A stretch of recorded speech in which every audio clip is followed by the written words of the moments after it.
Focus. Dr. Einstein, Mr. Ravindranath, namaskar and a very good afternoon to you. How are you? very good. Yeah, I'm fine. Thank you. Good afternoon. Yeah, good afternoon and great to see you once again. Thank you. So, a very warm good afternoon to everyone. I can see Dr. Einstein, Mr. Nayak, Mr. Manikant Nayak, Dr. Jain, Mr. Malay Bhattacharjee, Mr. Indrajit Paul, Mr. Honorable Minister is also joining. I can see Sharma Sahab also waiting for us. So first of all, my apologies for the slight delay because the minister will join today at 4 o'clock. That is why we had to postpone it from 3:30 to 3:45. So it is well time at 3:45 exactly by my watch.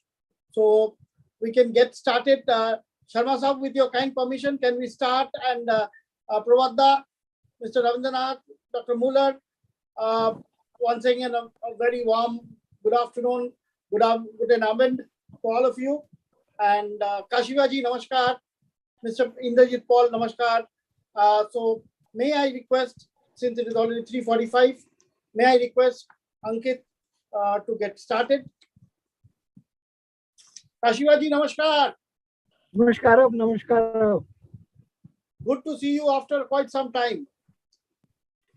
Thank you, thank you.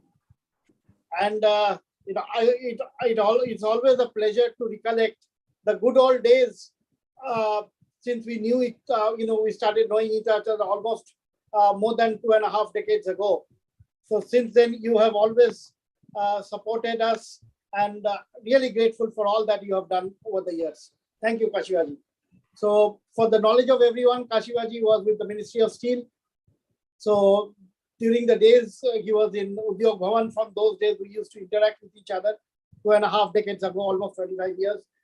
So it's a pleasure to have Mr. Kashiva, who is now the Executive Director of the Sponge Iron Manufacturers Association, a man with immense knowledge. So warm welcome to Kashivaji. And Mr. V.R. Sharma, Honorable Minister, will also be joining us. I can see he's there. His PS Anil Kumarji just spoke to us. So Ankit, it's over to you to get started, and we'll take it forward from there. Over to you, Ankit. Yep. So firstly, of course, apologies for the delay. But without further ado, I guess we can begin now. So good afternoon. Sharma Sahab, namaskar. Namaskar ji, kaise hain? Wish you a belated happy birthday. Thank you, sir. Thank you so much. All with your blessing. Thank you, Sharma Sahab. With your kind permission, sir, can we start? Bilkul, bilkul. Thank you, Sharma Sahab. Ankit, go ahead. Yeah. So good afternoon and a very warm welcome to all the panelists and the attendees who have joined us. And of course, we are also live streaming on YouTube. So warm welcome to everyone watching on our live stream as well. So we welcome you all to our 43rd webinar titled as Challenges and Opportunities in Iron Ore, DRI, HBI and Pelletisation, organized by Steel and Metallurgy. Firstly, a warm welcome to our sponsors, our gold sponsors, Kyopan Makko, our silver sponsor, SR Minerals and Metals, and our steel sponsors, Jindal Steel and Power, JSW, and Haver and Birker. I would now like to introduce our panelists. So I will share my screen. Please let me know if when it is visible.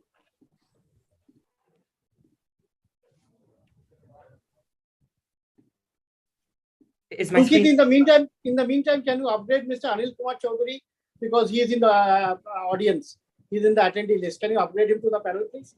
Yeah. Mr. Anil Kumar Chaudhary, Group CEO, SR Metals and Mining Vertical, and ex-chairman of SAIL. So please upgrade him to the panel. He just called me. Yeah, Pradipto will be doing it. So in the meantime, I will start introducing the panelists. Yeah. Is my screen visible to everyone? Yes, Yeah. please go ahead. Okay, so our chief guest who will be joining us shortly, Mr. Fagan Singh Kulaste, Honorable Minister of State for Steel, Government of India. Then we have our keynote speaker, Mr. V.R. Sharma, Managing Director, Jindal Steel and Power Limited. Our guest of honor for today, Mr. Anil Kumar Chaudhary, Group CEO, Metals and Mining Vertical SR Group and former Chairman SAIL. Then we have Mr. Deependra Kashiva, Executive Director, Sponge Iron Manufacturers Association. Mr. Paramjit Singh, Additional Industrial Advisor, Ministry of Steel, Government of India. Mr. Malay Bhattacharjee, Joint Managing Director, Kyopan Marco Services Private Limited. Dr. Thomas Hanstein, General Manager, Sales, Machine and Fabric, Kyopan GmbH. Mr. Prabhat Kumar Ghorui, Executive Vice President, Technology, Energy, Product Development and Total Quality Management, JSW Steel Limited. Dr. Hagen Mueller, Project Development Manager, Harvard Niagara GmbH. Mr. KV Bhaskara Reddy, Director, Production and Projects, KIOCL Limited. Mr. Modekurti Ravindranath, Executive Director, Vizag Asset, ArcelorMittal Nippon Steel India. Mr. Indrajit Paul, Chief Pellet Plant, Tata Steel Limited. Dr. P.K. Jain, ex-Chief Mineral Economist, Indian Bureau of Mines. Mr. Manikant Nayak, Senior General Manager, Sponge Business, Tata Steel Long Products Limited.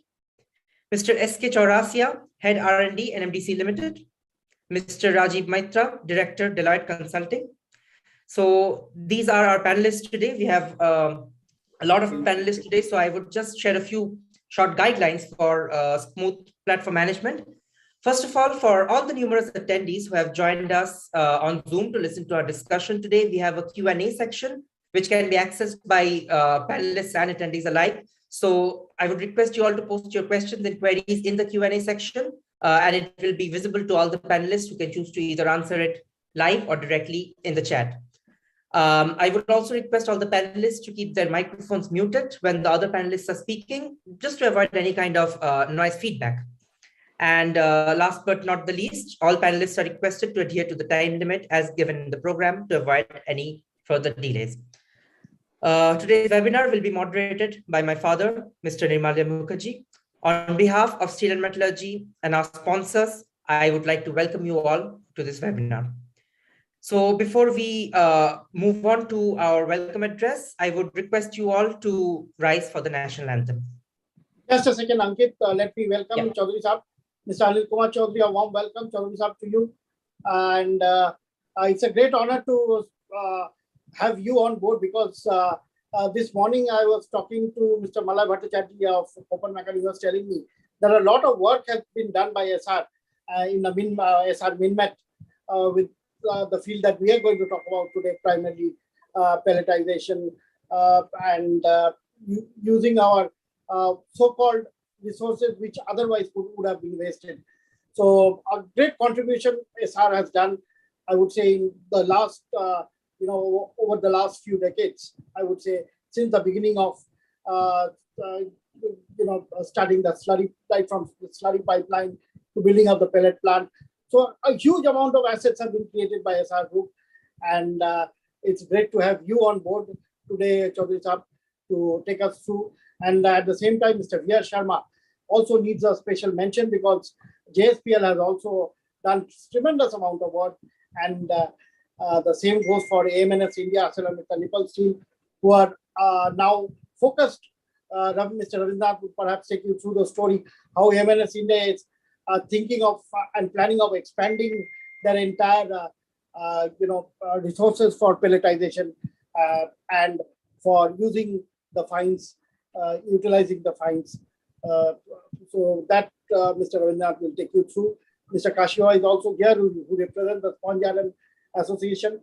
So he will talk about a different thing which we are right now focusing on today. The idea behind this webinar was to move one step forward from Vision 2030 to Vision 2047, which is from 300 million tons to 500 million tons. That's what we are going to talk about today. In our journey towards 500 million tons by 2047, when India will become 100 years old country. India will be celebrating her century. So that by then, by 2047, we have set a target of a production figure of 500 million tons. So before further ado, I would request all of you to rise for the national anthem, followed by the address by the Honorable Minister. Jana Gana मन अधिनायक जय हे भारत भाग्य विधाता पंच पंजाब सिंध गुजरात मराठा द्राविड उत्कल बंगा विंध्य हिमाचल यमुना गंगा उच्चल जलधि तरंगा तव शुभ नामे जागे तव शुभ आशीष मागे गाहे तव जय गाथा जन गण मंगलदायक जय हे भारत भाग्य विधाता जय हे जय हे जय हे जय जय जय जय हे।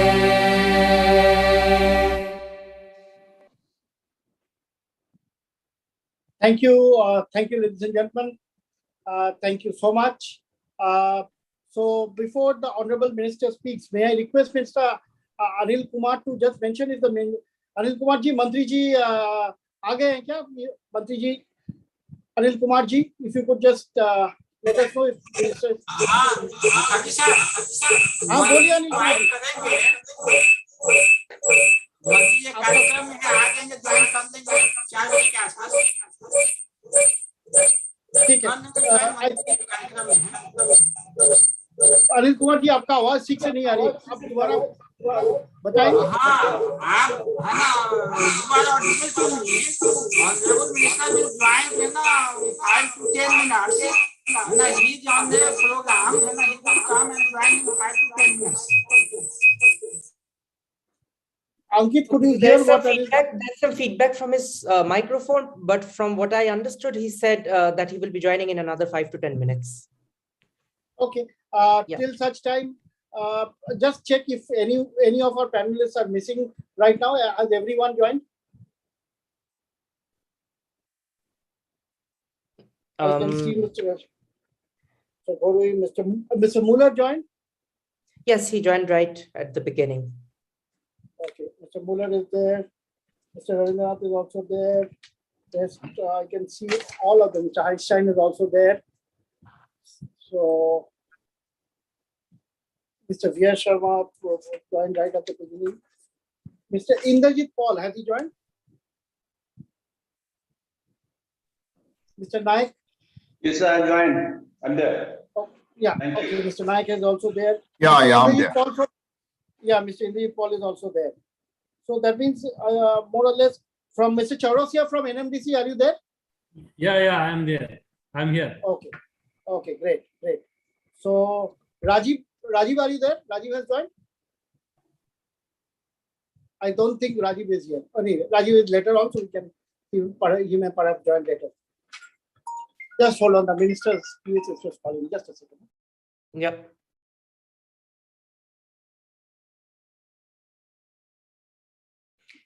So in the meantime, while we wait for the Honorable Minister to join, I think I can play a corporate video by some of our sponsors, starting with the corporate video of Jindal Steel and Power Limited.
Thank you, Ankit.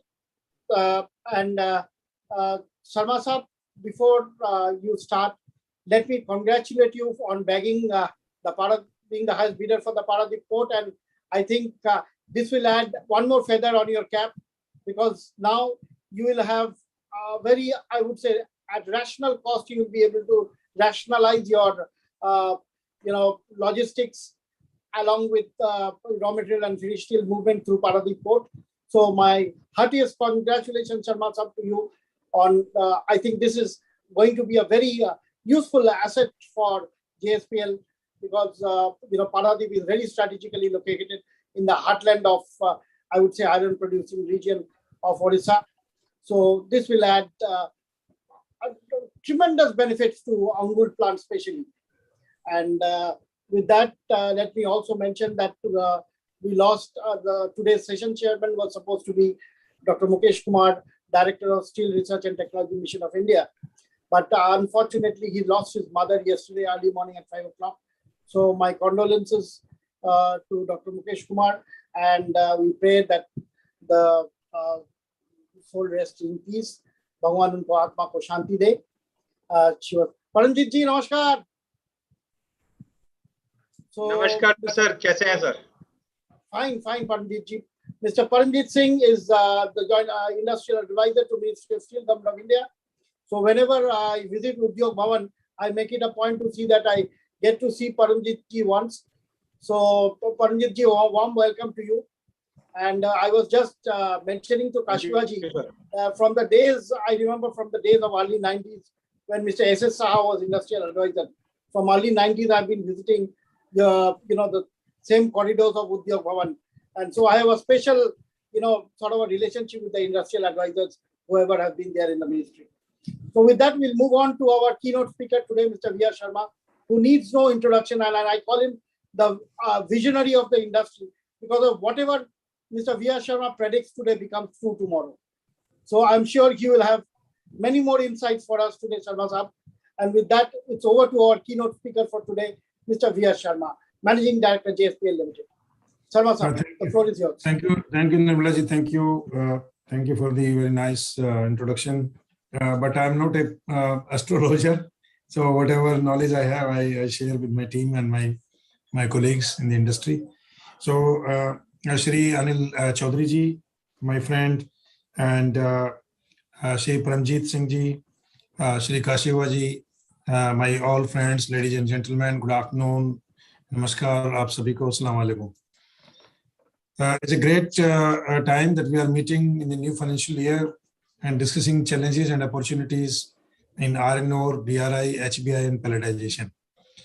So yes, in fact, the opportunities are there in this challenging time, and India has a very large reserve of iron ore, and I'm sure if we utilize it properly, then instead of 100 years, we can carry on it to 150 or maybe 200 years. So is the coal. So we have a lot of coal available in the country, more than 350 billion ton coal, and we have to utilize it very, very carefully. We have to use the chemical energy of coal instead of burning the coal, and using chemical energy, that is hydrogen and carbon monoxide, and taking out the precious chemicals out of it. That is the best route is only coal gasification. And finally, coal gasification will be used to produce DRI, as we are doing already in Angul. So our plant is running very well. Now we are running at 200 tons per hour, and which is a installed capacity. And we use about 75 to 90,000 nm³ of syngas, and we use about 35,000 nm³ of coke oven gas. So put together coke oven and syngas together, that brings a very good economics in making DRI or HBI. Now the point here is the challenges for, especially for the vertical shaft kiln, these are to have a very good pellet, and to achieve that good quality of pellet means CCS should be about 280 plus kg per square centimeter, and the porosity and the other properties should be sufficient enough or adequate enough to sustain in a vertical shaft kiln of 130, 135 meter height, But now this does not mean that a poor grade of pellet that cannot work. Yes, it can also work. In the flux grade pellets we are using in HBI, DRI, these are also working well. And now I think time has come that in India, the SRN kilns or the rotary kilns route will be phased out in times to come, because that is based on the direct coal injection. And in times to come, all of the DRI plants, those which are on SRN kiln or rotary kiln, they will be converted into vertical shaft kiln of 500,000 ton capacity. 500,000 ton capacity is about 500 millimeter diameter or 480 millimeter diameter for the vertical shaft kiln. Though these kilns are very old, existing in the world, with 500,000 ton of capacity. The first kiln which was developed, the DRI kiln which was developed by Kobe, or now it is Midrex, that was also 480,000 tons per year. So the people, those who produce 200,000 tons, 250,000 tons DRI, I think they can think how to graduate themselves. Instead of 5, 6, 7, 8, 9, 10 kilns, you put only one DRI kilns, and one DRI kiln of 500,000 or maybe 400,000. It can be scaled down to 400,000 tons also per year. And they can utilize 200, 250,000 tons what they need now for themselves, and balance they can sell in the market. And the beauty of this particular product is that you can also install HBI in the same kiln. You can have two routes. One is HBI and the other is DRI. And the much more advantageous configuration is to have a hot link. Like we have a hot charging in our Angul plant. So is a plant in Oman. We have direct hot link. And Angul plant, we have hot link through conveyor. That is, the hot conveyor takes the material across the road. It is about 58 meter long, and it helps us in reducing the electricity. We are taking at about 700, 720 degrees centigrade the DRI. It goes straight in the electric arc furnace bins, storage bins, and then continuous feeding to the electric arc furnace. So this is a wonderful technology. It gives immense advantages in terms of power consumption, power saving.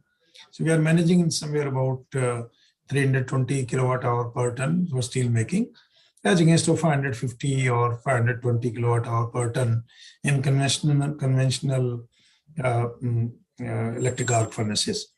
So this is the technology which is established now in the world: hot link, hot charging, and 500,000 tons or even 400,000 tons smaller modules.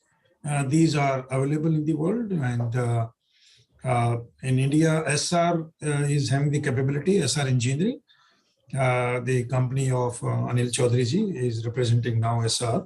So that company has the entire capability to produce, to manufacture such kind of DRI plants in India. And otherwise, Kobe, that is Midrex, and also the Mexican company HYL, they can supply these kind of plants. So my suggestion to the Indian businessman is, if you cannot afford 200,000 tons per year, 2 million ton per year of plant, then at least 400,000 tons, 4 lakh ton का जो plant है या 5 lakh ton का plant, at least वो डालेंगे तो we can get rid of the rotary kilns from India. And there are so many issues in rotary kilns, be it an issue of percentage Fe metallic, or the total Fe, or the dust level, or the below 5 millimeter size, or char. I mean, these kind of things can be avoided. And if it is to be exported, then we can convert into briquettes and we can export anywhere in the world, because then it becomes risk-free to a great extent. So a great opportunity for India for making DRI through, or HBI through coal gasification route. And then finally, the pelletization. We have a lot of iron ore, millions and millions tons of iron ore in the with the Fe metallic, Fe contents of 46% to 57% is lying in the shape of mountains. So I think the time has come today to beneficiate this iron ore and to utilize this iron ore for pellet making. Already the DRI manufacturers and the sponge iron manufacturers, they always complain that pellets are not available in India. But I think the solution lies with us. We have, it is a free economy. People can put pellet plant, they can export also pellets. But when we have more than 70% fines coming out of iron ore mines, then where these 70% fines will go? Either these fines will go to sinter, or they can be converted into pellets. Now, converting into pellets means we have to beneficiate, and the beneficiation is again a wonderful technology. It is already available in India. So all sorts of machineries, equipment are available in India, and some of the multinational companies, those who are in this particular field, they can supply some of the proprietary items like cyclones, hydrocyclones, and also some of the items like magnetic separator, etc. So these items we can import, and finally, at least 80-85% of the beneficiation equipment, including ball mill, rod mill, everything can be done within the country. And this is going to be a big business. I'll also request NMDC, OMC, the private miners like JSW, ArcelorMittal, and Arunta Mines, SL Mining. I'll also request them to put up the iron ore beneficiation plant, coupled with a DRI plant and coupled with a coal gasification plant. That will be a total solution. So instead of selling the iron ore, they can think a business model where they will sell only pellets or DRI. So this can be a great business for the nation. And 300 million ton steel we have to produce. I think we have to enter into all these kind of technologies where even a last particle of Fe content is utilized fully. So this will not only help in dust prevention of dust pollution, but this will also help in a clean and green steel. Why I'm telling clean and green steel? Because if we produce more pellets, more DRI, and using the same through the electric arc furnace route, we reduce the CO2 emission and the overall CO2 footprint in the entire ecosystem. So that is a step towards green steel or a low CO2 footprint steel.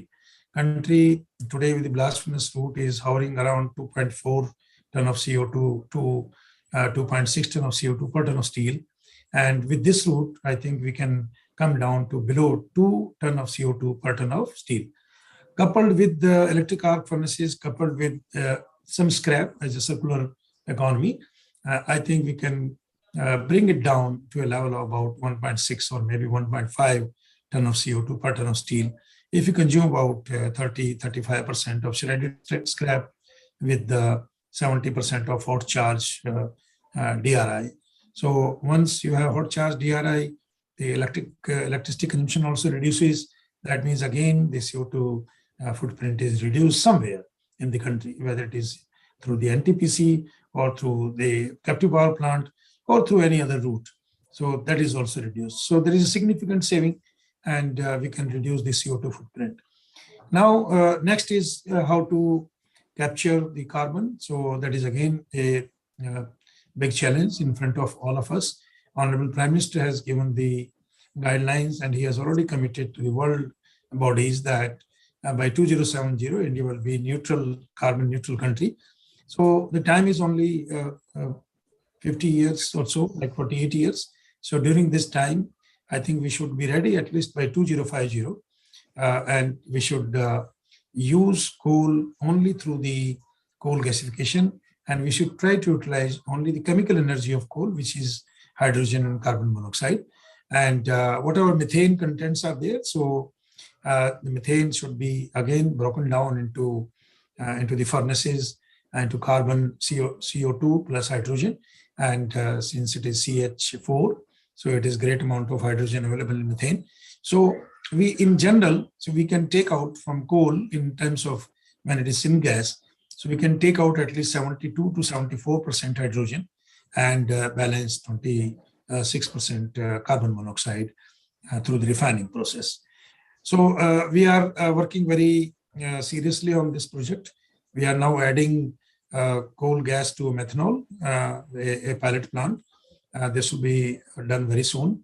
We have already taken trials to inject coal gas, that is syngas, into blast furnaces. So this is a successful venture. It was first done by MMK. I think few more companies in the world, they have done it, and JSPL has already done it. So these are the areas where we have a lot of potential. So the iron ore is there in the country, but we have to avoid the wastage of iron ore. And the best is how to beneficiate it, how to pelletize it, how to produce DRI or HBI out of it, and how to utilize into electric arc furnaces through the hot charging or hot link.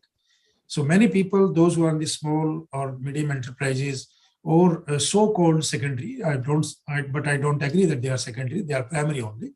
The small secondary plants having capacity less than 1 million ton or 500,000 ton, they should also try out how to utilize coal gasification, and from coal gasification to DRI in a vertical shaft kiln, not the SRM kilns, not the rotary kilns, as they are doing now.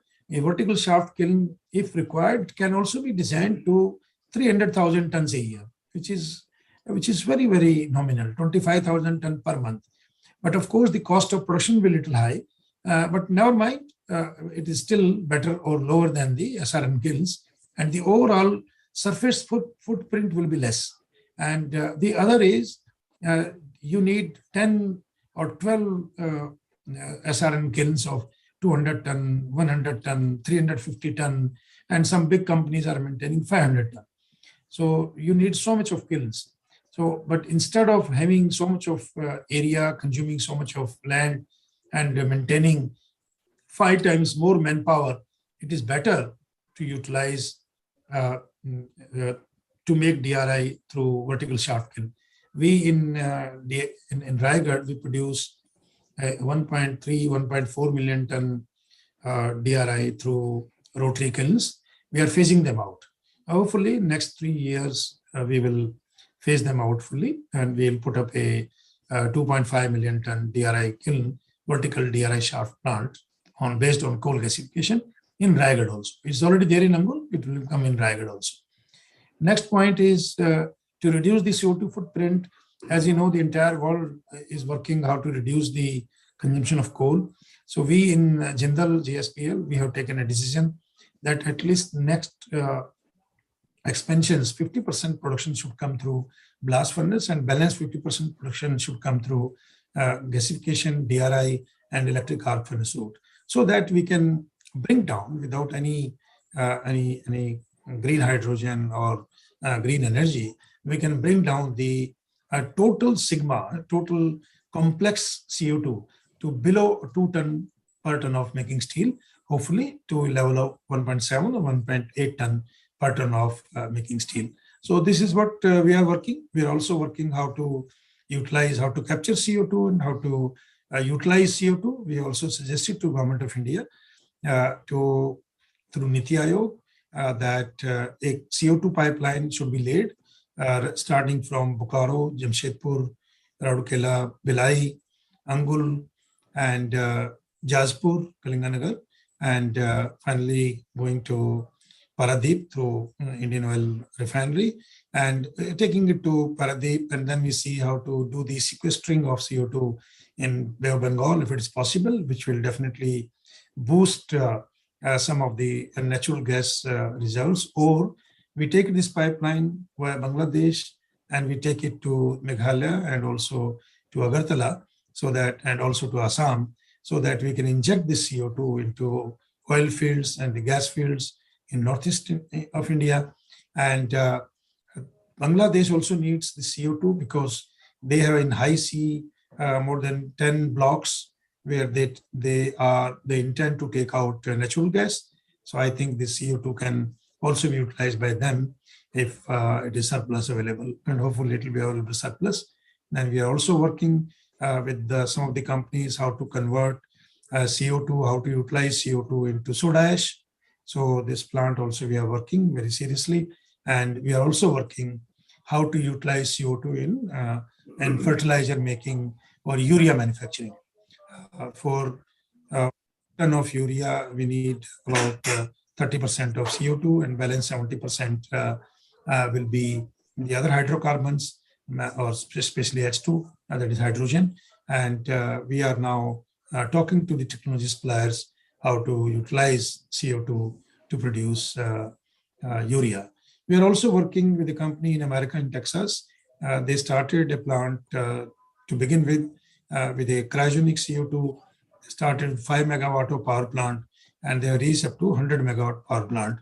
But for that, you need a cryogenic temperature of CO2. We are working with that American company. It is based out of Texas. As soon as some deals are through, I'll share with all of you the complete details, so that in the interest of nation and in the interest of universe, if we can utilize some of the CO2 which is already in the cryogenic stage into power manufacturing, which gives about 40 to 42% efficiency, which is a good efficiency level. And then last but not the least, the gasification to methanol, gasification to ethanol, gasification to blue hydrogen, gasification to urea, gasification to fertilizer, like Talcher is doing, and gasification to power manufacturing, power generation through IGCC route, integrated gas-based combined cycle route, where the efficiency level will be about 56 to 57%. I think these are the areas where we should work. So right from the beginning, iron ore beneficiation, pelletization, and these two things, these two processes will lead to lot many things in the country. So thank you very much. Wish you all the best for listening me. In case of any question, I'm available. Thank you very much. All the best. Thank you, Sharma Sahab. Thank you so much. And as usual, you have stated the corrective measures which the industry needs to take. For example, I think the days of 50 TPDs, 100 TPDs, for that matter, even 250 TPD small kilns are going to end soon. I mean, to be very honest, it may not sound nice, but many of them were really fly-by-night operators. So they're many of them who were fly-by-night operators, they're already out of the industry. So I think we need to consolidate, just like every industry needs. And today we are fortunate. We have large modules of DRI available from HYL, which is now a part of Tenova Group. So HYL from Mexico, Midrex from US in Charlotte. So these technologies are available, which can provide you with large capacity, large module, single modules can go up to 2 million tons or so. So these are available today. Using, just like Sharma always keeps on saying, using the gasification and using coal gas could be a solution forward till we have natural gas available in this country, enough gas available to go through the gas-based modules. Having said that, our next speaker, Mr. Chaudhary, before Mr. Chaudhary comes in, may I request Anil Kumar ji to mention if Mantri ji क्या आ गए हैं अनिल कुमार जी? मंत्री जी क्या मंत्रालय पहुंच गए? Mister Anil Kumar, अभी sir जो है ना, अभी घूरेंगे थोड़ी देर में, अभी स्पीच दे रहे हैं, अभी कंप्लीट नहीं हुआ है. Ankit, can you repeat what Mr. Anil Kumar said?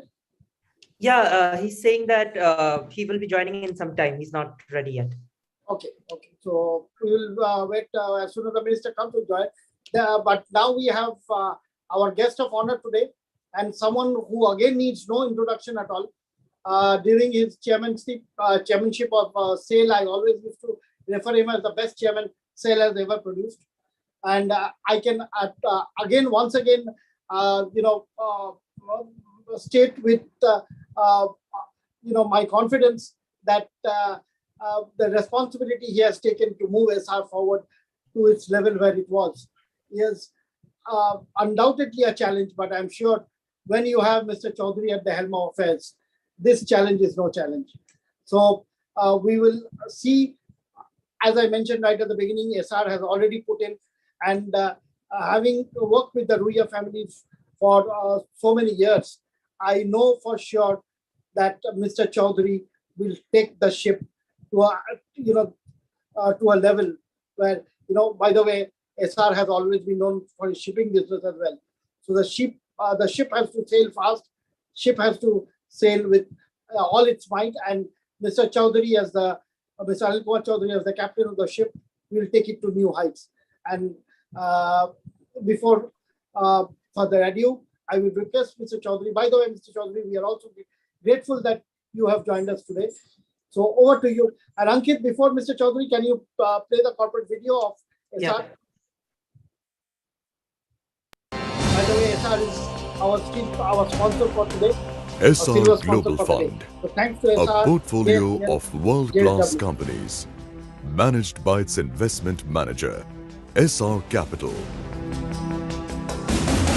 An integral part of the journey of nation building for the last 50 years.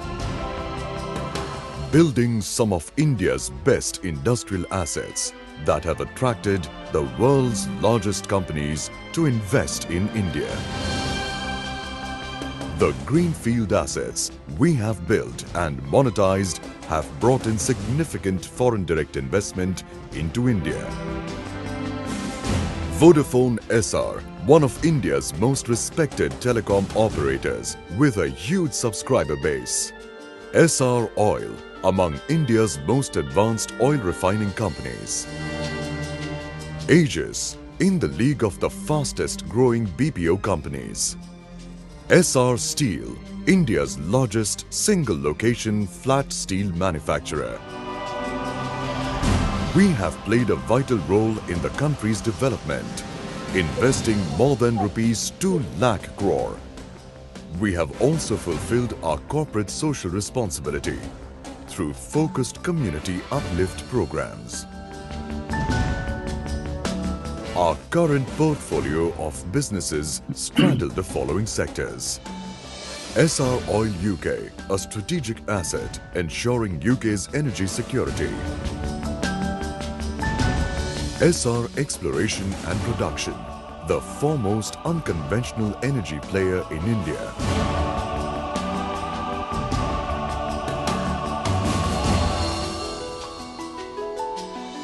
SR Power, one of India's top private sector power producers. SR Ports, India's second largest private port operator.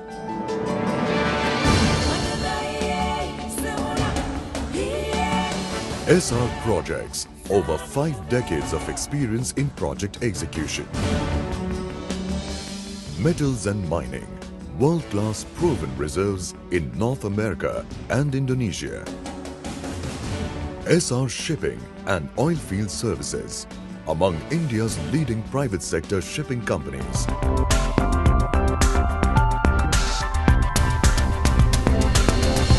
AGC Networks, among the 10 fastest growing go-to technology solution providers and integrators in the ICT domain. Armed with a substantially lighter balance sheet, guided by a stellar leadership team, and bolstered by sustainable earnings from portfolio businesses, we are today poised to embark on a journey of continuous growth. SR continues to be a part of the nation-building journey while creating value for all its stakeholders.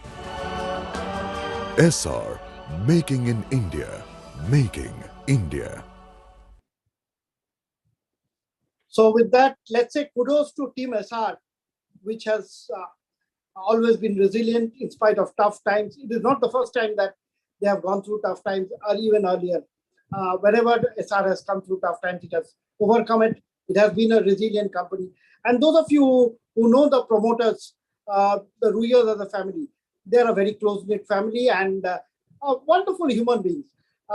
My interaction with Prashant, with Mr. Shashi Ruya, whenever I have met them, I have found them as wonderful human beings.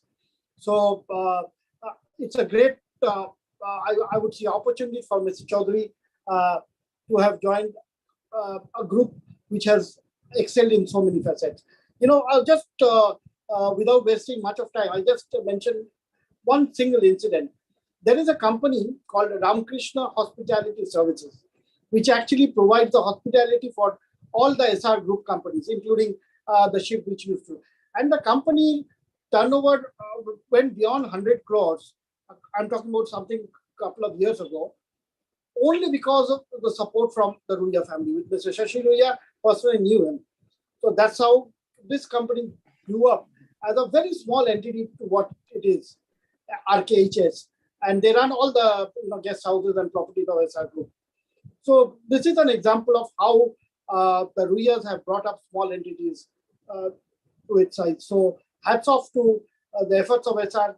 Just because today they are going through a little tough time does not mean it's bad days ahead. I would see this as an opportunity for SR to bounce back as a front runner in this country. So once again, my kudos to the entire SR team and Mr. Chaudhary for leading it right from the front. My sincere thanks to SR for supporting this event also. And with that, we'll move on to our guest of honor today, Mr. Anil Kumar Chaudhary, who is the Group CEO for the entire metals and mining vertical of SR Group. Over to you, Chaudhary sir. Thank you, Mr. Nirmalya, and thank you, Mr. Ankit. And I would also like to thank all my co-panelists. Some of them are visible, the others are not. And also to Minister of Steel, State Minister of Steel, who is not here. But I must say that he is always available for the events hosted either by Steel and Metallurgy, or for that matter, any of the, whosoever is the host, he is always available. So I would also like to thank him for his generosity. And Mr. Mukherjee, personally to you, like I have joined SR only 3 months back, but as you gave the experience of Ruyas, I also enjoy the same experience with them over the last 3 months. I have yet to find the promoters who have been as generous as our Ruyas are. So maybe going forward, I will learn, or I will also learn so many things about them, and which definitely I would like to share in the due course of time. And thank you very much for organizing this webinar and also inviting me as one of the speakers for this. If we look at the subject today, we can very easily divide the entire subject into 5 aspects. When we talk of iron ore, HBI, DRI, pelletization, we can always study the opportunities and challenges which are available in this area under 5 broad heads, which are the availability, then transportation, third is conversion, fourth is financing, which is very, very important for putting up all these projects, which are not only of importance to the organizations, but also of great importance to the nation as such. And fifth, which is last but not the least, which is very, very important from the today's point of view, is the sustainability. As we call it, that the steel industry is responsible for 8% of the CO2 generation in the world.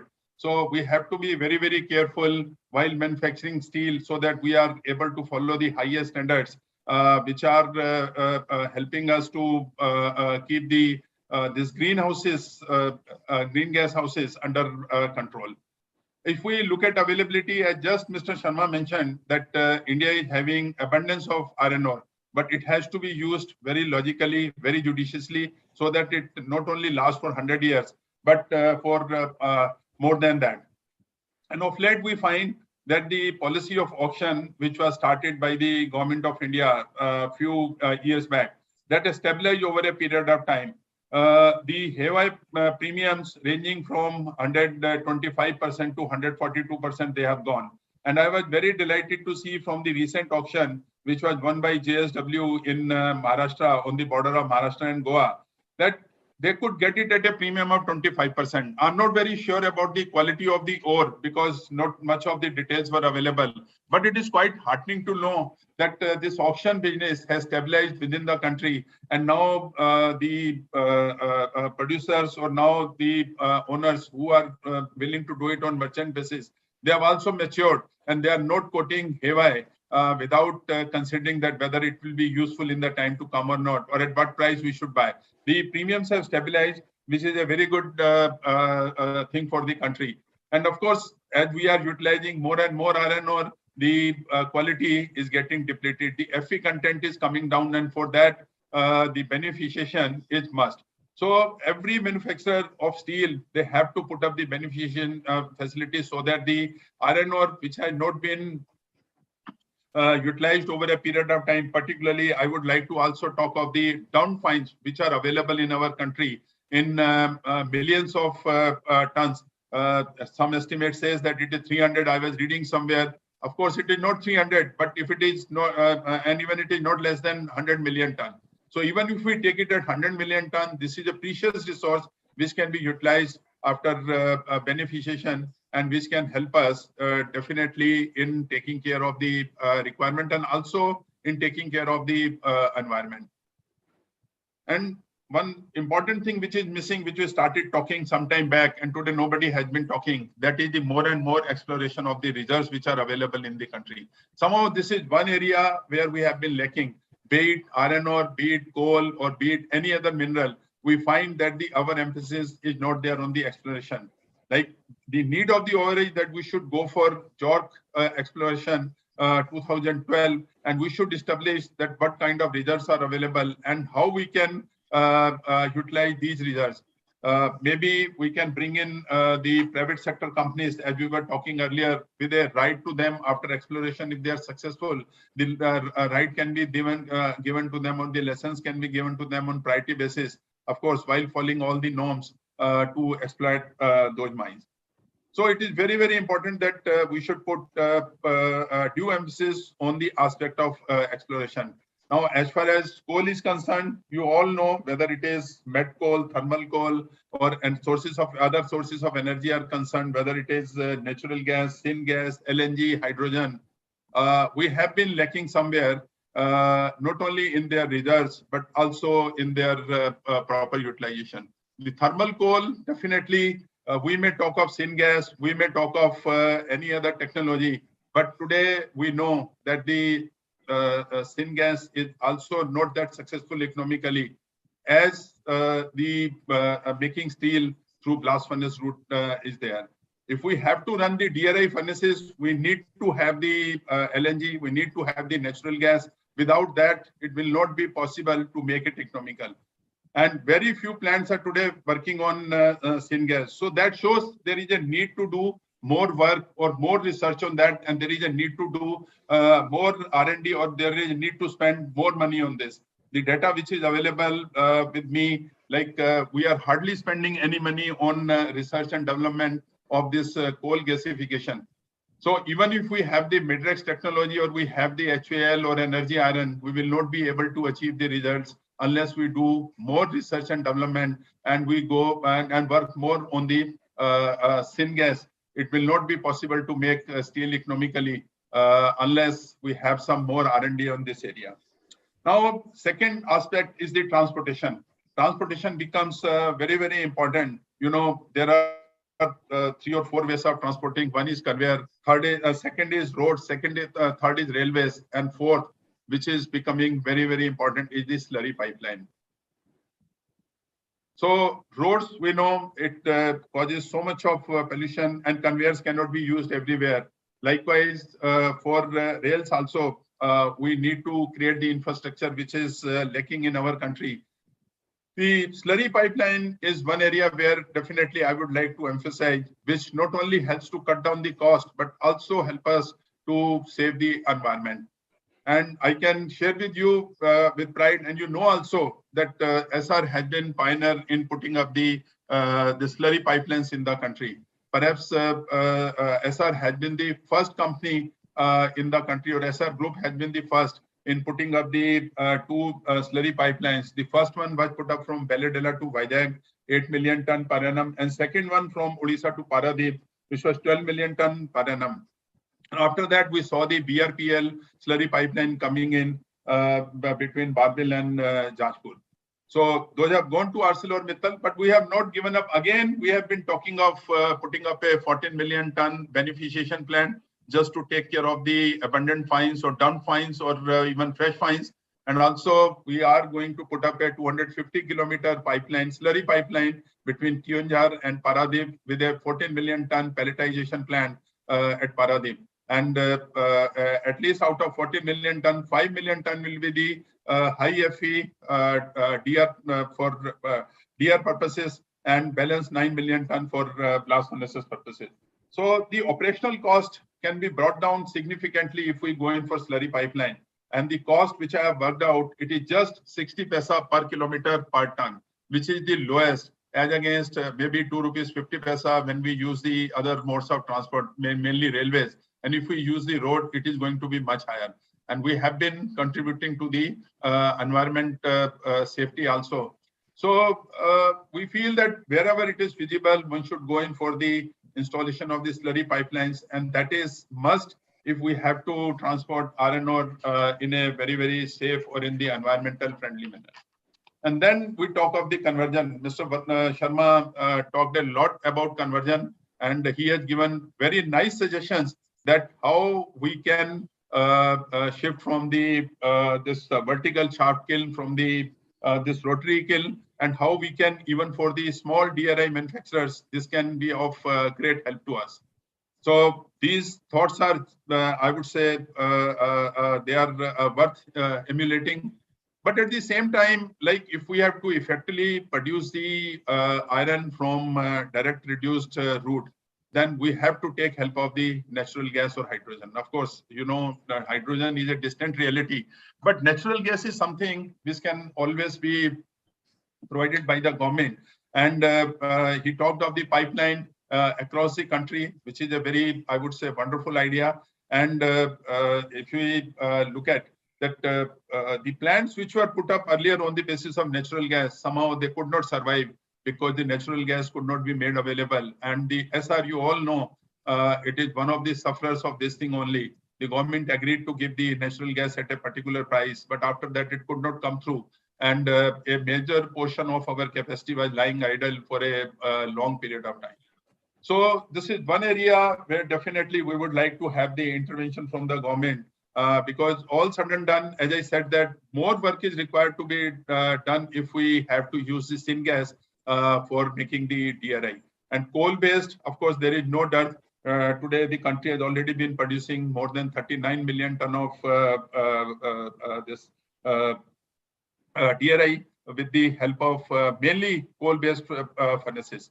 Only, I would say, maybe 3 to 4 million ton is coming through syngas or through chorus technology. The balance has been coming through this coal-based DRI only, which is a disaster for the environment. So they have to be converted into using some other alternate environmental friendly fuel. And mostly the facilities in the last 4 years and in the coming 4 years will be coming through BF route only. 38 million ton of capacities have already come, or they will be coming in the next 4 years. So that shows that the DRI route has not been picking up in the country, because this remains the only most economical way of making iron in the country. Because we do not have the required inputs available for DRI. I think that if this is the most economical route, then let us concentrate and see to it that how far we can reduce the emissions by using this route. We can never be zero. We cannot bring down the emissions to zero, but we can always work to bring it to the net zero level. How we can reduce it to the extent possible by using this route, that is always workable. Of course, the technologies which are required, whether for it is pelleting or for the purpose of DRI, they have to be imported. They are not available in our country. You talk of Midrex, you talk of HAL or energy iron, and even for pelletization, you have to be dependent on the imported technology be it from Autotech, Ministerial, or any other company. So how we can have the indigenous technology that is to be seen for the purpose of DRI making or for the purpose of pelletization, that becomes very, very important. Of course, a lot of work has been going on, but it will take some time to come through. Now, coming to the fourth important aspect, that is the financing. In our country, maybe the finances are available to the existing steel manufacturers who are already there in the steel manufacturing. But when it comes to the new companies, those who want to put up the greenfield plants, the finances are not available from the banking system. Now, the existing manufacturer, they may not need finance, but those who are enterprising, who want to put up new units, they are deprived of the finances. And one other aspect in financing is that if some company has gone through NCLT proceedings, the bank stopped financing it. I do not know why, when they have passed through a legal process, which is perfectly legal, which has been approved by the parliament of the country, why the finances should be denied to that company. I always find that the spirit of enterpriseship should not die in this country. Enterprise may die, companies may die, but the spirit of entrepreneurship should not die in this country. For that, the finances have to be made available to these companies. And making this mindset that they have defaulted in the past or they have gone through this NCLT proceedings in the past, they will be doing same in the coming time also. So I think that should not be presumed. The circumstances were like that between 2015 to 2018. And you find that many of the big companies that defaulted, that should not mean that they should be denied of the finances at this point of time. So something has to be worked out. Maybe the new infrastructure bank, which is coming up, they will look into this. Even the infra projects, which have been classified under National Infrastructure Pipeline, they are finding it difficult to get the finances from the market. One of our projects, that is this beneficiation, slurry pipeline and pelletization of 14 million ton, which has been classified as the National Infrastructure Pipeline project by the Government of India. We are not able to get the finances out. It is a infrastructure project because it is a greenfield project, and maybe some instances have happened in the past. We have been carrying the legacy of that.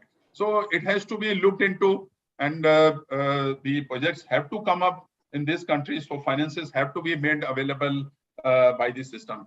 Then fifth, least, as I said earlier, that it is the last but not the least important aspect, that is of the sustainability. In steel making, the sustainability starts right from the mining and right from the start of the equipment, that is the whatever dumper, dozers, or whatever excavator, whatever are required. Currently, they are being run on the this fossil fuel, that is the diesel, they are being run. So we have to see how we can switch over from diesel to other cleaner sources of energy, particularly maybe electricity, LNG, hydrogen. Of course, again, it is a distant reality, but we can always switch over to electricity and LNG. And also how we can maximize the use of conveyor belts in our mining instead of transporting material through trucks, how we can use it through conveyors. And this has been duly demonstrated by our company. Of course, many of the assets have already gone, but whatever new assets are coming up all over the world, including in America, most of the transportation will be through conveyors only. This has been decided, and we should have the minimum use of the trucks or the equipment which have been using the fossil fuel. And use of natural gas in pelletization, it is very much feasible, and we are going to demonstrate this when we are going to have our 14 million ton pellet plant at Paradip in the coming time, because the natural gas is available there.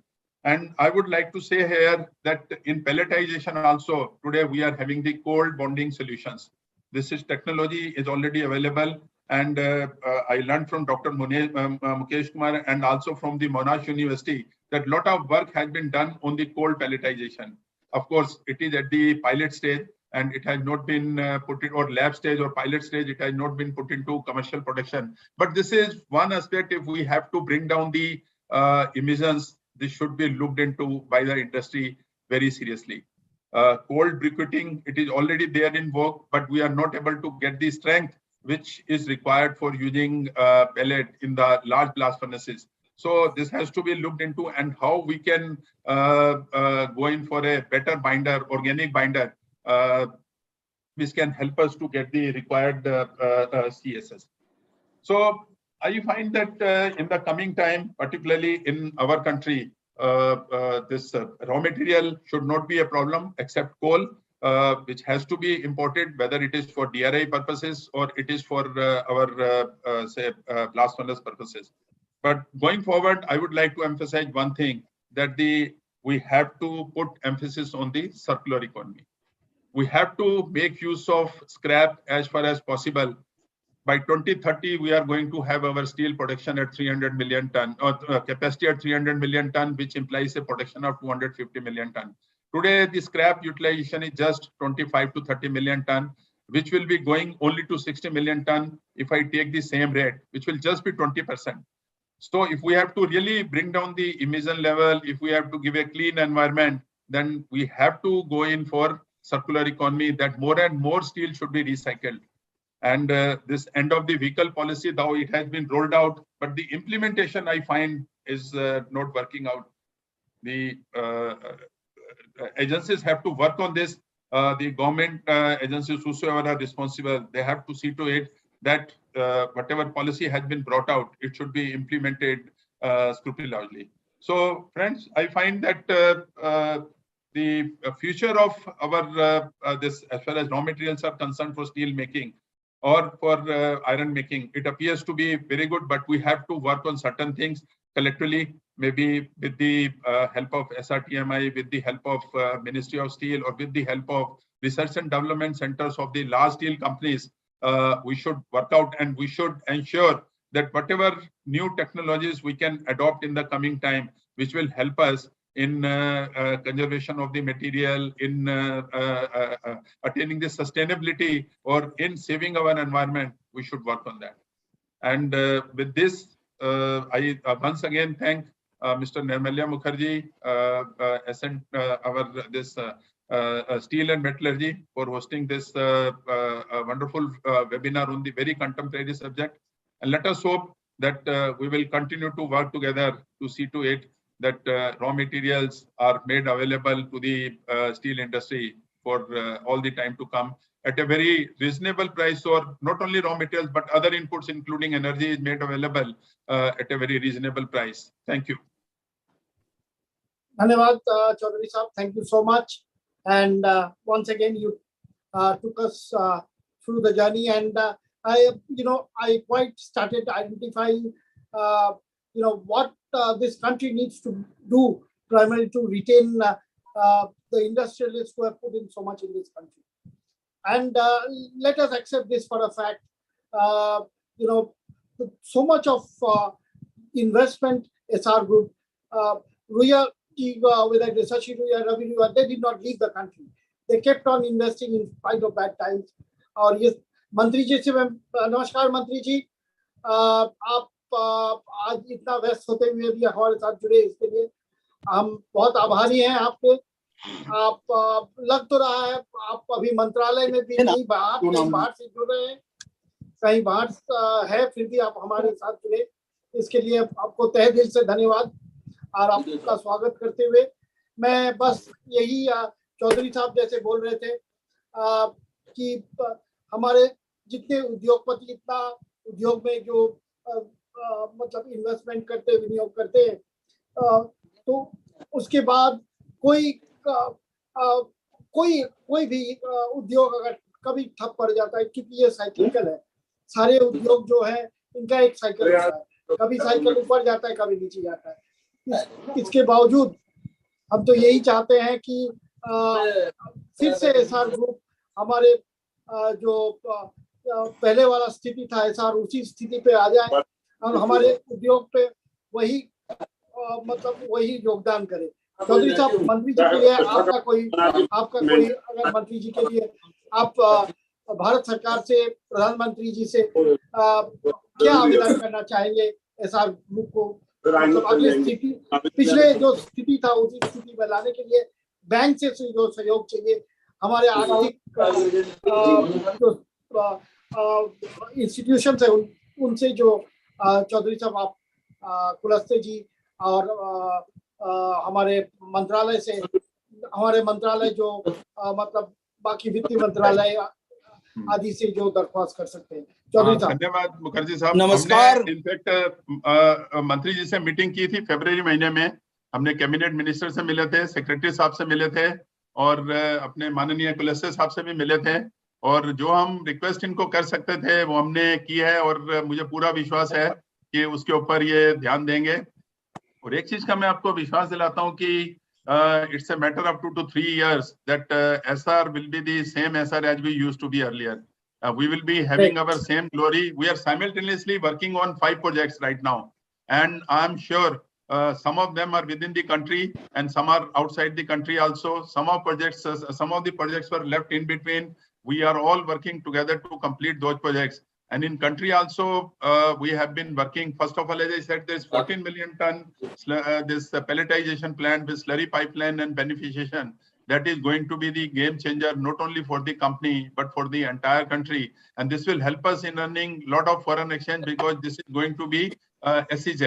And after that, we have also been taken as the preferred partner for Kadapa steel plant.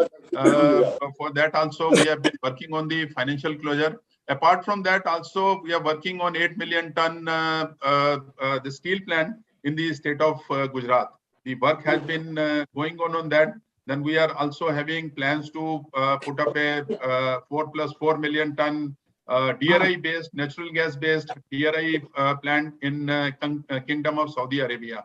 Apart from that, we talked of North America in our movie also. So we are going to have a 7 million ton plant there also, and we have already taken a mine having large reserves, iron ore mine having large reserves. So let us hope that in the coming time we will be able to have our same glory.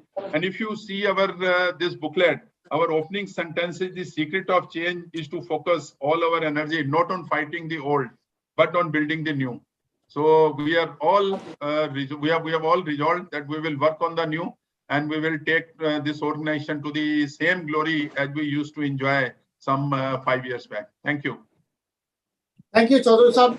आप मुझे याद दिला दिए उस वक्त का जब माननीय नरेंद्र मोदी जी गुजरात के मुख्यमंत्री थे और मैं सीआरएम कमिश्नरिंग के लिए हजीरा पहुंचा था।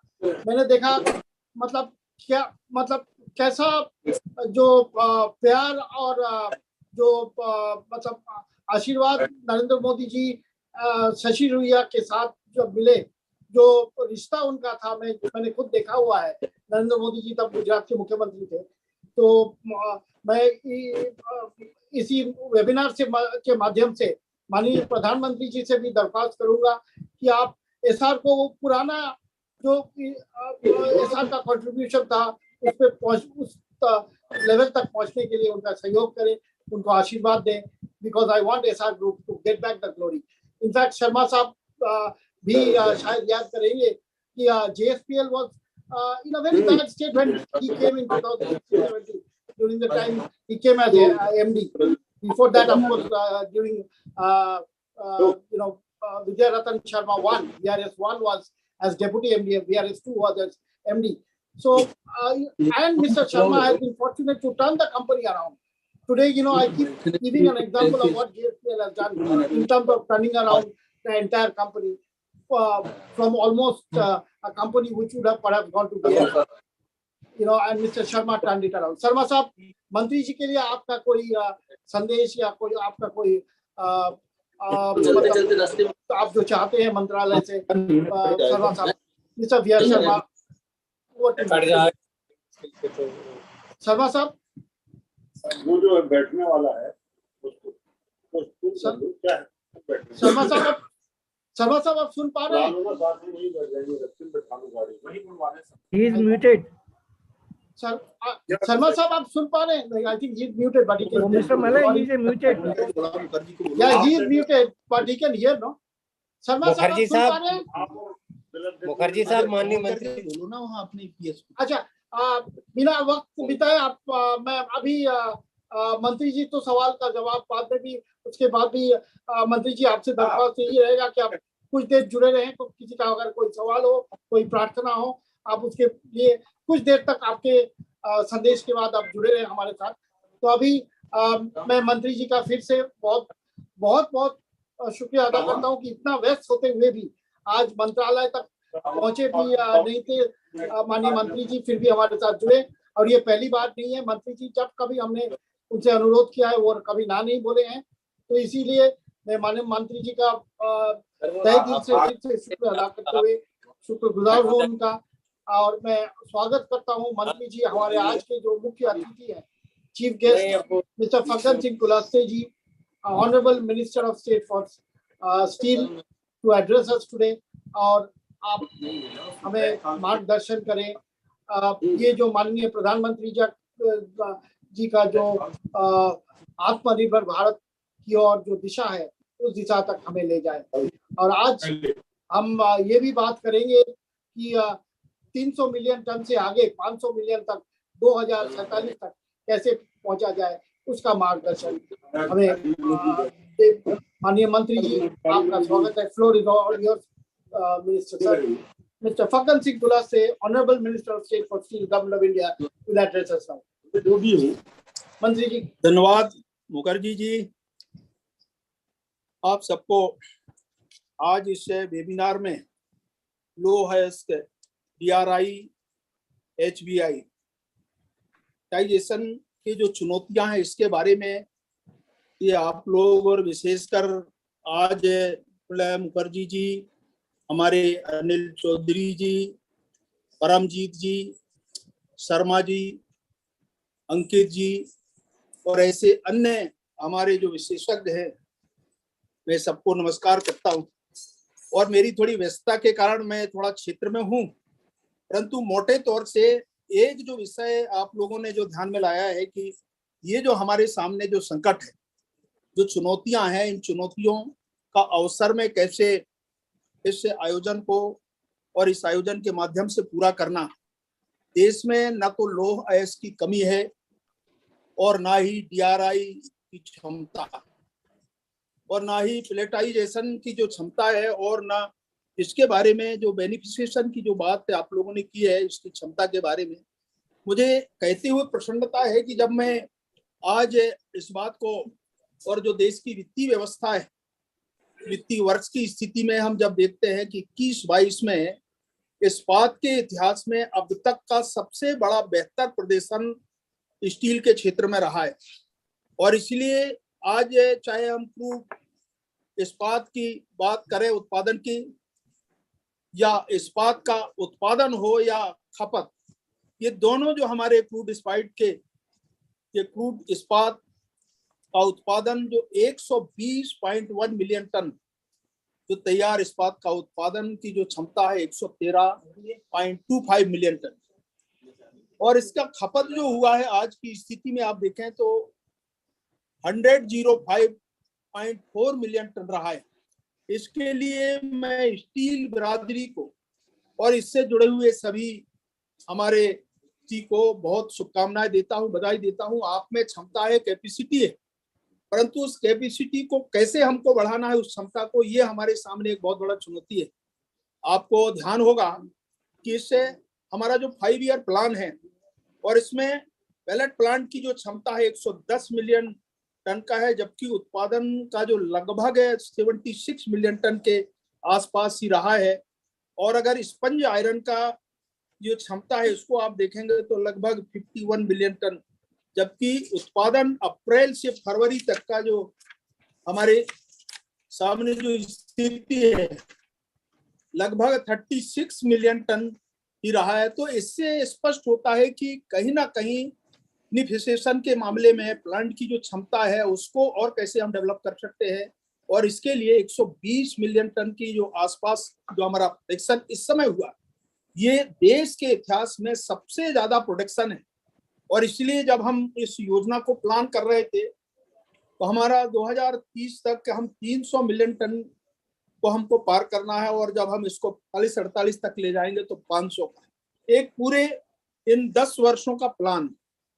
तो ये एक बात ये जरूर मैं कह सकता हूं कि जो आप लोगों की जो अपेक्षा है इसमें हम क्या और उपलब्ध करा सकते हैं हमारे। मैं आपको एक बात और भी कहना चाहता हूँ। अभी 2 दिन पहले अभी हफ्ते भर पहले हमने इस आयोजन में बहुत सारे हमारे कुछ प्रतिनिधि शामिल थे, तो उसकी कैपेसिटी पर हम चिंता जाहिर कर रहे थे कि जितना हमारा जो आज का जो प्रोडक्शन है उसको और कैसे बढ़ाना, हमारी कैपेसिटी के बराबर ले जाना, और जितना हम आज खपत कर रहे हैं, आवश्यकता है, रिक्वायरमेंट है, उस रिक्वायरमेंट को पूरा करना, और देश की जो आवश्यकता है उस आवश्यकता को ध्यान में रखते हुए हमारी क्षमता के अनुरूप मैं चाहता हूं कि इसमें हमारे जितने भी सेकेंडरी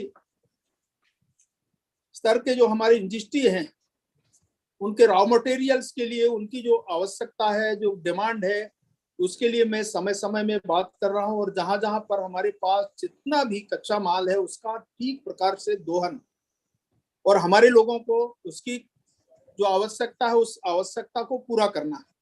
प्रधानमंत्री जी इस बात को स्पष्ट तौर से कहा है कि एमएसएमई सेक्टर को आप देखते होंगे कि हमने निरंतर इसको डे टू डे, हमने जितने भी अभी कोविड के समय में जब आत्मनिर्भर भारत की कल्पना प्रधानमंत्री जी ने किया और उनको सक्षम बनाने के लिए कहा, तो पहली बात हमारे जो कच्चा माल है उसका उपयोग हमारे इंडस्ट्री तक पहुंचाना, उनकी जरूरत है उस जरूरत को पूरा करना। अब ये प्रश्न उठता है कि इसमें से हमारे कितने ऐसे लोग हैं, आप जानते हैं कि जो हमारे बड़े प्लेयर्स हैं, जो प्राइमरी लेवल के जो हमारे 5-7 जो इंडस्ट्री है, हम चाहते हैं कि उनकी जो स्थिति है, जितना हमारे यहाँ जो एक्सपोर्ट हो रहा है हम उसको भी देखते हैं, उसमें से भी हम उसको कुछ डोमेस्टिक मार्केट के अंदर हमने डाइवर्ट किया है और इंपोर्ट थोड़ा कम हो, ताकि मार्केट में जितनी जरूरत है या आवश्यकता हमारे पास उसका उपयोग कितना हम कर सकते हैं, इस प्रकार का प्रयास हो रहा है। और मैं ये भी कहना चाहता हूं कि जितने ऑटोमोबाइल सेक्टर में या उद्योग के बारे में, पैकेजिंग के बारे में, स्पंज इंडस्ट्री के बारे में, डिफेंस इंडस्ट्री, मेरिन ट्रांसपोर्टिंग और अन्य ऐसे सेक्टर है, हमारे रियल एस्टेट के सेक्टर है, इसमें भी जहां जहां स्टील की जितनी आवश्यकता है, आज हमारी और जरूर बढ़ी है, उसको लेकर के भी हमारी चिंता है। परंतु ये जो हम कई बार बातचीत करते हैं, जो हमारे यहाँ जितना इसकी जो गुणवत्ता की बात और इस क्षमता की हम जब बात करते हैं, खपत की बात, तो भारत में ये जो कंपोजिट मटेरियल की जो खपत है प्रति व्यक्ति जो हमारे यहाँ इंडिया में 0.35 kg है, और CAGR का जो परसेंटेज है 8.2%। तो ये अपने आप में इसको हम कह सकते हैं कि ये जो कंपोजिट मेरिट, ये जो मटेरियल है कि सस्ता और हल्का टिकाऊ जैसे गुण होने के कारण ये जो आने वाली जो हमारे समय में इसका इस बात को और काफी प्रतिस्पर्धा देगा, इसके बारे में हमारी चिंता है और निश्चित तौर से इसका भरपूर उपयोग हम लोग करेंगे। और मैं आप लोगों को विश्वास दिलाता हूं कि इस पूरे सेमिनार में से जो विषय हमारे पैनलिस्ट हैं, इन सबके जो भी सजेशंस है, मैं कहूंगा मुखर्जी जी से एक बार जरा बैठ के बातचीत करेंगे और इसमें क्या आसान रास्ता हम निकाल सकते हैं उद्योगों के लिए, इस्पात के क्षेत्र में, ये हमारा प्रयास होगा। और इसीलिए मैं आप सब मित्रों को बधाई देता हूं कि प्रधानमंत्री जी की जो अपेक्षा है हम निश्चित तौर से इसको पूरा करेंगे, और हमारा ये जो 25 साल का 10 साल का ये अलग अलग विजन है हमारा, हम उसमें, और आज कोविड के कारण जरूर हमारे उद्योग प्रभावित हुए हैं, परंतु इस्पात के क्षेत्र में आज हम जितना भी आज कर पाए हैं, आज चाहे हमारे अन्य प्राइवेट सेक्टर के लोग हैं, हमारे सरकारी उपक्रम हो, हमने जितना भी संभव हुआ है उसमें कोशिश किया है कि इन 2 वर्षों में हमारे इंडस्ट्री में गिरावट जो आई है, परंतु उनको उभारने का भी प्रयास करेंगे। और इसके कारण डोमेस्टिक मार्केट को भी हमने थोड़ा प्राथमिकता दिया है, ताकि हमारे जो सेकेंडरी स्टील के जो इंडस्ट्री है उनको और थोड़ा हम कैसे प्रोत्साहित कर सकते हैं, इस प्रकार का प्रयास हम लोग कर रहे हैं। और मैं बधाई देना चाहता हूं मुखर्जी जी, आप हमको सजेशन जरूर आपको भेजिए और एक बार मिलकर के इन सारे विषयों को लेकर के चर्चा करके मंत्रालय स्तर पर या अंतर मंत्रालय के स्तर पर जहां बातचीत करना होगा हम जरूर बातचीत करेंगे। ऐसी अपेक्षा के साथ आप सब इस वेबिनार में शामिल हुए हैं, मैं आप सबको बहुत शुभकामनाएं देता हूं, बधाई देता हूं। धन्यवाद, नमस्कार। धन्यवाद तो मंत्री जी, आप इतना व्यस्त अपना क्षेत्र में, मुझे तो पता है आप क्षेत्र में जब रहते हैं दुगना व्यस्त रहते हैं, फिर भी आपने हमें इतना समय दिया, इसके लिए तहे दिल से पता नहीं ये मतलब कुछ रिश्ते हैं जिनका कभी मतलब आप तो कभी वो ऋण को शोध नहीं कर सकते, ऐसा रिश्ता रहता है। तो आप मंत्री जी, आप हमारे साथ हमेशा ऐसे ही आपका मार्गदर्शन मिलता रहा है। ये पूरा पैंडेमिक के दौर में ये करीब 43 या 44 हम लोग जो वेबिनार किए हैं, अब इनमें से 8-10 बार तो आ चुके हैं हमारे वेबिनार में। इसके लिए आपसे तहे दिल से शुक्रिया फिर से। और मंत्री जी, एक बस आपसे यही दरख्वास्त था, 1 या 2 सवाल अगर आप, अच्छा एक बार फोन पे मंत्री जी बात कर रहे हैं। मंत्री जी आपसे मतलब एक ही दरख्वास्त, आपसे एक ही, आप अगर 2-3 मिनट समय दे सकते हैं तो 2 सवाल ले ले मंत्री जी, 2-3 मिनट बस। मुझे पता है कि आप बहुत व्यस्त हैं, बस 2 मिनट 2 सवाल के लिए अगर मंत्री जी अगर कर सकते हैं। मंत्री जी 2 सवाल ले ले आप, अगर आप अनुमति दे तो 2 बस 2 सवाल मंत्री जी।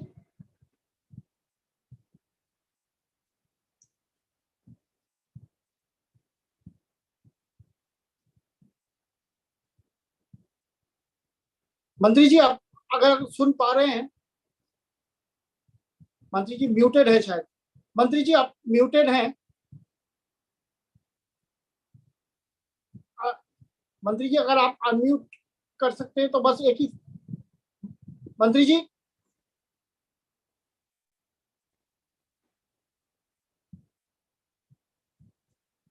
मंत्री जी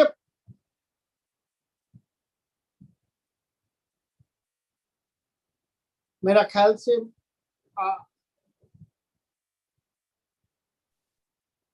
अब अनिल को कहिए, अनिल जी कर देंगे उनको अनम्यूटेड। या मंत्री जी आप म्यूटेड है, कोई अगर मंत्री जी का माइक थोड़ा ऑन कर दे, अनम्यूट करते मंत्री जी को।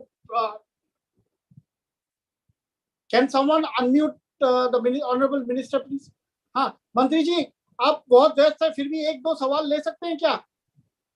आज मैं थोड़ा बिजी हूँ, आप नोट कर लीजिए, मुझे बता दीजिए एक रिटर्न में थोड़ा भिजवा मुझे दीजिए। पता है, ठीक है मंत्री जी, मुझे पता है, नहीं तो आप ना नहीं बोलते, मुझे ये भी पता है आप ना नहीं बोलते।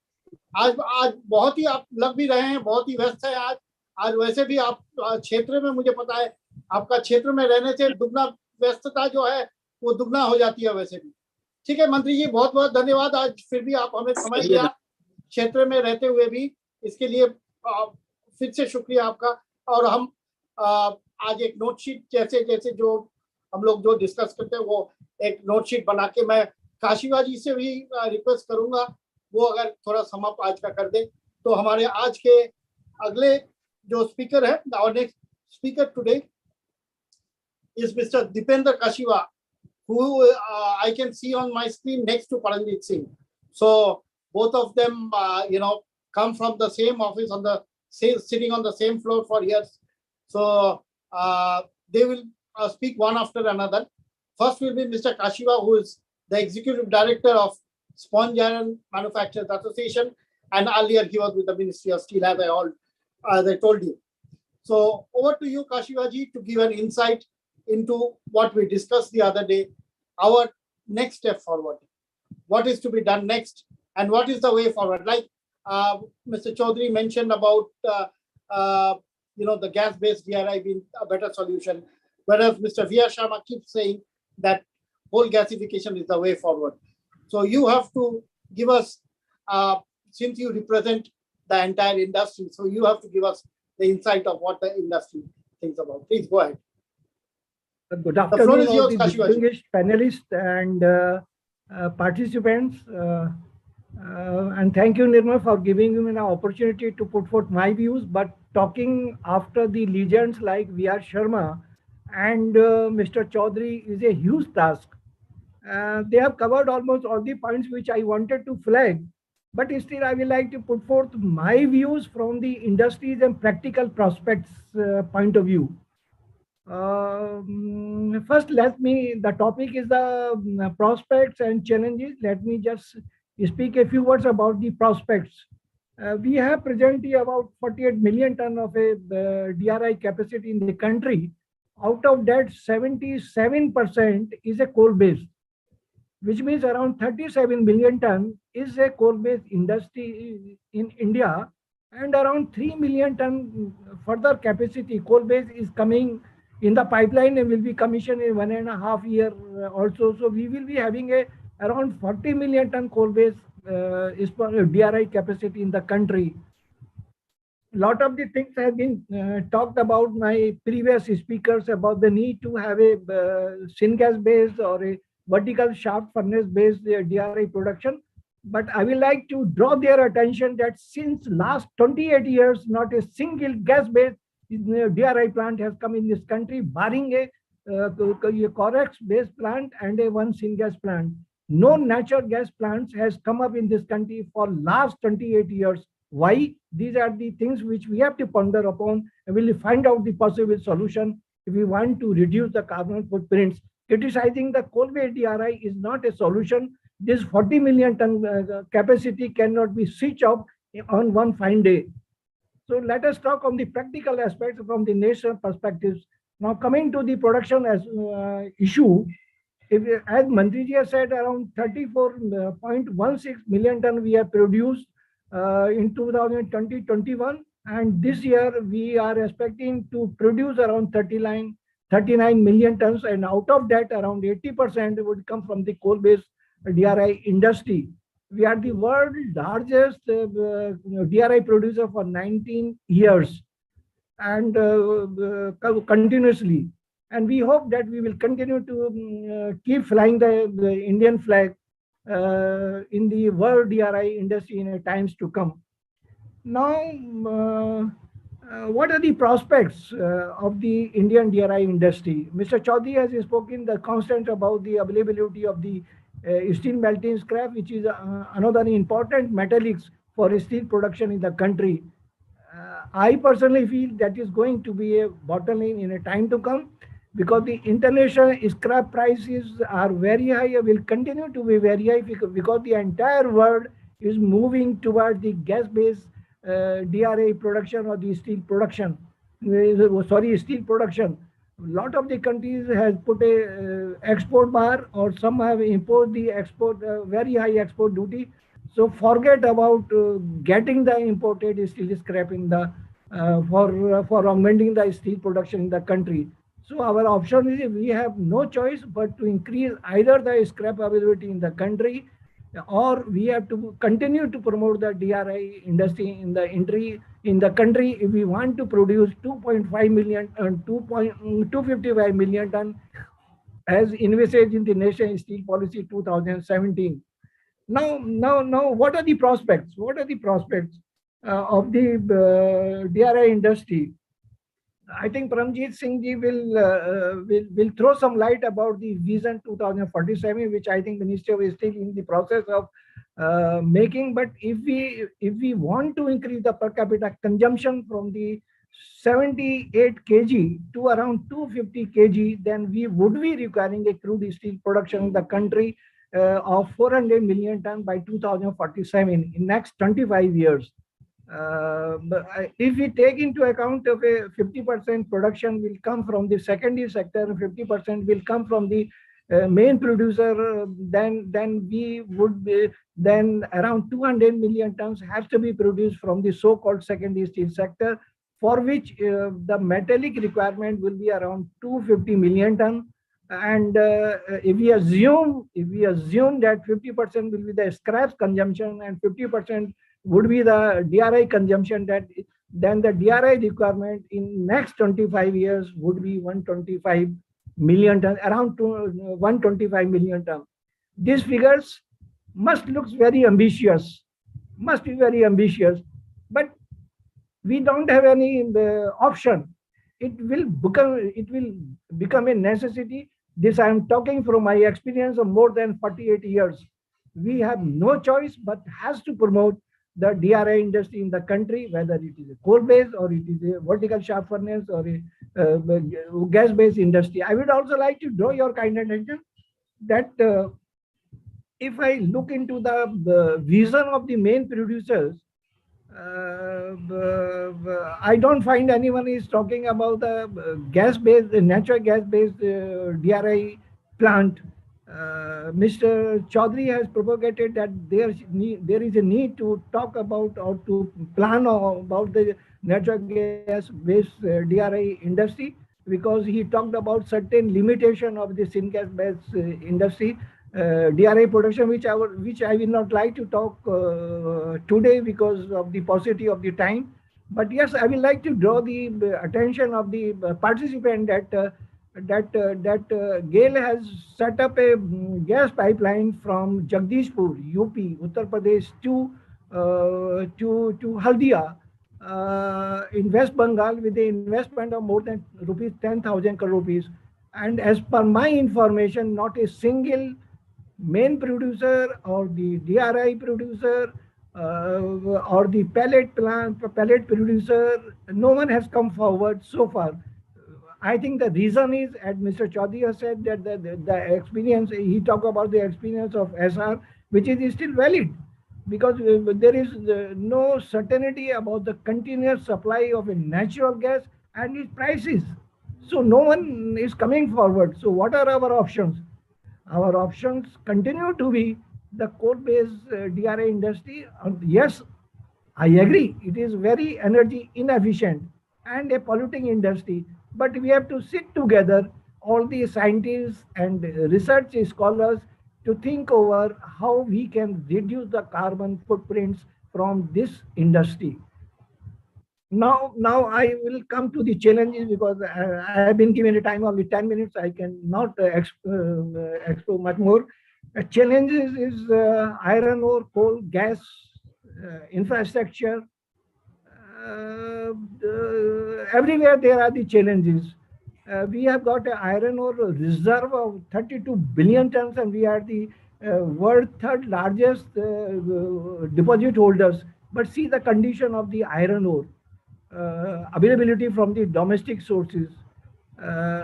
It is very difficult to meet the current domestic requirement, where we are envisaging to produce around 25 to 130 million tons of a crude steel. We are not able to meet their requirement. The country is still importing the iron ore. There are a lot of the challenges, and there are the solutions available. I will not like to, because these solutions, these issues I have been flagging. If Mr. Nirmal wanted, I will send a note on this issue. Then the coal. Coal is, as Mr. Chaudhary said, is a very, very critical issue. We all know about the CIL, Coal India Limited. They are meeting 80% of the coal requirement. Coal Ministry has continuously making a lot of the reforms. The results are now visible. And I think in 2-3 years' time, more private miners will come, than the options of coal availability from the private merchants, miners will increase. Then there will be some respite from on this front. But in the meantime, we have got a FTA from the Indonesia, from where we are importing the thermal coal, although it is not suitable for the DRI production. There is a nil import duty. The government of India has recently signed an economic cooperation trade agreement with the Australia, where the duty on a coal, both non-coking coal, thermal coal, and the coking coal is going to be the nil. But my industry, the coal-based industry, mainly import from the South Africa, which is more suitable for producing the coal-based DRI based on a German technology, Lurkic technology, or the SNRR technology. So I request the government, when you have allowed a nil import duty from the two main suppliers, our requirement is hardly 30-35 million ton, and in a time to will reach to 50 million ton. Why the custom duty should not be nil from to the South African coal? Natural gas, I have already spoken, but there is a challenge. GAIL is continuously interacting with us.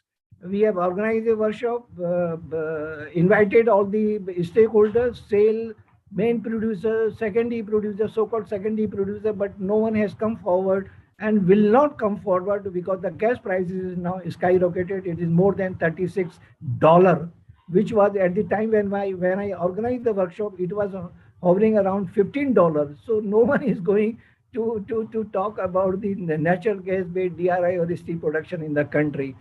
What are the challenges to reduce the carbon footprints? If you look into if you go back to the Nation Steel Policy 2017, they have fixed up a target to reduce the carbon dioxide from 3.1 ton per ton of steel to the 2.4 ton of CO2 per ton of steel. And now this target has been further revised by the government on the recommendation of the Niti Aayog. This has been reduced to the 1.71 ton CO2 per ton of steel. You have heard, Mr. Sharma, that their vision, how they are going to reduce it to 1.8 ton of CO2 per ton of steel. If we look into the vision of the Tata Steel, they are committed to reduce to the 1.8 again, like JSPL. JSW has committed to reduce their carbon footprint by 23% by 2030. But still, they are feeling that it is very difficult to get the targeted CO2 emission of 1.71 by 2030. It is very difficult. This is very, very difficult. The transportation issue, Mr. Chaudhary has covered in length. He talked about the slurry pipeline. As per my information, 3 slurry pipeline in the Berbel area is working, and around 20 more slurry pipeline in that area are in envisaged.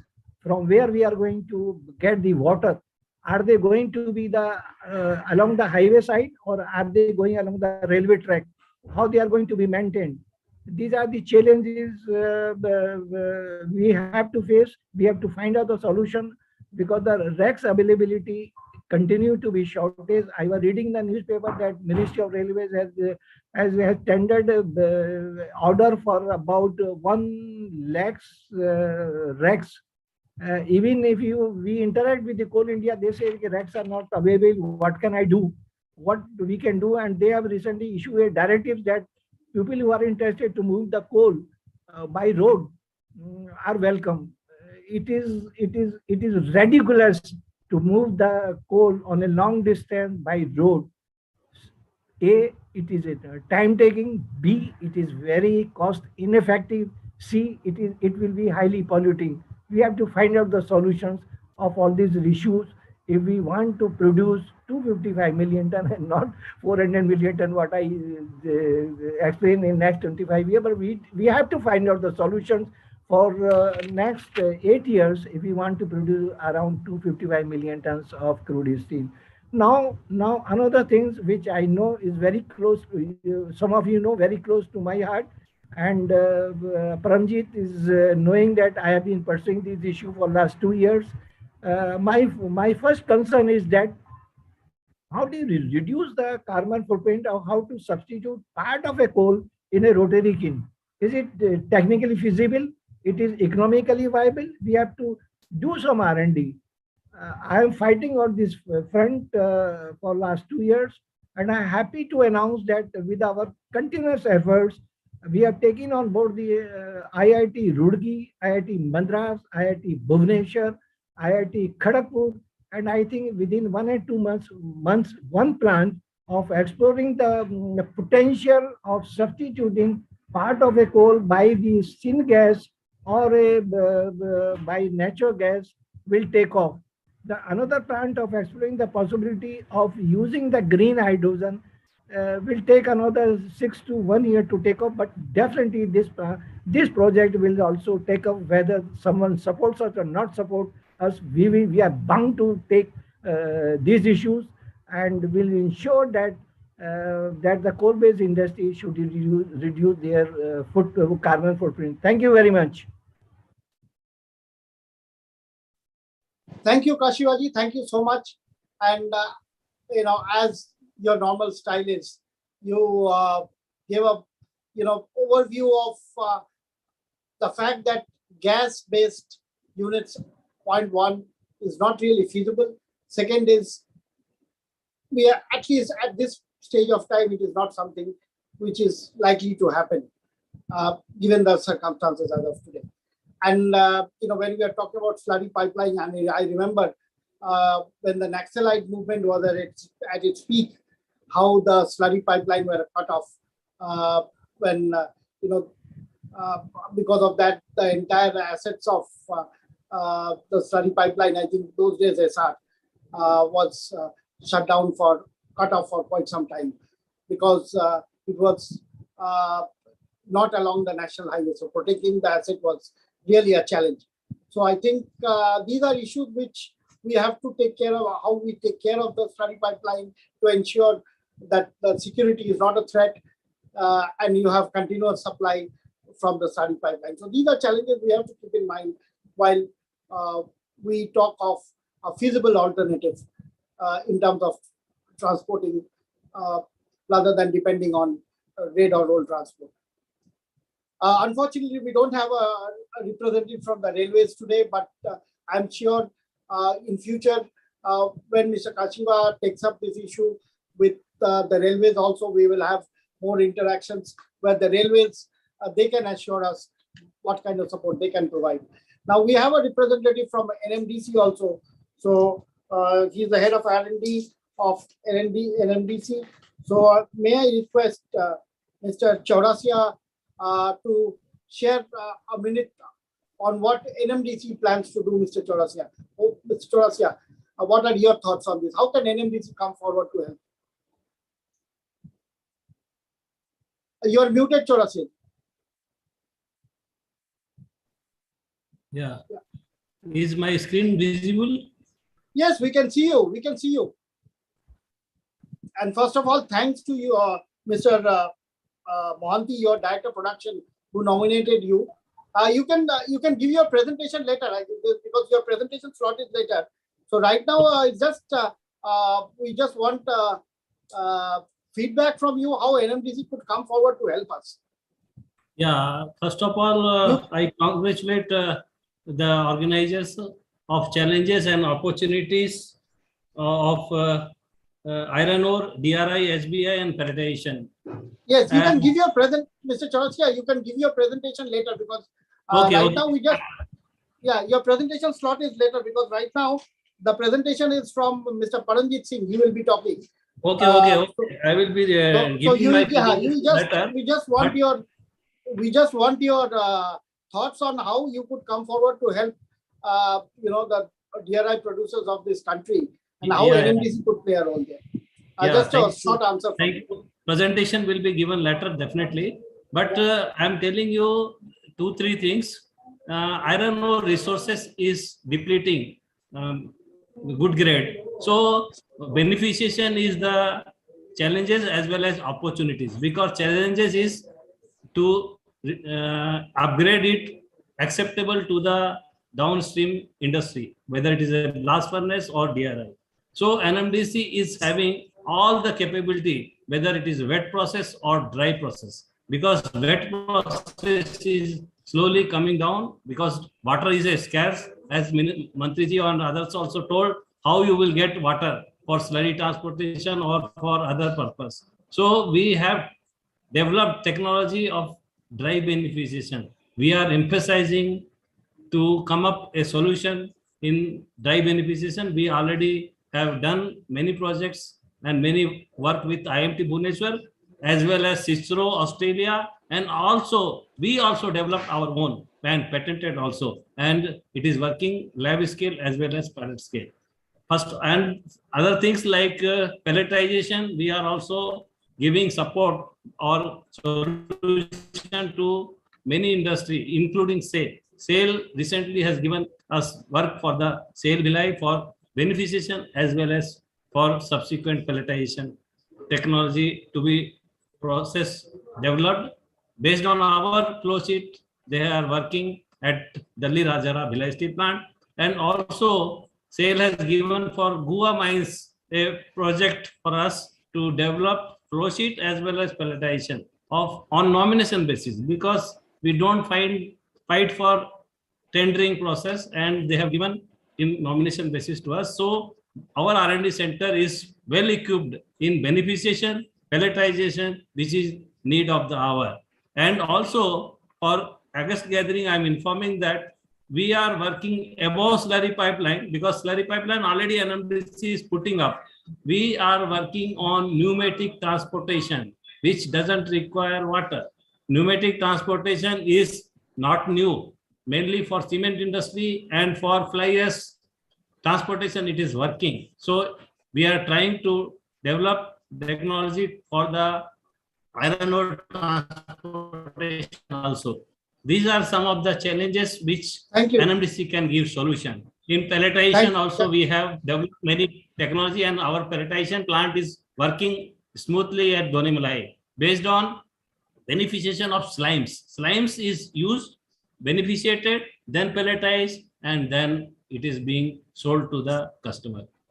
Thank you. My presentation, detailed presentation will be later. Yeah. Thank you for giving up. Yeah. I'm sorry, Mr. Chaurasia, Mr. Paranjit Singh has to go. You have to remember that in Udyog Bhavan, 6 o'clock, the gate starts closing. So if he cannot finish by 6 o'clock, he will be locked inside Udyog Bhavan. So I don't want that to happen. So over to you, Pandit ji. I'm sorry, thoda aapse waqt le liya. Lekin, you know, I just wanted a feedback from what the iron ore producers have to offer in terms of solution. So over to you, Pandit ji. Aap ye bhi bataiye, MDC spoke about, you know, sale going ahead with pelletization in a long way. Do they really have plans to charge pellets in the blast furnaces? Aisa kuch, or is ministry advising anything on these lines? What are the thoughts in the ministry with regard to use of pellets in the blast furnace? So over to you, Paranjit ji. Mr. Paranjit Singh is the additional industrial advisor in Ministry of Steel, Government of India. And you know, as you know, the industrial advisor, joint industrial advisor, their work is to advise the industry on behalf of the ministry. So you know, I call them the think tank in Ministry of Steel. So Mr. Paranjit Singh is the think tank, part of the think tank, which helps in you know, advising the industry. Over to you, Paranjit ji. Thank you, Mr. Nirmala Mukherjee. Thank you so much. So I'm not going by 6 o'clock. I work up to 7:30 also. The gates are, because the main gates are closed, but we are here. We are, you guys are working up to 7:38 also. That's not an issue, but I have certain other works. That's why I was just called up. First of all, I would like to thank you to all of you, and good evening to all of you who are present over here. And it's my privilege to address the participants in this webinar that is regarding the challenges and opportunities in iron ore, DRI, and other pelletization. What are the raw materials being used in the iron and steel making? I'm looking into the, you can say, level of the participants. I think representations are from the industry and you can say maybe the producer industry and the user industry both, and the participants are quite high, around 100 participants are. That shows that the importance of this subject, which is very, you can say, important as on date, because raw material not only, you can say, not only you can say affecting the environment, also it also affects the cost of production. So around 70% of the cost is being in the cost of production is of raw material. So it has two aspects. One is the cost and other is the environment. And today everywhere we are talking about in the environment, like emission of CO2 emission, and everybody is talking about the green steel. That challenge is big. So and in COP26, our Honorable Prime Minister have, you can say, given the further commitment and enhanced the commitment from whatever is given by the Indian government in COP21. Now the challenges are high. Earlier, you can say challenge was there. We have to reduce the 35% of our CO2 emission from the level of 2005. Now we have to reduce additional 10%, that is 45%. If we look into the, you can say, contribution of the iron and steel sector, in the country for the CO2 emission, it is around 12%, and if you see, it is highest in the industrial sector. So from my point of view, to reduce the CO2 emission from the iron and steel sector, that is very much important, and raw material can play a major role, or you can say significant role in reduction of CO2 emission. As it has been, you can say, indicated by Mr. V.R. Sharma, that around 70% of the, you can, fines are being generated during the mining. That means either we have to, you can say, increase, you can say, improve our mining techniques so that the fine generation should be low. But if we cannot, you can say, further improve the mining, then whatever the fines are being generated, we have utilized them on priority, and that can be done through the beneficiation and pelletization and pelletization. So you can say the pelletization is the one of the important area which is to be looked into, where we can use the maximum of the fines, because that pellets can be further used by the in the even in the blast furnace, as well as in the our electric arc steel making. So whenever we are talking about the raw material, the cost, the major contribution in the raw material is that alumina and silica, which plays the major role regarding the you can say requirement of energy, and that if the content of alumina and silica is higher, then the consumption of energy will be high. In that case, we need to, you can say, focus on the beneficiation, as the representative from NMDC, Mr. Chaurasia, told that they are already working on this beneficiation techniques from water to the dry beneficiation technique. I think that will be a great step towards improving the quality of the material which is used for the iron making, or iron making through blast furnace route or electric arc furnace route. From that point of view, beneficiation is industry need to focus on the beneficiation than pelletization. If we can, you can say, produce the better pellets, and we can increase the higher consumption of pellets in the blast furnace, and then we can reduce our, you can say, consumption of energy requirement and impact on the environment. As you have asked that whether the SAIL is working on this, I think the SAIL has started already working on this, and maybe in the new furnaces they are they have already, you can say, using certain percentage of pellets, and they are working that they may increase the use of pellets in the blast furnace. And whenever the discussions are happening in the ministry with the SAIL, and it has been guided that they should focus more on you can say this prepared burden, so that we can reduce the coke consumption and the impact of the coke import of the coke. Sorry. So these are the major area. In addition to that, this, I just want to stress upon that the Ministry of Steel has an R&D scheme in which we have the major focus is being given on that improvement of the raw material, either through the beneficiation or any other agglomeration process. So any of the project, if any of the project is available, which can be taken up by the industry, the ministry is very much happy to, you can say, finance that project. And this project in the new R&D schemes, ministry has, you can say, stressed upon that whatever the projects are coming, there should be, you can say, certain contribution from the industry side, so that whatever the projects being, you can say, taken by the institution, after the you can say, involvement of the industry, they can be commercialized at a larger scale. Because whenever the industry is involved in the R&D project, I think then the whatever the output of the project, that I think that can be more fruitful and can be, you can say, more useful for the industry in that case.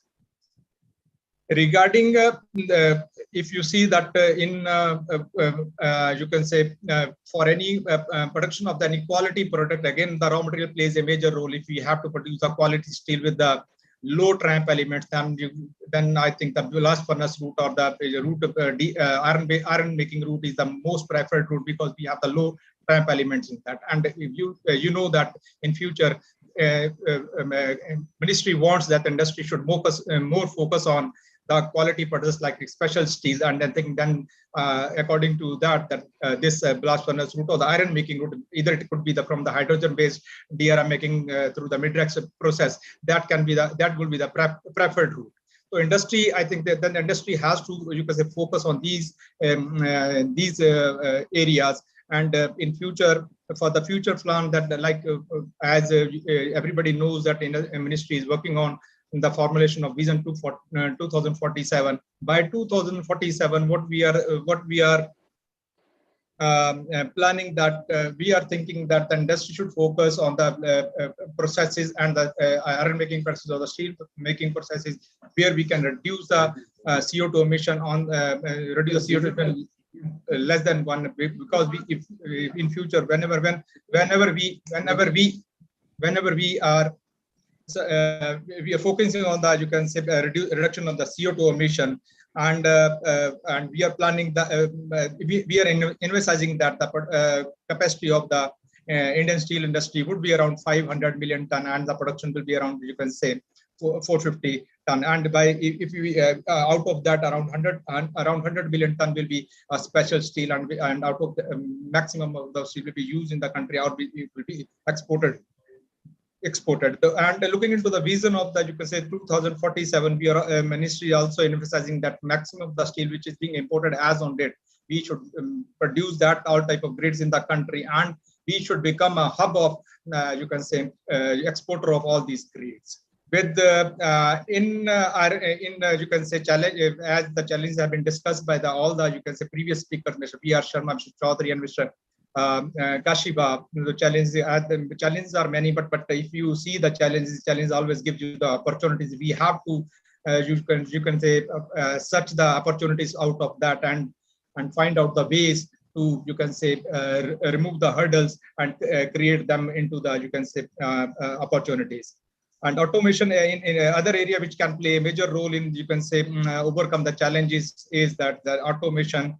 And industry 4, I think industry should focus on this. We should go maximum of the automation and industry 4, so that we can you can say, produce the quality and efficient steel continuously. With this, I'll stop my words, and I think the today's webinar definitely you give us the great input for the, you can say, challenges what we faced by the industry and the opportunities available over there. And we would be happy to hear from you in a day or two, whatever we will discuss today, and we will challenges and the opportunities, and whatever is being, you can say, required from the Ministry of Side, that we would be ready to, you can say, take up. Thank you very much, Mr. Nirmalya, for giving me the opportunity in this platform. Thank you so much. Thank you, Paramjit. Thank you once again. Just for the benefit of everyone, if you know that there was a recent conference organized by Ministry of Steel in association with CII together, where in fact Mr. Paramjit Singh, Mr. Kashiva, both were speakers. So this was very recently, and I just went up to him and gave him a piece of the announcement paper. I told him, Paramjit ji, aapko rehna padega. That's all I told him. And he readily agreed, and he said, yes, I will be there.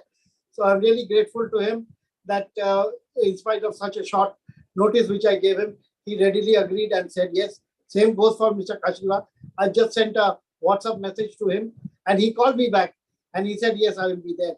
So my real gratitude to both of them for considering the request, and in the interest of the industry. We all want our industry. I always keep saying that the future of steel lies in India. We are going to be number one, come what may. We have all the inputs necessary to be a number one producer. And today, one issue which we all talk about is because of the rising prices of inputs.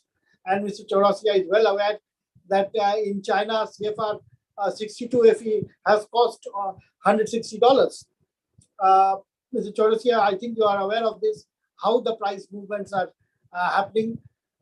In fact, just the other day, your Director of Production, Mr. Mohanty, DK Mohanty, had called me up to check with the spot prices. So this is how the industry is moving, and we have to keep the costs under control. So I think pelletization is a good move forward, definitely. And we have to use our low-grade ores where, we hear of instances where, even red soil is being used in certain countries, and a lot of research work is being done. So with that, without wasting much of time, because we are running behind schedule anyway, Mr. Malay Bhattacharya, who is the joint managing director of Kopan Mako, along with his colleague from Germany, Dr. Thomas Einstein. He's general manager sales for Machine and Fabric, Kopan GmbH in Germany. Dr. Einstein and Mr. Malay Bhattacharya, before you begin, we have a small presentation from Kopan Mako. The Ruhr region, the cradle of the mining and steel industry and home to many companies who've made industrial history, such as Kopan Machinery Manufacturers. The history of the manufacturer began over 120 years ago in Hattingen with Wilhelm Kopan, a brave entrepreneur and technical visionary who transformed a small steelworks into a major producer of roller presses. It all started in 1898 when my great-grandfather acquired an existing company here in Hattingen, the so-called Berninghaushütte. It was a foundry. But with the acquisition of that company, he immediately turned it into a machine manufacturing and producing company. Kopan's business today is the production of state-of-the-art roller presses and roller mills. It is one of the world's leading producers in the fields of comminution, compaction, and briquetting. In order to determine the perfect solution for its customers, Kopan has its own industrial-scale testing facility. This is where the delivered material is tested and analyzed. First of all, the customer is asking for a certain throughput, tons per hour or tons per year. And together with the raw material from the customer, we go to our test center in Freiberg, and there we find out the necessary pressing forces, and together with the working widths, which defines the throughput, we define and design the machine. Once the type of machine and the process technology have been defined, the planning phase begins, where engineers and product designers develop a product based on the customer's requirements. Well, apart from the service of the machines in the field, we also offer the design and the engineering for whole plants. This is especially necessary in the grinding field and also in fertilizer. Here we do the engineering of the whole plants, and they can be of reasonable size. Once the planning is complete, the next step is to assemble all the parts needed to build and develop the machine. To ensure the highest possible quality for the individual products, Kopan works with industrial service providers who all meet the Made in Germany quality standard. In addition, many parts that are later installed in the roller presses and roller mills are manufactured in-house. The machine you can see in the background is for a customer who has bought in the early 1970s the first two machines from Kopan. Beginning 2000, he has doubled his capacity and bought another two machines. And now, 50 years later, after the first two machines, these new machines will replace the first machines. Roller presses or roller mills are manufactured at Kopan with a high level of in-house production.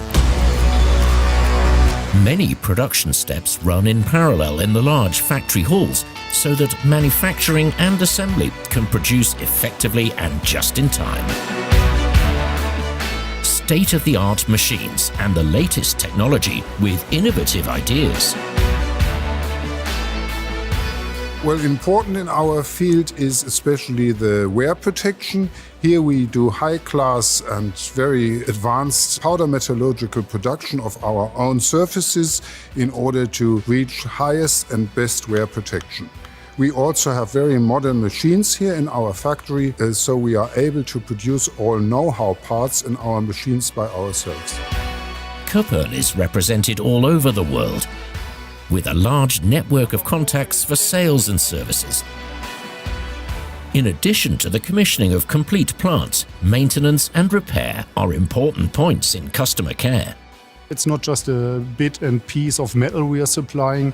We are supplying process know-how, we are supplying support, mechanical-wise, process-wise, and we are close to the customers. We are a traditional German-based company with more than 125 years of experience in our markets, and that's what we are focusing for, to be in long-term partnership with our customers and develop real partnerships from the beginning to the end.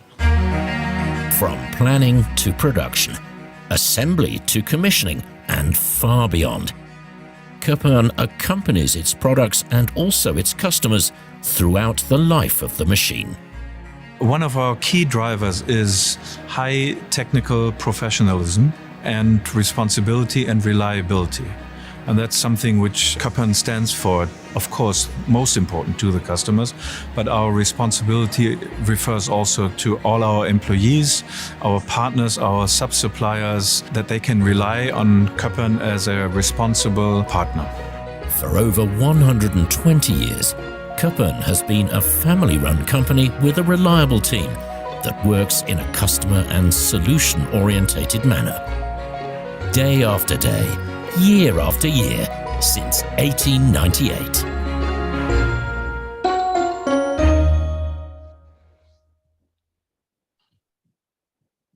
Thank you, Ankit.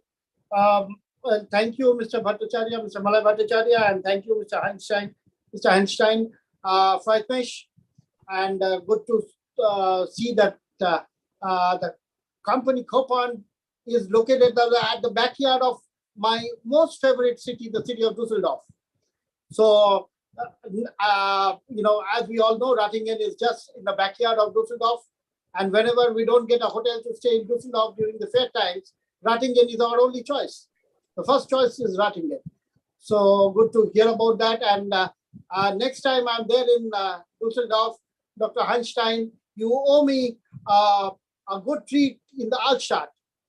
So, I'm sure, Dr. Einstein. Yeah, you are muted, Dr. Einstein. It's no problem at all. Thank you so much. I'm there in June for the Wire and Tube exhibition in Düsseldorf.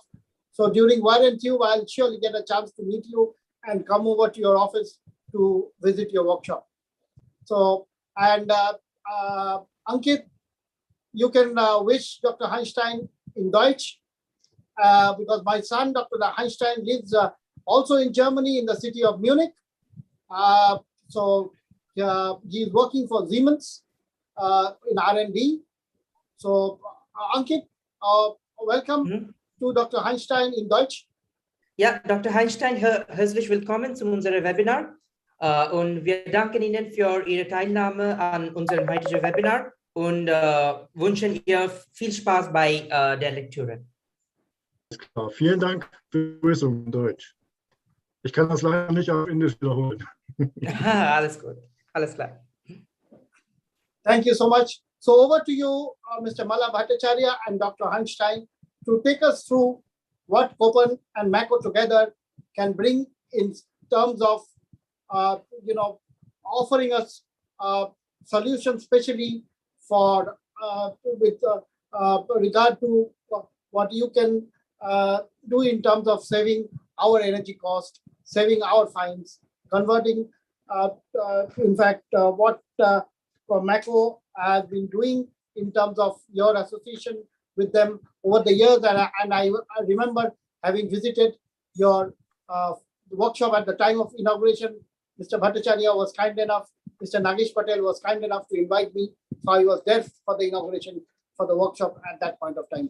So over to you, Mr. Bhattacharya and Dr. Einstein, to take us through the journey of what Köpern and Mako together can offer us in terms of bricketing of the iron ore, which otherwise would have been wasted. Over to you, Dr. Einstein and Mr. Bhattacharya. You can both speak together. I have no issues. Can we start, Mr. Mukherjee? Yes, please. Yeah, the floor is yours, Mr. Bhattacharya. First of all, thank you Steel and Metallurgy for organizing this seminar, though we are running quite late, but anyway, nevertheless, thank you very much for this webinar on challenges and opportunities of in iron ore, DRI and HBI and pelletization. Kopan, I guess, is a known name in the world of DRI briquetting and HBI, having the largest population of hot briquetting presses around the world, including highest population of hot briquetting presses in one location at ArcelorMittal, formerly SR Steel Hazira. However, we are not here today to talk about our expertise in hot briquetting, but want to go down the ladder towards backward integration in the area of iron oxide pelletizing and preparation of iron ore for a more efficient pelletizing process through our HPGR technology. I was looking back before just coming into this webinar. I was looking back at one of my notes, which I made about 15 years back in Mekong. And at that point of time, we were discussing about India's ambition of reaching 100 million ton steel production by 2010. And at that point of time, we were standing at 30 million ton around in the year of 2006-07. We have indeed reached 100 million ton now, but we have already delayed by a decade than what we have originally thought of. Nevertheless, looking forward, India is now on a steady path with a new ambitious target of 300 million ton by 2030. And this can only happen not only by adding new capacities, which are time and capex intensive over and above many other geopolitical issues, but we have to work on more efficient systems and process of our existing plant and infrastructure as well. It is indeed understood that to take a quantum jump from 100 to 300 million ton steel production, equivalent increase in mining of iron ore is inevitable. And with mechanical mining, we are forcing more and more fine generation, majority of which are ultra fines and hence not suitable for sintering.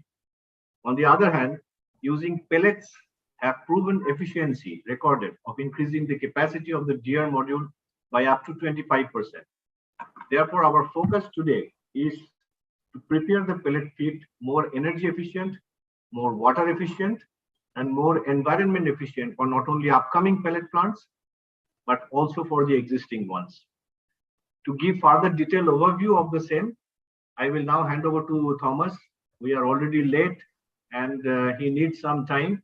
We will address the question and answer session, if any, together after Dr. Hanstein's presentation. So over to you, Thomas.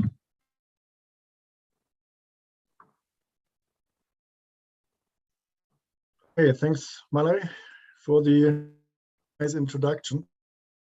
So I don't want to go to detail in this movie, which is very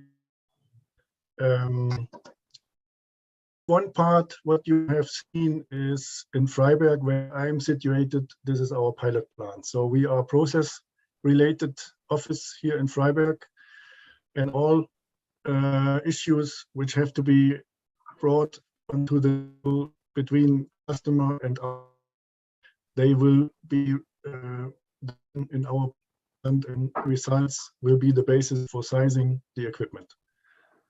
So improve efficiency of all preparation. In the past few years, we made a lot of experience while improving efficiency with our HPGRs in iron ore grinding. So let me switch over back to the slide. How does it work?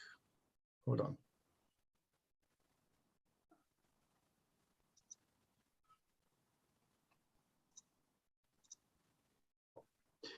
First, short introduction. Second, HPGR for pre-grinding of iron ore. I'm coming later to that. Dr. Hanstein, we don't see the slides yet. You don't see the slide? No.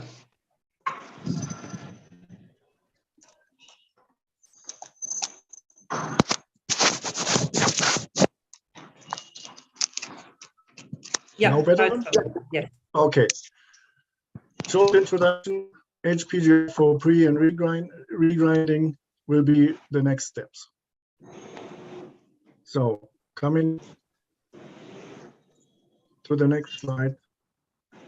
So This is nothing new to you. We are starting in the quarry. We are next step, concentration, including magnetic separation on or gravimetric rotation. Then dewatering, which is very important point here. Balling, induration, and then have the plants. Of course, we can also create briquettes, what Mr. Bhattacharjee already told as starter. So where do we see machines in a stage of improving in terms of availability, in terms of increasing capacity, in terms of decreasing power consumption? The next point will show that we are concentrating on grinding stage and regrinding stage. So pre-grinding in simple case means we have a with the screen, cut size will be less than 3 millimeters, for instance. This product goes to the ball mill. Ball mill will get much finer material, so power consumption will be reduced a lot, and the oversize goes back to the HPGR. It's the closed circuit. For regrind of the time, the material will come from filters for taking out the most of the water. Then we will that material into HPGR for increasing the fineness to have better condition to make pellets out of it. So in case, until here, we don't need any. Was a big issue. It was told from one of the colleagues before in his comments that where to get all that water from for piping, for everything. So HPGR will give a chance to use water consumption in the beginning stage of the grinding. I'm not talking about pellet transporting of the material, but material coming quarry. It will give a lot plus a lot effect, positive effect on power consumption of the complete plant. So where do we see a chance, and where did we see and where installed where we installed one of the machines or some of the machines you will see later on in our reference list is the pre-grinding. So cases pre-grinding is comminution. So in some cases we are talking about reducing crusher stages in the quarry already, or reducing the ball mill sizes, or deleting the ball mill, taking out and putting the product of directly into the spiral classifiers. This depending on the but there are different possibilities what we can do. Here is one example what is made in Carroll Lake. If you see here on the left side, the ball mill only, we had 15.2 per ton at 1600 lane. So afterwards, it was installed an HPGR as pre-grinder in front of that existing ball mill. So what was done? HPGR has taken power. Ball mill did not need to take to get the final product. So at the end of the day, we had a saving of 3.7 kilowatt hour per ton. And this is one of the most important sentences. Approximately each kilowatt hour per ton you are saving in an taking in an HPGR saves 2 kilowatt hour per ton in the ball mill. This is quite a lot. And if we are talking about energy but also start from beginning. Not it was discussed very much about pellet transporting and all that. We are starting at the beginning. So this is our phase. This is what our machines can do, where we can install our machines to, at the end, completely reduce the power consumption of the complete plant. So what is the positive thing or the advantage of HBI? If you are looking here on particle, after passing the HBI different tracks in the same part, and tracks later on in the ball mill to reduce the power consumption, destroy the material. So the next one is that in HBI process, using more particles on cube, not on flat shape, like in the ball mills. Here's one example from a gold mine. This is from a ball mill, and this is from an HBI, which helps a lot. Cubical parts help a lot to take out the gold and to take out the other material which is not needed so far. HBI we install and we can adjust several parameters like roller speed, influence the throughput, and we can also adjust between the roll, between the roller press rolls, and depending on the pressure we are reaching, different particle size distribution. So we can adjust perfectly. During our tests in the pilot plant, we can adjust the best adjustments for that particular material. My golden sentence is always as much as necessary, as low as possible.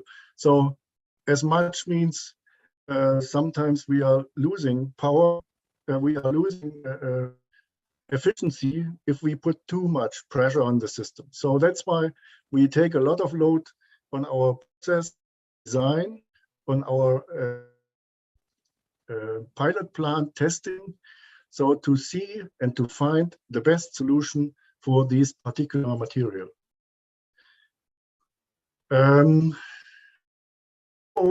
One of the colleagues also told that there's a lot of slimes during the production, and what I told with HBI grinding in the pre-stage, we are producing less slimes. And if we are comparing here, this HBI, this orange one, and the blue one is a conventional system, then we see that the recovery, of course, is copper ore, but anyway, we made the same tests with iron ore. The recovery is much better if we have not so much flat parts and not so much in the material, in the product. So means very optimized, and of course, what you can as well, the recovery is better than in conventional processes. So meanwhile, since we supplied 30 for pre-grinding in iron ore. Here you see the reference. It's different types of material of sorry. And we started very early, and we made during these 17 years now. We made a lot of also bad experience, of course, but we had a learning curve. And the learning curve brought us to one of the major for HBI iron ore grinding. This is only for pre-grinding. regrinding is following. So here's some example. This is one plant in Stoylensk where we installed 2 roll presses or 1 roll press in front of a ball mill. This ball mill circuit was existing. So we installed that HPGR in front of that ball mill. And before I explained what happens afterwards, the ball mill gets very fine material already and does not have to do too much work. Means increasing capacity and at the same decreasing kilowatt hour per ton. So that we did not do anything else. We just implemented this HPGR.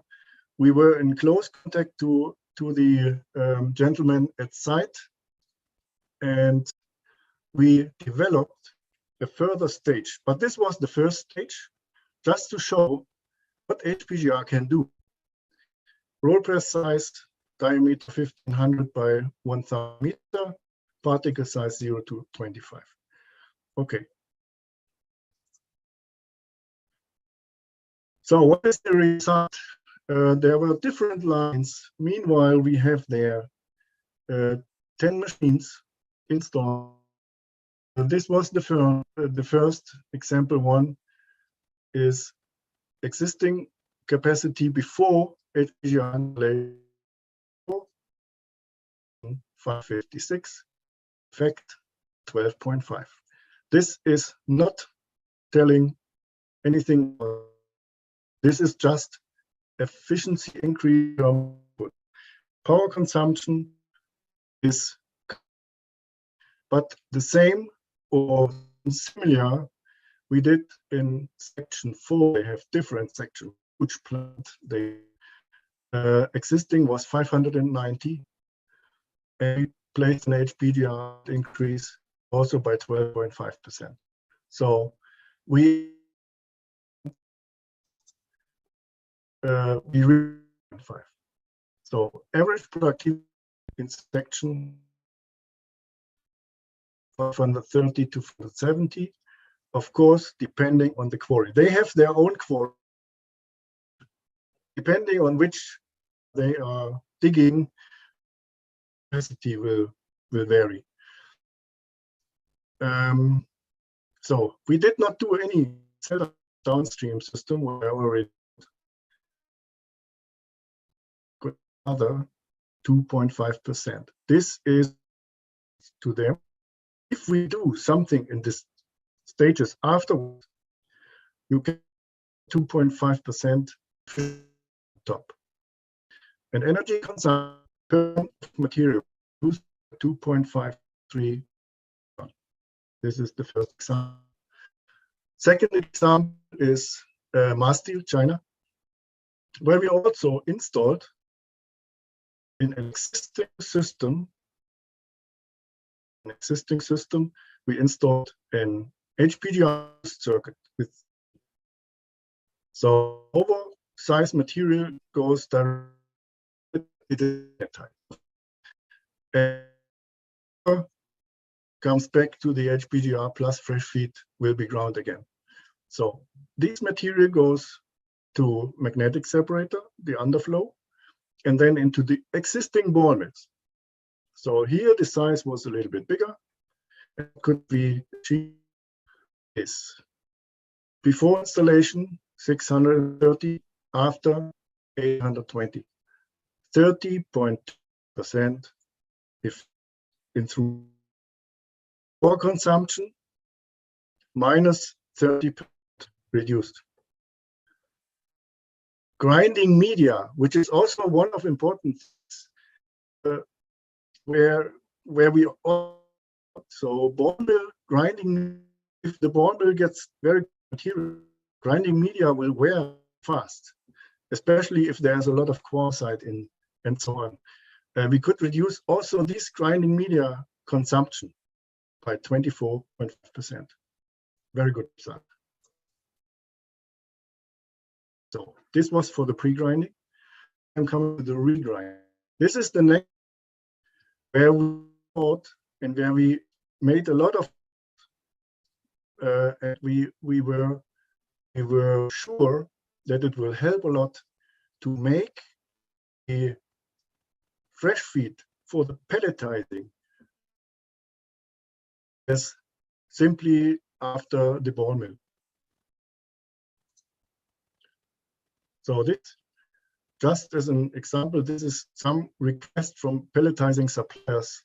So they are requesting 100% minus 150, 99 minus 100, and a D80 of 5. Magnetite, hematite,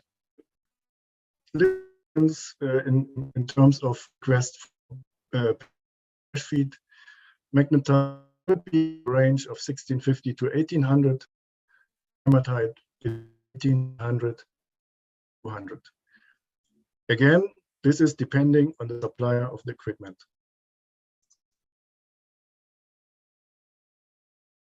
What is the benefit of HPDR for regrinding? More uniform, stronger pellets. So means the circulating load towards the pelletizing plant can be reduced. Experience, it goes between 10 to 25%. Can be reduced by better production of pellets. Higher productivity means the best, shorter retention time. Here we could achieve approximately 20 to 30 consumption to reduce of the green pellets. So here we are feeding the pellet with approximately 7% own. So that means the moisture is not that high. Of course, pellets need some water, and also here see that the possible reduction is 15%. So, and here's important sentence. This is experience based on different plants. So this is the range what we could achieve. Of course, we have to make tests. In our pilot plant, we can also do tests in pelletizing factory or in pelletizing pilot plants. It's an issue.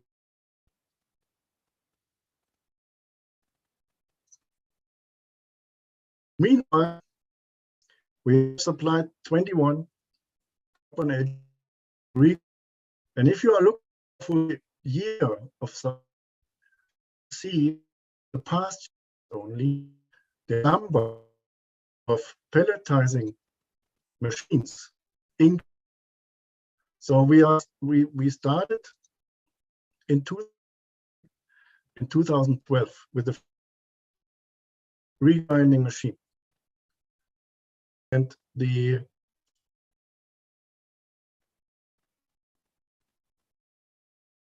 (2002). So far, we supplied the last. We are commissioning the next one, and the new one is manufacturing. This is not mentioned in our reference list. So that means becomes a bigger issue. It much more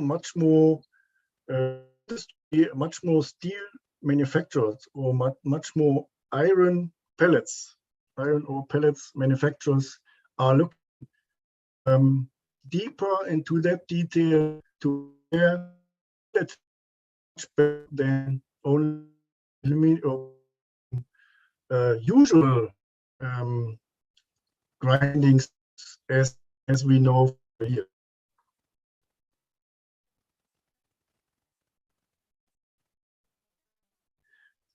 Here we have a grinding plant, Golfa, where we installed 3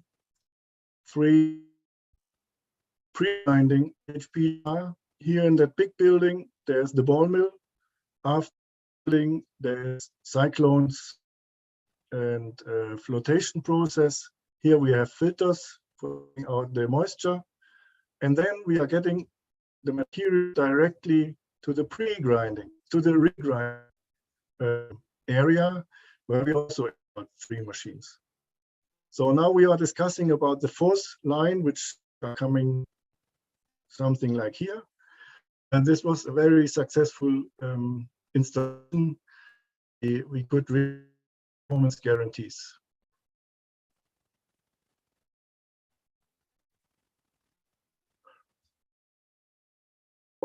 Not advantages. There's also some disadvantage. Well, first of all, advantage of PGR. Overall reduction of operating cost. Significant energy cost. This is also one thing what was mentioned several times today in different presentations. Higher equipment availability. So that means wear on our rollers is very low. The ball mill is on the higher side, means lining has to be changed. The ball mill has to be stopped for a longer time to take out the balls, take out lining in. Exchange of rolls in HPGR is very short, in very short time possible. Reduced power consumption, reduced consumption in grinding media, wear of roll surface, what I also mentioned, low installation space, very important. Not in areas, it is important that we keep faster equipment, shorter commissioning period is a very important thing, and higher accuracy of HPGR sizing. Very hard feed material is always welcome for our HPGRs. On our test results in the pilot plant, we can very fine define the size of HPGR.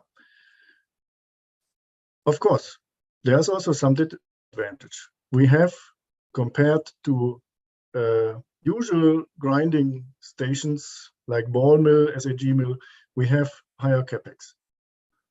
And we have to have more transport equipment like belt conveyors.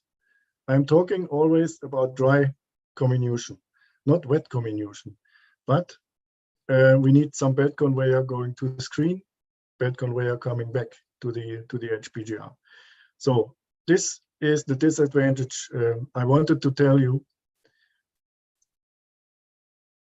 And in case of questions, please feel free to either contact me or contact Mr. Malay Bacharji in Kolkata, by email, by phone, whatever is suitable to you, or during that webinar today.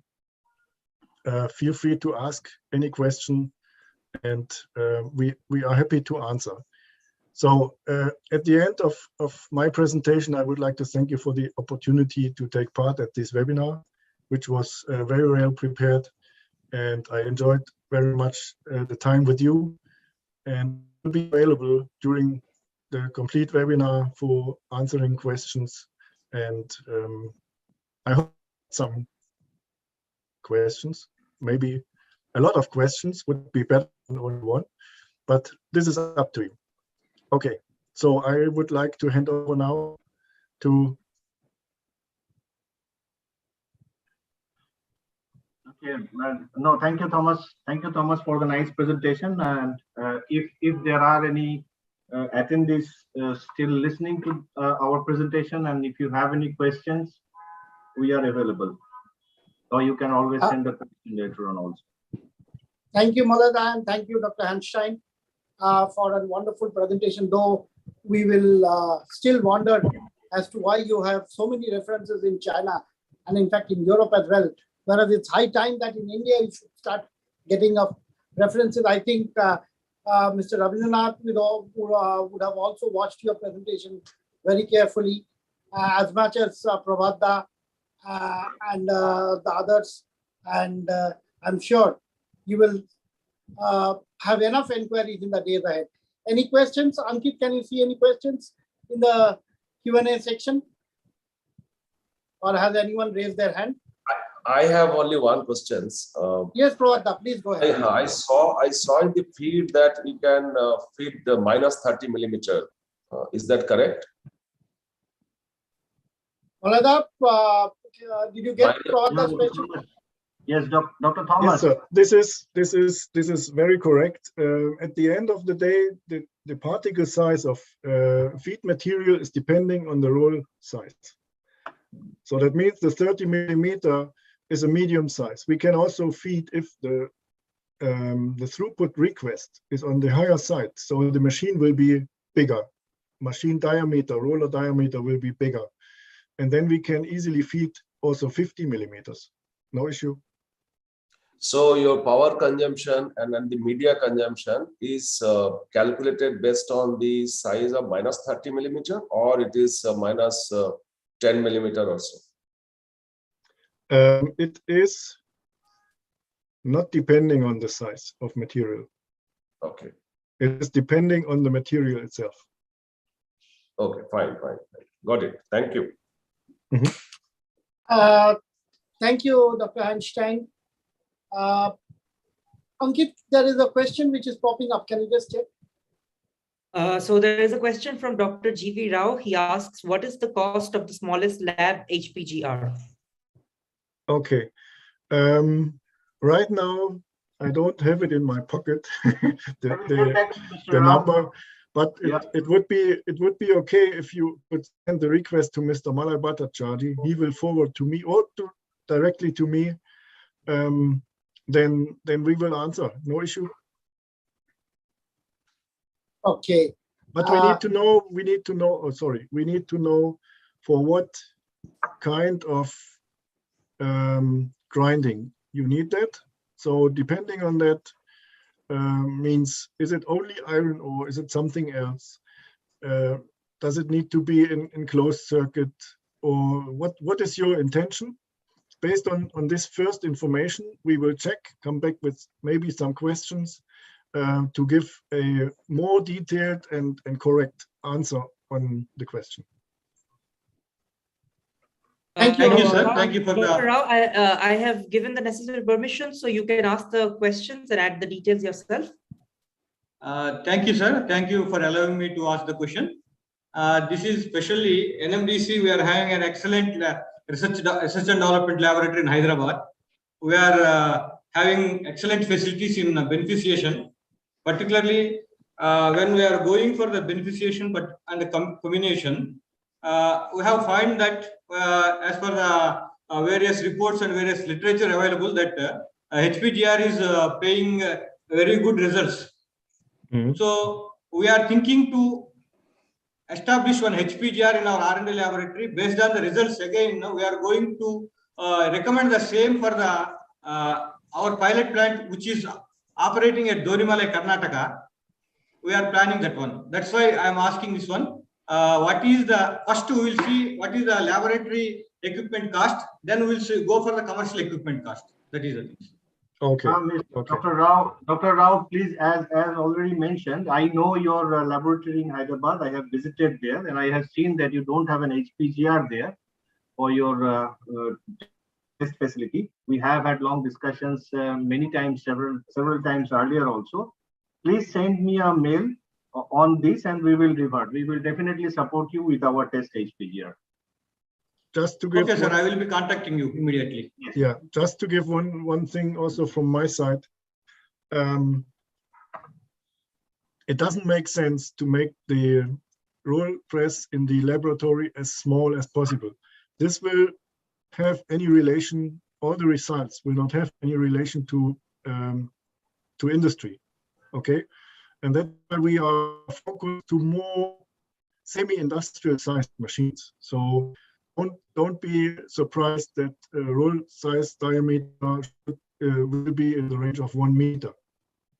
So no, it doesn't make sense to make a very small machine. Yeah, Dr. Rao, what Dr. Thomas is trying to tell you that we have seen in many lab scale and pilot scale presses the model used for determining the data are so small that those data can hardly be interpolated into industrial scale operation. The advantage of working with Copan is that in our pilot plant, we really have an industrial scale press, and which can give you a very close and authentic data to your actual industrial operation. So we encourage you, rather than going for purchase of a small pilot scale roller press, you send your material to Germany and let us do the test there in an industrial press. This is what he tries to say. Yes. Okay, sir. Thank you, sir. We will be in touch with you and we will be communicating with you, sir. Thank you. Fine. Thank you, Thank you Dr. so Rao. much. Thank you, Dr. Rao. Thank you, Dr. Rao. Thank you, Dr. Hanstein. Thank you, Maulana. So before wasting much time, I would just like to ask Dr. Muller. Dr. Muller, are you there? Dr. Muller, if you can hear us. Yes, I can hear you. Yeah, Dr. Muller, I just have a question. I mean, it's more of a request than a question. Is it okay that, Mr. Ravindranath, who is the Executive Director of ArcelorMittal Nippon Steel Vizag Asset, he has to go for another meeting. Is it okay if you exchange places with him? Is the request, if you don't have an issue. If time Yes, is a problem, no problem. We can. so you we can just switch exchange just exchange your places so that he gets a chance to speak just after Mr. Prabhat Kumar Ghodui from JSW Steel. So next speaker is my Dada. Those of you know what Dada means in Bengali, is the elder brother. Elder brother is the head of the family. So Prabhat Da is my mentor, guru, head of the family, everything put together. So Mr. Prabhat Kumar Ghodui is someone who needs, again, no introduction. If there is any issue regarding any, right from, your ore and pelletization plant, right down to even the downcoiler, any issue if needs attention, the only person Sajinji will remember first, I'm sure, will be Prabhat Da. So you will be the first one to call by Sajinji in such a case. So Mr. Prabhat Kumar Ghodui is Executive Vice President for Technology. Please listen carefully. He heads technology, energy, product development, and total quality management at JSW Steel.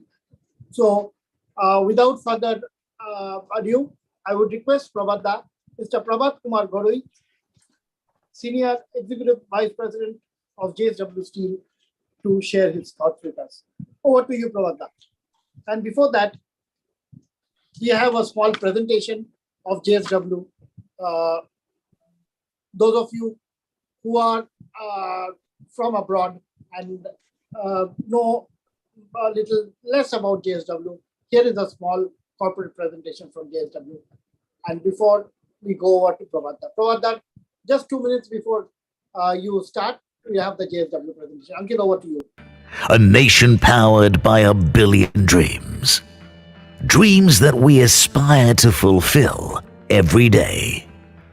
Together with our collaboration and commitment, as India embraces to be a $5 trillion economy by 2025, we are all geared up to be a part of this monumental journey to usher in a brighter, better future.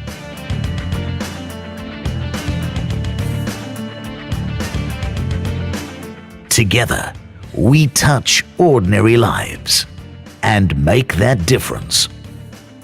We better every day. Together, we make steel that you carve into your agri-equipment. Together, we sow the seeds of success. We make steel that gives the grit and grind to your heavy equipment. Together, we change the landscape of our country.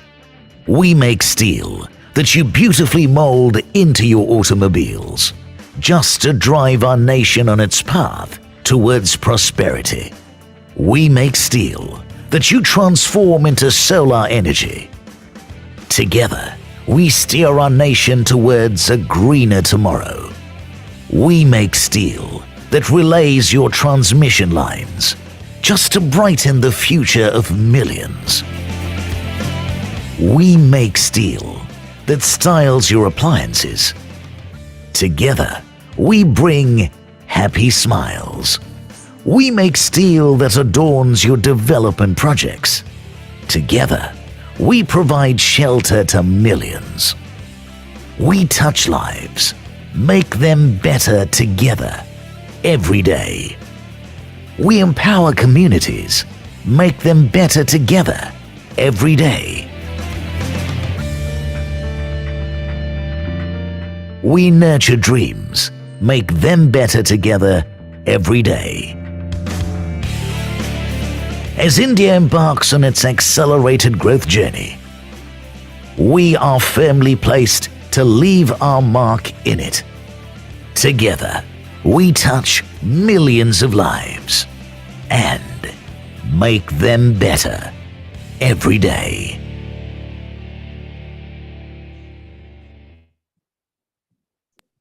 Thank you, Ankit. Over to you, Pravanta. Thank you, Nirmalada. Thank you very much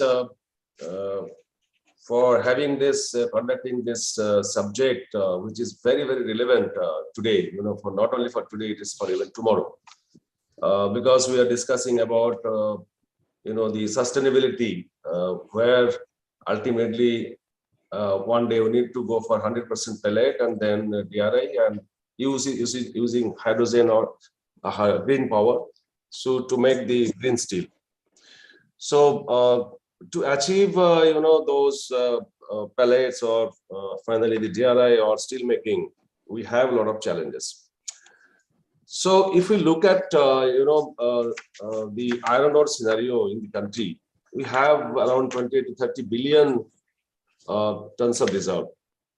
But unfortunately, out of that, around 18 billion tons is available only in the form of hematite, and around 10 billion ton is in the form of magnetite. Now that is also stuck in the eco-fragile region of Western Ghat. So leaving aside that quantity, so even though we say around 18 billion iron ore is available with us, if you just further you disintegrate in terms of the quality, around 70% of this material is of low grade, which is around 55 to 58, and around 20% is maybe around greater than 60. And today, a few minutes back, Mr. Chaurasia was trying to say that the mostly because of this preferential mining and all, we are in the process of depleting the high grade, because we are digging out mostly the high grade material and leaving this medium grade material in the mines. So if we continue this way, so the day is not far that will be left with only these 55 to 58 grades. So that means the challenges are going to come as far as the iron ore itself is concerned. When we are talking about, you know, building 300 million tons of steel making capacity in the country and taking it forward to the 500 million tons, I think, Nirmalada, you are talking about.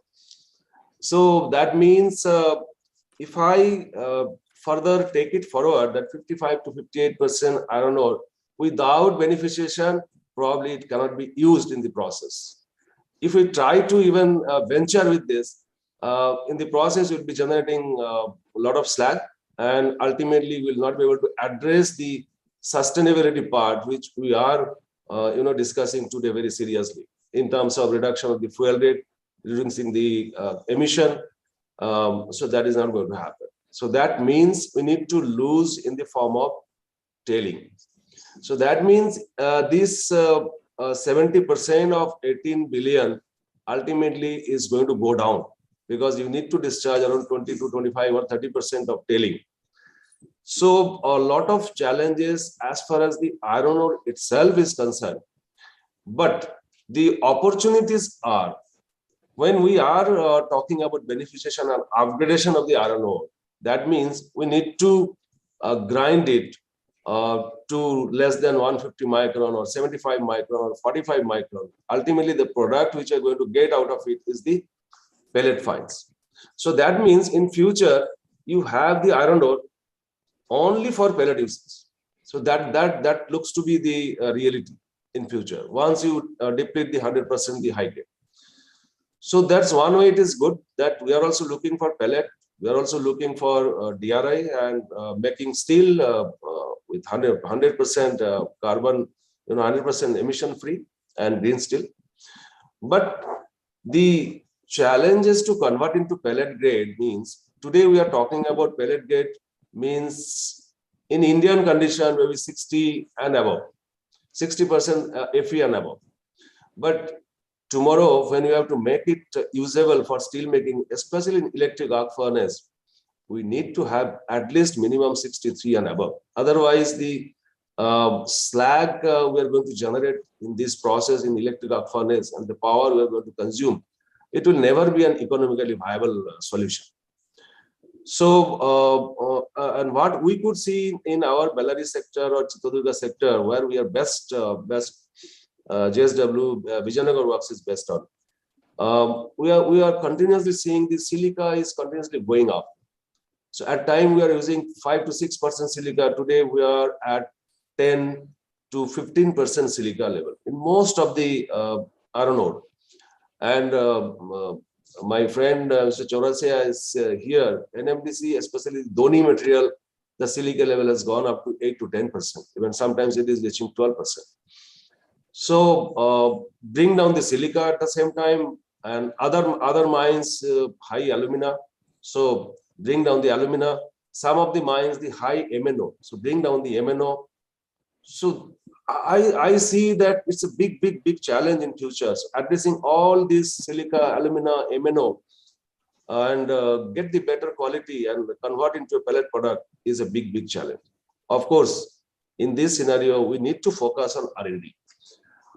We need to focus on R&D that in the technological aspects, that today whatever technology we have, mostly this grinding, desliming, the cyclone, spiral, all these things are there are limitations. So we need to have a proper technology, whether it is dry or wet, to mitigate the water scarcity and all. A lot of focus is required in future. And at the same time, I think the steel industry should be incentivized, for using this low grade. They should be encouraged by the government to use the low grade iron ore and make it useful by the technological intervention. And not only low grade iron ore, even the BHQ material, which is available in plenty, especially in this Bellary sector, which is of maybe 30 to 40% of Fe. So it has very low alumina, which is very good for the integrated steel making process, but having a very high silica. So this I think government needs to encourage the steel maker by incentivizing this usage of low grade iron ore. Now, if we look at the pellet, so we all know that in pellet we are #1 in the world. Consistently, we are producing a lot of pellets. But concern is if we compare with our pellet, Indian pellets, with the global pellet, I see globally the pellet grade is 65. And today we are talking about 60, 61, 62 is also a pellet. So a lot of compromise are happening in India. If you have to really compare with the global standards of pellet quality, which ultimately, give us the path for the sustainability, reducing the carbon footprint and all.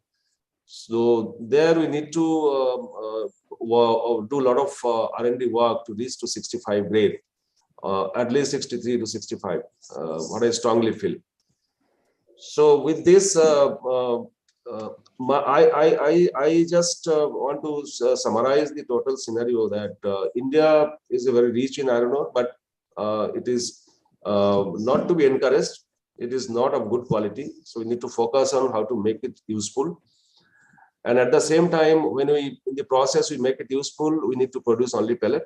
And that pellet grade, we need to really focus on how to improve the grade so that our steel making becomes meaningful in a economic manner and sustainable manner, so that we address our country's commitment in terms of the sustainability and making green steel in future. So that's all from my side, Nirmaluda, and thank you so much. Thank you, Pravada. Thank you. And especially I'm grateful to you for having brought up the need for pelletization as something which needs immediate attention. Because in spite of having 60 plus million tons of pellet production in a year, 60 million ton plus, we still need to develop low-cost pelletization technologies for the smaller players, as well as alternate pelletization methodologies where we could effectively use the low-grade ores to a great extent. And now, after thanking Pravada, I will request Mr. Ravindranath. Mr. Ravindranath is the Executive Director of the Vizag Pelletization Unit of ArcelorMittal Nippon Steel. So over to you, Mr. Ravindranath. And by the way, whenever Mr. Ravindranath's name comes up, one thing always comes to my mind. My good friend, Mr. Dilip Omen.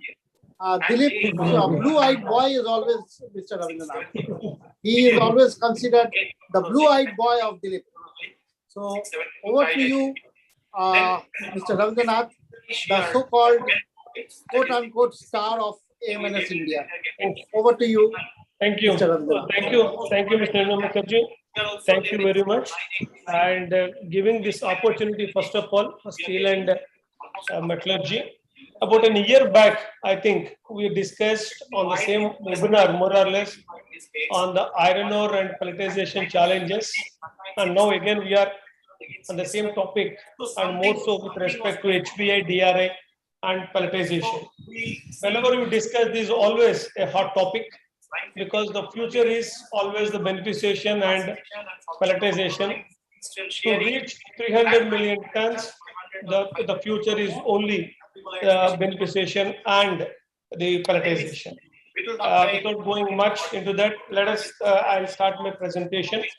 You all know, despite the second largest steel producer, Ankit, someone is on. Can you? Yeah. Mr. Ravinath, just give me a second. Ankit? Yeah, is it okay now? Yeah. There was some feedback coming. Yeah. It's fine. Yeah, Mr. Ravinath, please go ahead. Yeah. Thank you. Okay. Of course, again, the second largest steel producer, we always proud of that, but at the same time, we are only 33% of the average current global consumption, steel consumption.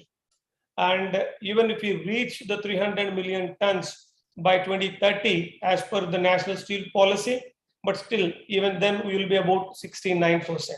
But the policy, the government policies, and also are encouraging and the corporates to move forward and enhancing the capacities and setting up the steel plants and the pellet plants and all. So some of the policies, like about allowing the 100% FDI in the steel industry and Make in India initiative, and the custom duty on plants and equipment, reduction of custom duty, PLI scheme, and also the shift government statutory and the environmental clearances. All these things are rather boosting or encouraging the corporates to come forward and increase the capacities. Even then, AMNS themselves, we are increasing our capacity at Hazira steel plant, and also we are coming up with a greenfield project in Paradeep in Odisha. So all those things are on the fast track.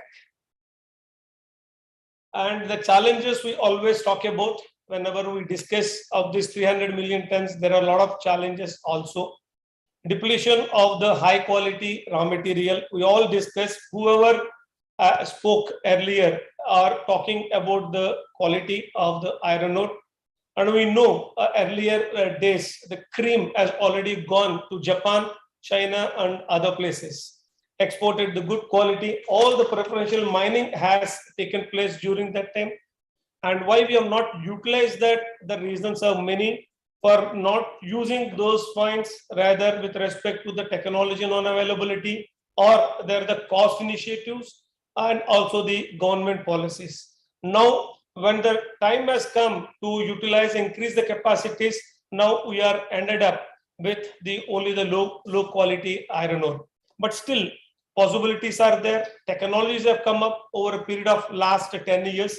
And we ourselves at AMNS are doing wonderful things with respect to the beneficiation and the low grade beneficiation also. I will discuss that in my following slides also.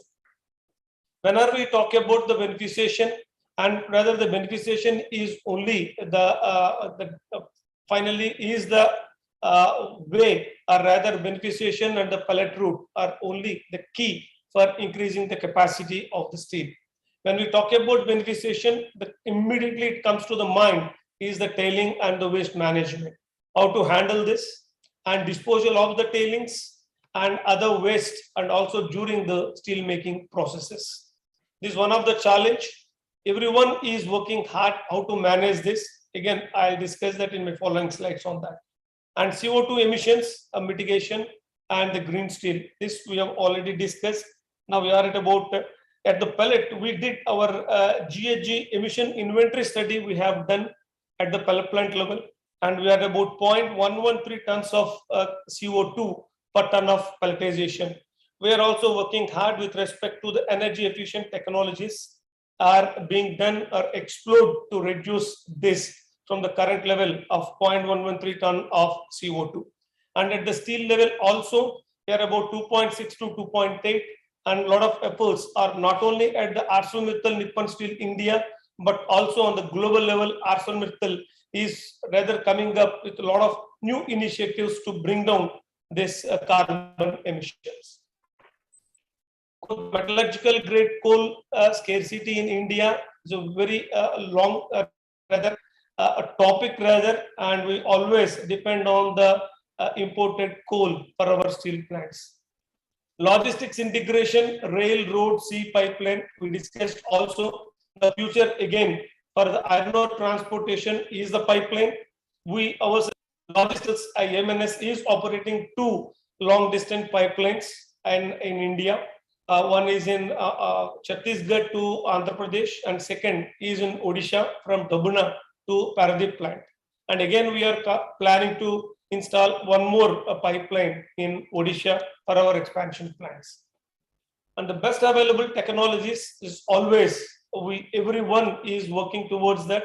We also working on the same, and a lot of even the best technologies were adopted over the last 1 year at both pelletization plant and also in the beneficiation, and I'll discuss that also in my following slides. And research and development is one of the key driver rather, along with the processes, we have to work with R&D, then only the possibility of reaching the 300 million tons is there.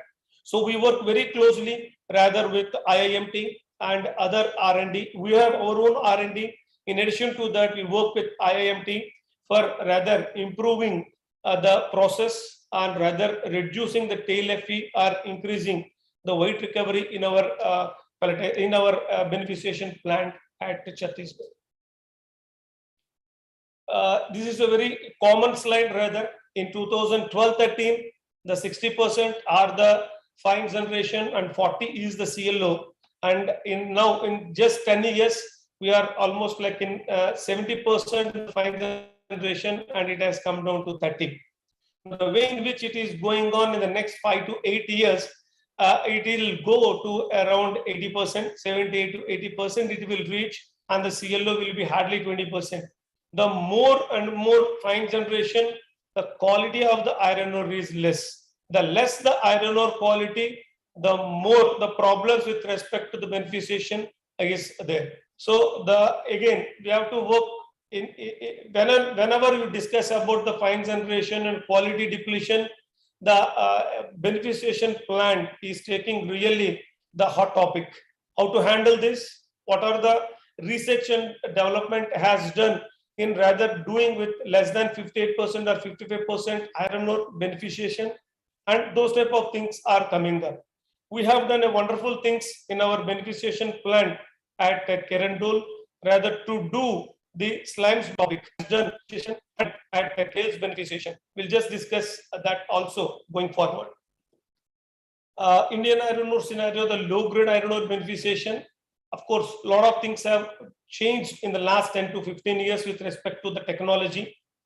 Rather, it has, as discussed earlier also with Copen, the HPGR, and also in the gravity separation and magnetic separation, that magnetic separators also with a very high magnetic intensity has come now. Earlier it was not there, now it has come. It is also a very good, what we call it as an equipment for our beneficiation plant. AMNS first conceptualized the utilization of the slimes of around 59 to 60%, and also the tails, which are about 50 to 52%, and we have built a tailing recovery project with extensive R&D studies on gravity and magnetic and flotation columns, and we have commissioned this. It is running since 2013-14. Challenges, the other challenges of the iron ore beneficiation, if you see the depletion of iron ore, we already discussed. Stringent environmental regulations, that is always there, involved in opening of new mines, handling of disposable of tailings. That is rather we are struggling a lot in our beneficiation plant. In spite of doing a lot of experiments and R&D, we still struggle in disposal of these tailings. And utilization of iron ore at around 45% as a cutoff fixed by IBM. And innovative, efficient, cost-effective solutions to treat the low-grade iron ores. It is always the lesser the quality of the iron ore, the more the cost is for converting that into a high-grade ore. So the low-grade ore beneficiation gives hardly a recovery of about 30-40%, and the rest becomes the tailings. And also it is linked up with the mineralogical characteristics. Not all ores are same. Like in Chhattisgarh, the ore characteristics are completely different. The ore which we are operating at in Odisha. Soft nature of sometimes with high alumina silica are also a big challenge to beneficiate. And the composition and content pose serious operational problems in the steelmaking processes. And the importance of tailings can be understood by this proverb: today's tailing is tomorrow's ore. Rather, it has become, we have already started even beneficiating their tailings itself. So if you talk about in 2005-06 to 2010-11, where NMDC at Kerandul in Chhattisgarh used to do the wet sliming, wet screening, and that time we used to get an iron content of about 64.51, and with 100 mesh of around 150 microns is hardly about 24-25%. Now today, after stopping of the wet screening by NMDC because of the environmental issues, now the completely the quality has completely changed. Now the 100 mesh, it used to be around 25%, it has gone as high as 40 to 42%. And now rather we have taken wet slimes also during that period from NMDC at 2005-11. That time the 100 mesh used to be around 46.84. Now today in the iron ore, what we are receiving has got iron content of 150 microns, about 40%. That means indirectly we are taking slimes and beneficiating it. So separately we are not separating it from taking slimes. It is as such is in the form of fines. It is coming to the tune of around 45%. And the minus 45 microns iron content is as low as 56%, and it is about 25%. It is really a very big challenge for the beneficiating that kind of an iron ore of minus 45 having 50-56%. Now we have done a lot of improvement, a lot of changes in our beneficiation process to handle even that kind of an iron ore of 150 microns of about 40-45% and producing still a concentrate quality of around 66%. And we have also developed the tails beneficiation circuit, and with a plan to reutilize of the tails which was generated over the years. So this is the pilot scale test results, and the feed FE is about 52%, and we have done with a rougher magnetic separation, and then followed by a scavenging magnetic separator, which has 24,000 Gauss. That is what we have applied, and we have got test results of the concentrate having 62.47% and a weight recovery of 55%. And the tail FE is as low as 38.27. Now the pilot scale tests are completed more or less. Now we are finalizing the flow sheet and then go for the implementation of this to handle the tails which we have dumped over the years at NMDCs at our tailing dam at Chhattisgarh. So this critical requirement for beneficiation process, the tailing management is, there is not a one size fit for all solutions. The company is going to managing the tail facilities and having different geographical, geotechnical and environmental issues. So again, we have to even customized approach is required. The way in which I am doing the beneficiation is not possible to do in a similar way at an Odisha beneficiation plant. We have to give a different approach altogether in handling the ore which is softer in nature than the ore what currently is being used by us in Chhattisgarh.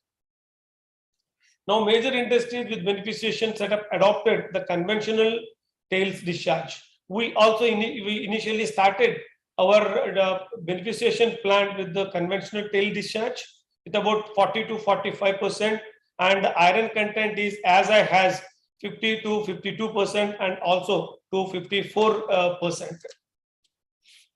Now, after the Wallace incident in 2000, everyone are now changing towards in a different way of tails discharge. Alternative solutions for the tails disposal.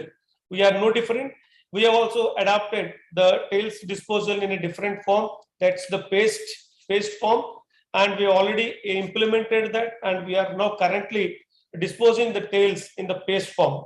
And going forward, this also will not work. Rather, we are also going towards the tailing filtration. That is having with a moisture content of about hardly 14 to 15%. Now the test works are completed. Now we have already received the offers. We are finalizing even the tailings filtration equipments also. So even the government is supporting very well for these technologies, both the paste thickener and also the tails filtration. Industries coming up with new technologies should be encouraged by the government for the environmental sustainability approach. So today we are finding it very difficult for getting the lands for disposal of the tails. Even tomorrow, if I come up with the technology of this paste, or rather the new filtration, tails filtration, that requires a lot of land also. We are now rather through this platform rather requesting the government for the allotment of the land for the tailings disposal. Otherwise, the beneficiation, the whatever efforts we are making in beneficiating the low grade ore will go in vain. It is very difficult. Without a beneficiation, there is no pellet. Without no pellet, there is no steel. So it is very much required to start with allotment of the lands for the tailings is very, very critical. This is the tailing management. They are now at the tailing slurry in the liquid form earlier days. Now we have slowly changed towards the paste thickener. This is also a pumpable in a pumpable mode. And now the more and more towards the paste and towards the tails in the dry form, the increase, the capex and opex both are in increasing nature. But this is order of the day. We cannot even dispose the tails in the liquid form. That is the reason why everyone, not only we, every industry, we at ArcelorMittal operating at different in the world are now converting towards this wet filter cake form from the conventional tails filtration. And now we're coming back to the hydro transportation. We have already discussed. This is the key going forward. As the railways are at the capacity, having no additional availability, the rakes, we're finding it difficult to get the iron ore for the movement of iron ore finds. The rakes availability itself is becoming difficult. Now, more and more we are asking, all the rakes are going towards the coal movement. So now truck by road is limited due to the poor quality of the roads, inadequate network, and the government is discouraging the truck movement due to the pollution issues. Ore reserves in India are located in environmentally fragile zones. These are the things which is really supporting even the corporates and the management to go towards the more and more pipelines. Earlier days, on the mines to the beneficiation plant, and then to slurry, the slurry pipeline used to be there from the beneficiation plant to the pelletization plant, and then pelletization plant, goes to the iron plants, iron and steel plants. Now, we are now thinking of even putting up the slurry pipeline from the mines itself, from the mines to beneficiation plant itself. We are now actively working on this. In few years down the line, we are coming up with, in the Odisha, the slurry pipeline from the mines, primary grinding at the mines, pumping the product of the primary grinding, and then pump to the beneficiation plant for the regrinding and further beneficiation. So that is the order of the day. Now, even the government is really supporting these slurry pipelines. Now, agglomeration part now, Sinter, everyone knows there is a route for the blast furnace, and now everyone is moving towards the pelletization, even not only for the DRI route, but also for the blast furnace route. More and more pellets are being used. Earlier days, the pellets means it is only for the DR plants. Afterwards, it has changed, and the blast furnaces have started using the pellets. The best example is the Tata. Now, the Tatas are using more than 40-45% of their feed in the blast furnaces, the pellets. Even in our own blast furnace, in our Hazira steel plant, we are using as a has 70-80% in our feed, the pellets. The advantages of the pellets, we all know it has got the good porosity, utilization of the waste ore and the lean ores as cheaper and abundant raw materials, and the built-in flux is there, and improved productivity and reduced coal consumption and higher bulk density compared to sinter. These are all the advantages of the pelletization, and that is driving now more and more rather corporates to going towards this route. And we all know the total about 110 million tons of steel of pellet production. The capacities now currently we are at about 89.5 million tons of pellets are being produced in 2021. Out of that, the JSW is the highest with 25.2 million capacity, and next is ArcelorMittal Nippon Steel with 20 million tons, both at Odisha and in the pellet plant in Vizag put together, constitute about 19% of the total pellet capacity in India. And of course, unlike others, we have got at ArcelorMittal Nippon Steel the Midrex modules, we have got the blast furnace and also the Corex. In all these three, the pellets are being used in the different proportions. Corex, all 100% the pellets. In the blast furnace, we use almost up to 60-70%. And again, in the DR modules, up to 80-100%, the pellets are being used. The specific consumptions of 1.42 tons per ton in the Midrex modules, whereas in 1.56 in blast furnace followed more or less same in the Corex furnace also. The metallization is the highest rather in the DRI modules of around 94%. Even we have supplied the pellets in the DRI kilns also. Even the up to the 300 tons per day modules are also our pellets have been supplied and used successfully. When you are talking about the pelletization, the challenges are also there in the pelletization processes because of the filtration unit, the first process in the pelletization, and followed by the boiling and the screening and induration. Every unit is rather has got the effect on the following process. Like if the filtration is with a higher moisture, it affects the boiling. And if the boiling is bad, it affects the screening. And if the screening is not proper, it affects the process of the induration and leads to a poor physical properties. So for this, in every process, we are working very closely and coming up with the new, the technologies. And then we are at the end, we are trying to give a constant, consistent quality to our steel plants at Hazira. If you see the in the process of the green balling, use of alternative binders, the organic binders are there. Now, conventional thing is to use the bentonite, and now we have started using the organic binders also. With that, the balling properties are very good, and now we have done extensive R&D on this, and we have finalized on the use of organic binders. Again, the organic binder what we are using for our material is not the same for the material what we are using in Odisha. Again, it depends on the ore characteristics. So because of that, we have done a lot of studies, and we have chosen with one kind of organic binder which is well suited for our material. With this, the consumption of the bentonite comes down. Because of that, iron quality will improve in the pelletization. And coming back to the screening, also we have done some improvements with reference to the layered screening, which is also first of its kind. We have used in our pelletization plant at Odisha, the second plant which was recently commissioned, and we have got a very good results of that particular layered screening. Because of that, we are trying to implement the layered screening in the pellet plant 1 of the Odisha plant and also in Vizag. And the advanced technologies for the filtration, again, the conventional one for the filtration, if everybody talk about, is the vacuum filters.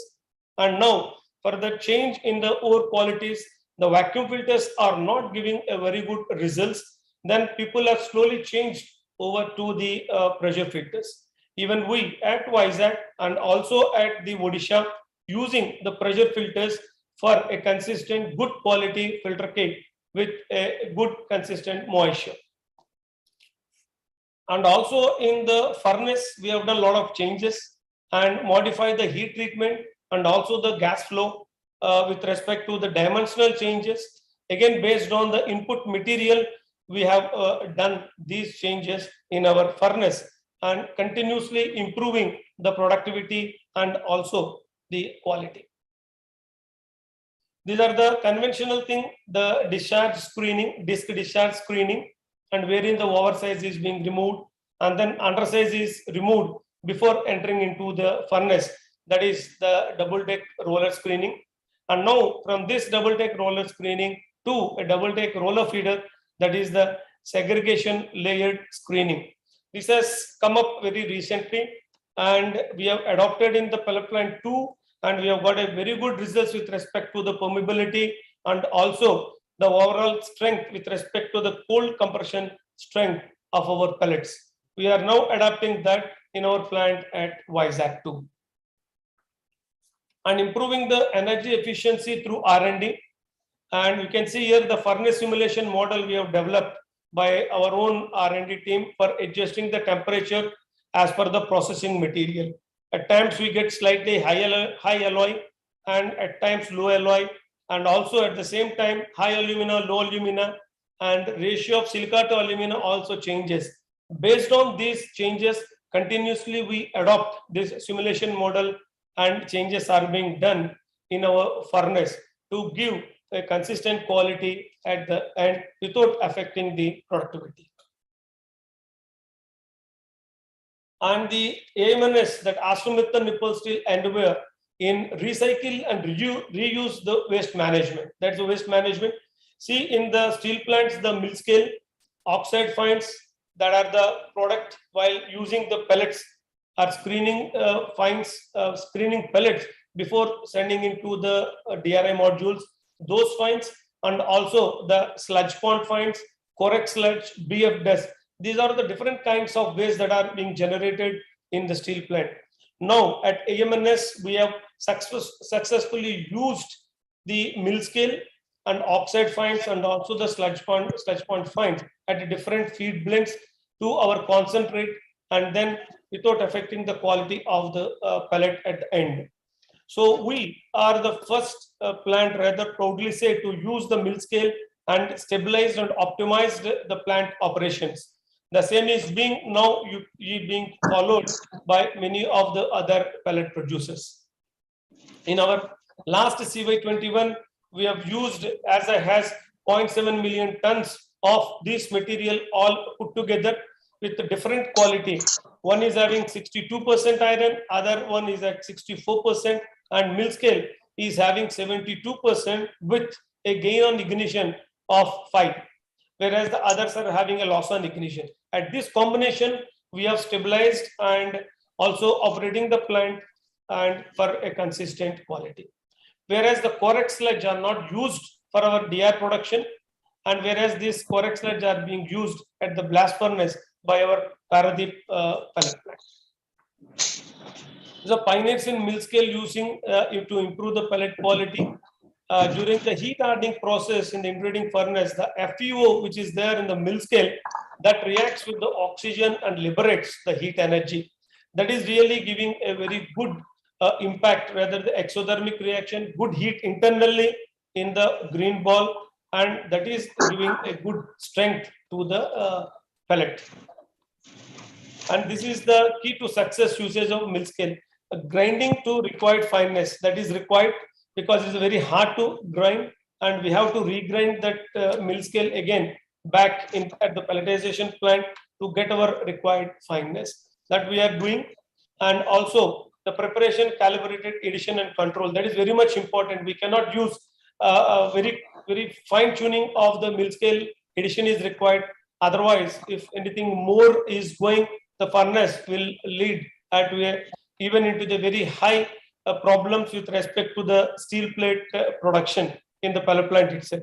So for that, the preparation, calibration of calibrated addition and control of the mill scale is very, very important.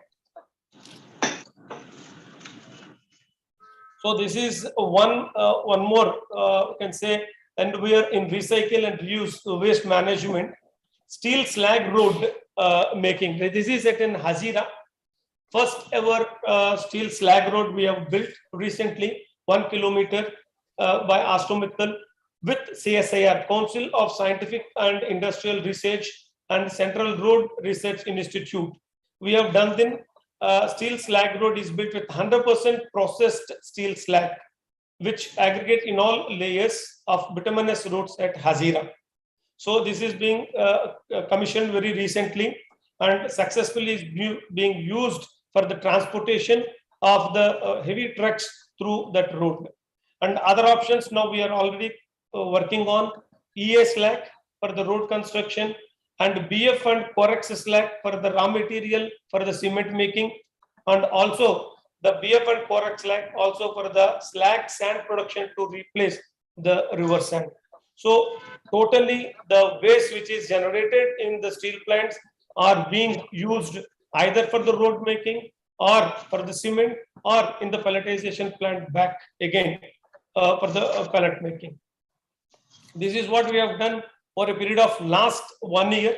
In addition to a lot of process optimization we have done in our beneficiation plant with respect to the tails beneficiation and also the slams beneficiation.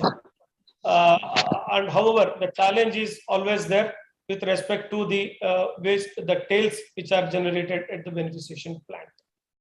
So that is all from my side. Thank you very much for giving me an opportunity, Mr. Mukherjee. Thank you, Mr. Rabindranath. Thank you so much for especially your use of electric arc furnace slag, EF slag, is interesting for everyone when it comes to waste to wealth, converting waste into wealth. That's a very, I think, interesting piece, which interesting example which others can follow. In fact, the other day I got a call from Bangladesh Steel Rolling Mills, BSRM, who wanted to know whether it is electric arc furnace slag, and I specifically clarified that yes, it is EAF slag which is being used, which I think Bangladesh being primarily EAF steel producer, it is of interest to their country as well. So thank you, Mr. Rabindranath, and for highlighting the pelletization so very well. With that, I'll request our next speaker. He was actually the earlier speaker, but Dr. Muller have been kind enough to accommodate Mr. Ravindran. So thank you so very much.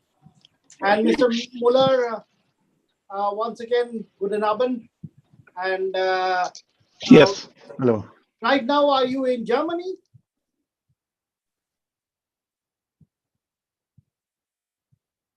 Yeah, Dr. Muller, are you in Germany right now?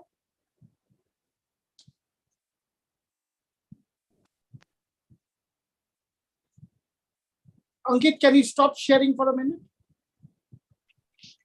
Yeah, Dr. Muller, can you hear me? Yes, yes, sorry. Sorry, because we have a presentation from your end. I mean, there is a video presentation which is just before your presentation. So the company presentation, do you have a company presentation, Ankit? Ankit? Yeah, I'm just sharing it. Yeah. So, Dr. Muller, just wanted to ask, are you right now in Germany? Yes, I'm situated in Germany, between Dresden and Chemnitz. Yeah, which city are you in right now? In Freiberg. It's the same city like Dr. Hanstein is situated. Okay, in Freiburg, yeah. Yes. Okay, Ankit, so once again, your responsibility is to greet Dr. Muller. Ja, Dr. Müller, herzlich willkommen zu unserem Webinar. Yeah, thank you. Yeah. So yeah, here is the corporate video by your company.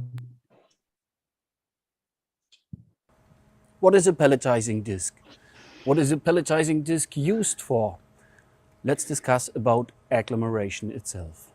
Agglomeration, and to be really theoretically, is the transfer from fine particles into larger balls.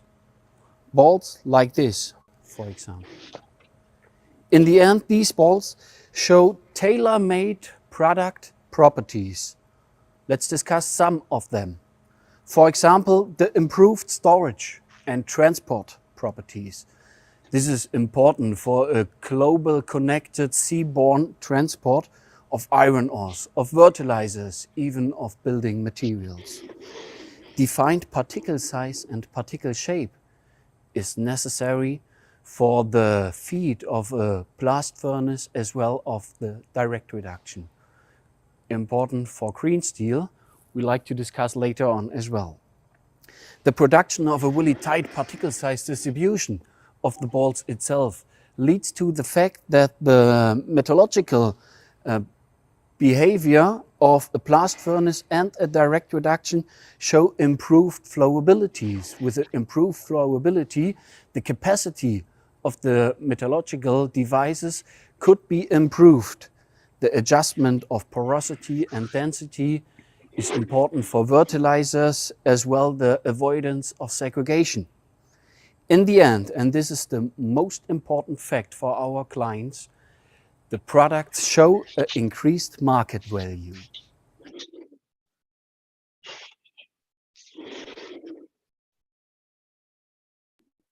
Yeah, over to you, Dr. Miller. Okay, so I will share my monitor. Wait a moment, I hope.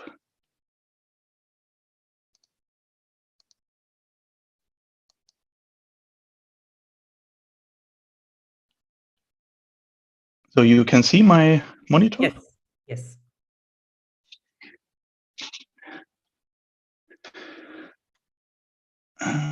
Wait. Okay, then let's start. In the introduction video, you saw my colleague, Jan Lamke, who is our head of sales, and I will continue with his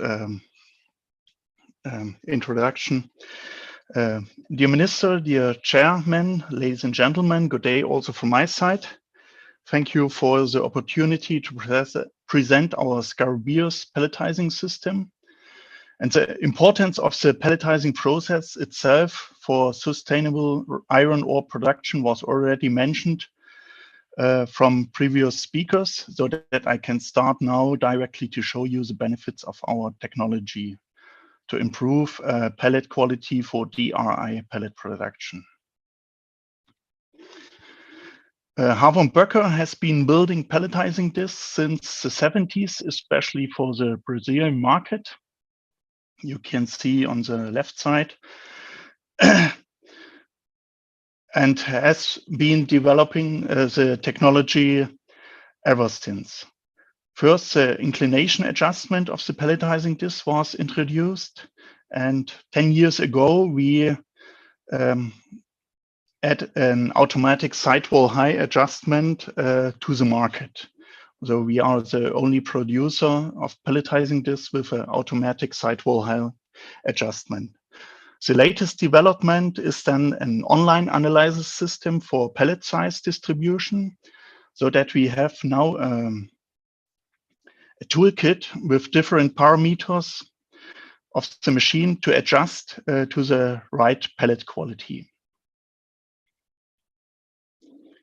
So the latest pelletizing disc version you can see on the right side. It's a Scarabeus system of Havon Böcker. Now I want to introduce now our Scarabeus system using our latest installation at an European iron ore producer. You can see here the pelletizing disc during the commissioning process.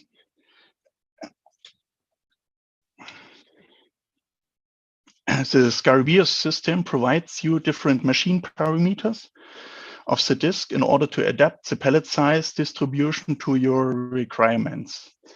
So with the inclination adjustment, you see here in this part, then the rotational speed we can adjust during the operation and the water supply. And as a fourth parameter, we can adjust the sidewall height.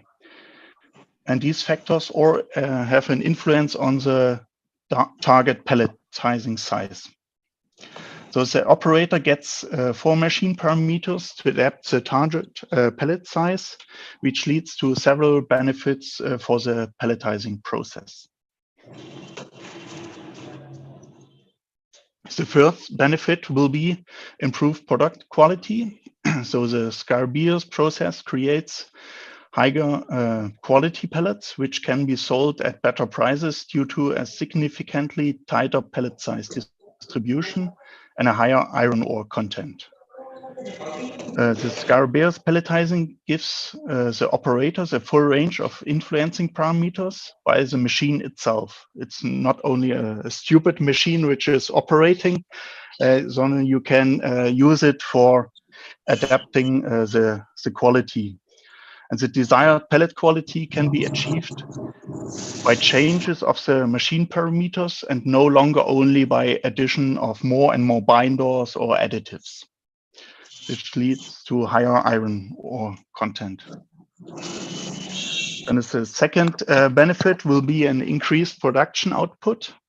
The Scarabeus process generates higher tonnages by minimizing the material return rates and avoids double processing of over and undersized pellets due to an automatic machine parameter adjustment, which can also adapt to varying material property fluctuations in the feed material. So with this machine, it's possible to react to different feed materials from different mining sites.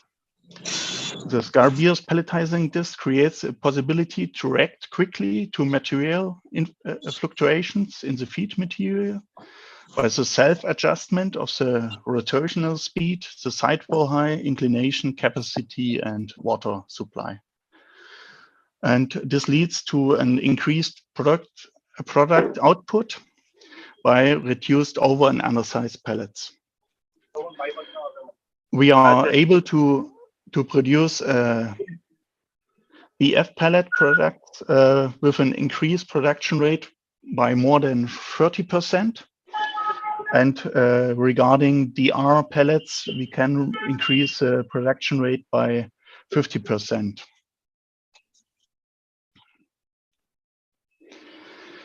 And this leads also to the third benefit, reduced CO2 emissions. So the Scarabeus process creates pellets so high in quality that they can be utilized directly for direct reduction process. This, in return, can create enormous CO2 emission savings by minimizing the mine's impact on the environment. The Scarabeus pelletizing disc and the Scarabeus process control are the tools to produce a tight pellet size distribution, so that the specification on the iron ore pelletizing are no longer anymore between pellets between 9 and 16 millimeter.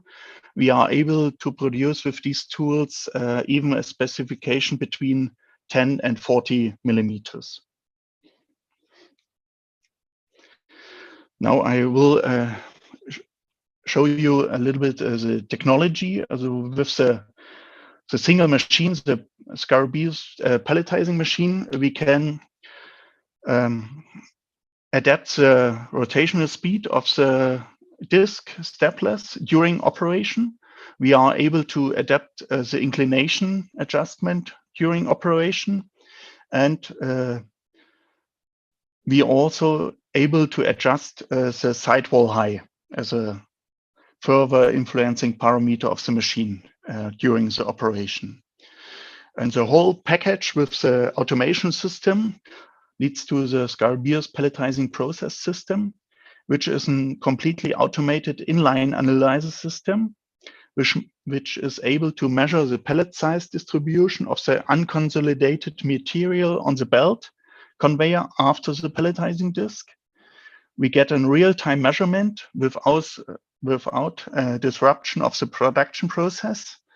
And we have a continuous target and actual comparison of the key performance indicators based on an expert system. So that an automatic readjustment of the pelletizing machine is possible in order to get every time the best pellet quality. So here you can see the Scarabeus pelletizing process system at the commissioning and optimization phase at the plant. And the installation consists of Scarabeus pelletizing disc itself and also the online analyzing system for the pellet size distribution. So next slide. You can see on the right side the belt conveyor after the disc with the camera system, and here which is flashing. There the camera is taking pictures of the green pellets, and then the system is analyzing it on the belt with the help of the software. You can see on the left side the pellets and the circles which are measuring the size of the pellet. And then the software is compare the actual pellet size and quality with the request of the customer. In this case, the customer wants a pellet between 10 and 30 millimeters within a range of more than 60%, and the range of 10 to 40.7 millimeters with a range of more than 70%.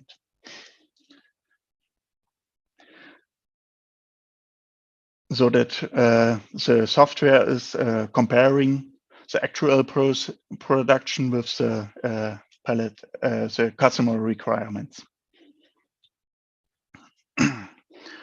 In this picture, you see the operator interface, where he can get all relevant machine parameter and product parameter of the disk. Here you can add the machine production parameters, and here you see in this area you can adapt your grain size distribution you want from the disk, and the operator can define the desired grain size, and the expert system in the background of the software is adapting all the machine parameters during the operation in order to reach the optimum. And then also it's With the help of a graph, you can see quickly the information regarding the production process, which range of pellets will be in the optimum range and which part will be over and undersize.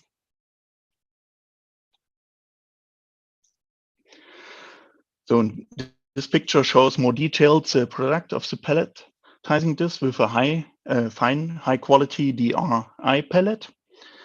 And Harbour & Böcker provides different pelletizing discs, starting from a high quality basic pelletizing machine, our GR 7500 with an adaptable inclination and rotation speed. And the high performance pelletizing system is our Harbour SC 7500 for a fully automated pellet production. Yes, thank you for your attention. And now I'm ready for your questions.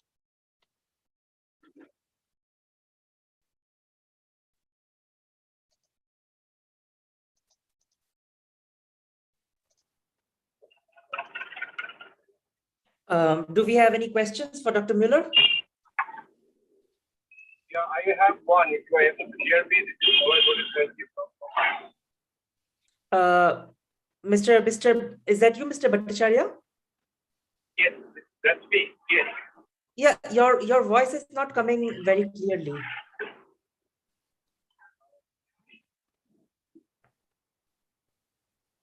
Hello? Yeah, Mr. Bhattacharya, can you hear us? I can hear you clearly. Can you hear me? Yes, now it's better. Yes. Now it's better, yes. Yes. Okay. Dr. Müller, I will get in touch with you shortly for some requirements, but do you have experience and working references for micropellet plants? For micro-pelletizing? Yes. Yes, we have in Brazil, we have a lot of installation for micro-pelletizing. Fine, excellent. I will get in touch with you. I have your contacts from the presentation. I will get in touch with you. Okay, very good. Yeah, thank you very much. You're welcome. One question from my side. Sorry, I've not seen the complete presentation because of the other meeting in between. So is it possible to share the presentation, Dr. Müller? And it's very interesting. Last few slides only I could see. And I'll definitely get in touch with you for further discussions on this. Yes, we can share the presentation and we can send you. It's no problem. Thank you. Okay. So vielen Dank, Dankeschön, Mr. Müller. Thank you so much. Okay, thank you. Yeah. You're welcome. Yeah. So we'll now move on to our last few presentations. Dr. Müller, thank you so much once again. And okay. I'm sure since you have just connected with us, we will have many more interactions with you in the days ahead. And I will ask my colleagues to get all your details so that we can also add you to our WhatsApp group, where we have regular interaction with each other. And you have also get an opportunity to interact with the Indian steel industry, the pellet manufacturers of India, and all of them. So, Ankit, just tell me, is Mr. Bhaskar Reddy visible to you? Director Projects of KIOCL? No, I was just looking and I don't see him in the panel. Or not even in the attendee list? No. No, okay. So with that, I'll move on to Dr. Jain has come back, right? Yeah. So Mr. Paul and Dr. Jain back to back, followed by Mr. Manikant Naik from Tata Steel Long Product, which was earlier Tata Sponge Iron. So back to back, 3 presentations. Mr. Indrajit Paul, are you ready? Oh, he has started sharing. Very good. So Mr. Indrajit Paul is the chief of the pellet plant of Tata Steel. So I'm sure, Dr. Muller, you have one more customer, potential customer ahead of you. Over to you, Mr. Indrajit Paul, who's the chief of the pellet plant of Tata Steel. Good evening to all of you. In fact, we started in the afternoon and now we're moving into the evening. But hope I'm audible and also my slides are visible. Yes, your slide is visible and you are audible. Perfect. Thank you. Thank you. So good evening to all of you. And thank you, Steel and Metallurgy, for giving me this platform to share the learnings of working with pellets in the last 1 decade of my experience in Tata Steel. Traditionally, like any other steel makers, we were very comfortable working with sinter and the lumps as the feed for the blast furnaces. Our first steel sinter plant came in 1958, and the other 3 came one after the other in a gap of roughly 10 to 15 years. The 4th sinter plant that we have, the latest one, which was commissioned in 2008. But after that, we have not commissioned a sinter plant in Jamshedpur. Yes, in other areas like Kalinganagar, we did. But in Jamshedpur, we installed a 5th agglomeration unit, which is the pelletization, because the ore that we are getting, the quality of ore that we are moving in, so it requires a different mode of agglomeration, and therefore Tata Steel launched upon the first pelletization in the system, and it was a 6 million ton plant. So over the fundamental aspects, in fact, I will touch upon some amount of the customer's requirement, because fundamentally, although we talk about pellets for the DRI and for blast furnaces, so my presentation will be more towards the blast furnaces side, and I'm sure many members would like to notice the way we have experienced pellet in the blast furnaces. So what we find at the fundamental aspect of the blast furnace productivity and the efficiency is the warm feed material that the blast furnace would like to have. We have to also have maximize the agglomerates inside the blast furnaces. There should be a very good balance between sinter and pellets, fundamentally because the alumina in Indian iron ores are much higher than other European counterparts. Therefore, we need both sinter and pellets. For high driving blast furnaces with high efficiency, low coke rates, high injections, the raw materials, especially the sinter, that is the RDIs, the pellet strength, and especially the coke properties, because as you go for high efficiency, the coke becomes more stringent, the coke properties become more stringent. Also, we also have to work upon the gangue content, especially the alumina part, and also the fines reduction, both in sinter, also in pellets, and also in coke. So I am propagating about for more and more of agglomerates. So do we repair it? So the data over here talks about it. So some of the red dots that I have collected is from the benchmark blast furnaces, mostly the European blast furnaces. They work with very good agglomerates, almost 100%, and very low alumina. And it is from this graph, it is coming very clear that yes, we need, if the blast furnaces want to reduce the fuel rate to improve the efficiency, they need agglomerates. To improve the productivity, they do require agglomerates, and also to improve the quality, they need agglomerates. Let it be a sinter or a combination of sinter and pellets, but definitely they need it. So the Indian iron makers must respond to the requirement and increase the prepared burden, that is the agglomerates. Else we are out of the bunch. And the blast furnaces will operate with lower efficiency, with lower productivity, and definitely times to come will be there when the operation will not be sustainable. So here I have tried to enumerate some of the graphs, actual data from many of the known blast furnaces which we aspire for with respect to their performances, and vis-a-vis where were we before we started on the journey of increasing the agglomerates. In 2014, when we started our journey with increased pellets, so we were roughly at 450 kg of coke rates, roughly 130 of injections, that is coal injection, and silica was high, roughly at 0.9 to 1%. But if you compare our blue dot or blue bars, which is the Tata's blast furnaces, with that of the world, we were nowhere. There was a lot of gap into it. Not that the technology in the blast furnaces in Tata Steel were outdated, but just that the right mix of input material was not there with us to deliver the required efficiency, the productivity, and the quality. Now comparing that graph with as of now, as is condition, the year that has just gone by, FY22. So we see that along with the operation excellences that we have undertaken, the process control stringency that we took, and also the increase in agglomerates, all these three has leveraged and resulted in shifting of that blue bars from the right to the left. We also must have noticed the coal injection, which was roughly at 130 and all. Now we have moved to more than 200. And mind it, these are yearly average data. It is not a monthly or a daily average. It's a yearly data. And also to mention is the silicon. You can see we're roughly at 1% of 0.9. That also has moved in the right direction. So overall, these particular graphs do say that yes, to improve the productivity, yes, to increase the efficiency, and also the hot metal silicon and the quality, you do need agglomerates. Maybe the combination depends upon your feed material, how much sinter, how much pellets, but definitely the blast furnace do need agglomerates to improve the efficiency, productivity, and quality.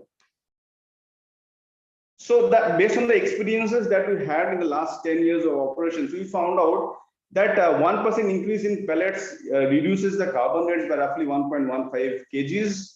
If you increase pellets by roughly 1%, then roughly that 25 tons per day increase of productions. Besides other advantages with respect to permeability control, which definitely the blast furnace guys will vouch for with increasing agglomerates and pellets, it is important to note that the journey from this 20%, which we started off in FY13 to 40% in last few years, was not a cakewalk for us, because some of the blast furnaces were not designed to receive this particular circular material called the pellets, and we had to make stringent changes, a lot of changes in our stock houses. We had to do many changes in our burn distribution systems, and after we did all these things, the results is in front of you. Fundamentally, also we have to improve the pellet quality, the metallurgical properties, because the blast furnace will be definitely moving very fast, and therefore all these things should match to their requirements. And in this journey of quality improvement, definitely we need support of latest technology, digitization and digitalization. In the last presentation that we had with respect to this pelletization, we also have a lot of experiences, and we are also trying on a similar scale of operations, which I will definitely share with you. So this is one example of digitalization, the initiative that we are trying to do. So we have a lot of individual and small models with us, and they are not connected and also not integrated together. So we devised an umbrella model, and it integrated all the systems together. The digital twin, which you call in pelletization, it has helped us to stitch the entire process, right from the raw material to the output parameters, taking also into consideration the stack emissions, the influence of fuel efficiency, the quality also into the consideration. So it helped us to integrate the entire system into one particular screen, and this digital twin process is totally in-house developed, and as of now, from the last 1 year, we are getting the advantage of it. This is, we try to automate the green pelletizations, because most of us, we know that as I learned the pelletization, we talk it as a matter of art, but definitely if it is art, it will vary from artist to artist, and therefore the quality will vary. So we try to make the green pelletization run in an auto mode to maintain the repeatability in operations and definitely consistency in quality. We have observed reduction in the shift-to-shift deviations, so normally which happens with different operators, and overall we have observed that improvement in quality, and also we have observed reduction in the rejection rates.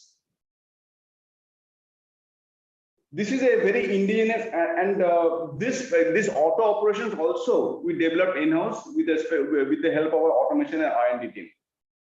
This we have named as Discom. This is also developed in-house. We developed it, and this is operating with. We all know that we normally this Orissa-based iron ore reserves are with higher growth heights, and with that there are a lot of green elephant balls that forms in our desk. These elephant balls impact adversely the green pellets. We designed this disc comb with the purpose of combing out the elephant balls, because keep the disc very clean, because the impact on the green balls will be much lower if you take out these elephant balls. Additionally, we are also trying to have an auto disc cleaner. which we will do the cleaning while the discs are in operations. This definitely will improve the disk availability, because mostly till now we all do the disk cleaning with manual operations, and which roughly takes 3 to 4 days. So with auto operations of the disk cleaner while it is in operations, I'm sure it will improve the overall availability of the disk to the system. I personally believe that pellet and sinter bed flatness is very, very fundamental to the quality control, and especially in the straight gate machines. So the layering of the disk outputs gives waviness. Additionally, we have a reciprocating conveyor, which also adds to the waviness. And this cumulative effect of each makes the induration bed profile very, very wavy, and which definitely has an effect on the pellet quality. So if you measure, what I personally believe, if you want to improve anything, you have to measure it. So we try to put an index to this waviness, because fundamentally somebody will say it is wavy, somebody saying it's okay. Through a laser triangulation technique and image processing, by adjusting the belt speed and also disk output at the point of it, so we have reduced the waviness to a great extent. Now we are trying to make this adjustment, and finally, which is as of now is being done in a manual mode, will be finally moving into an auto mode of operations. All these things which I have discussed so far and also will be discussing next, all are basically in-house developed through our automation team and operations, and coupled with help by the R&D. This is a damaged car detection system, because we know that we all of us, the straight gate machine owners, we have lot of pellet cars in our system. So identifying the damaged grade bars in the long chain is very, very tedious, and all of us do it manually. It's very unsafe and also unergonomic activity. What we have done is that through image analysis, these damaged gate bars are identified, and also we identify the car numbers, because otherwise how will you search for it? Matching these two provides the operator with a matrix of which car to be changed and which to be left out, thus eliminating the operations with the action of long time exposure of the employees to the hot, dusty, unergonomic way of fundamentally finding which car is good, which car is bad, and which car to stay and which car to move on. This is done in-house. All of us know that in times to come, as the cars age, there is some amount of sagging in the system. But how do we measure it? Because if you don't take out from the system, it will have a bad impact on our slide tracks and all. So this is what we have done, is that we have done an in-house development in which we have started measuring, because we personally believe if you want to improve something, you have to measure it. So therefore, this sagging and the opposite we call as a hog, that is a boat shape in the pellet car, we do measure it. What is the sagging? What is the hogging part of it? And this man vision, fundamentally, so far it used to be only apprehension or thought process, miracle types. But man vision now is replaced by machine visions, and also helped by artificial intelligence. The image processing algorithms are running in real-time mode, and this sag and hog pellet cars are being identified.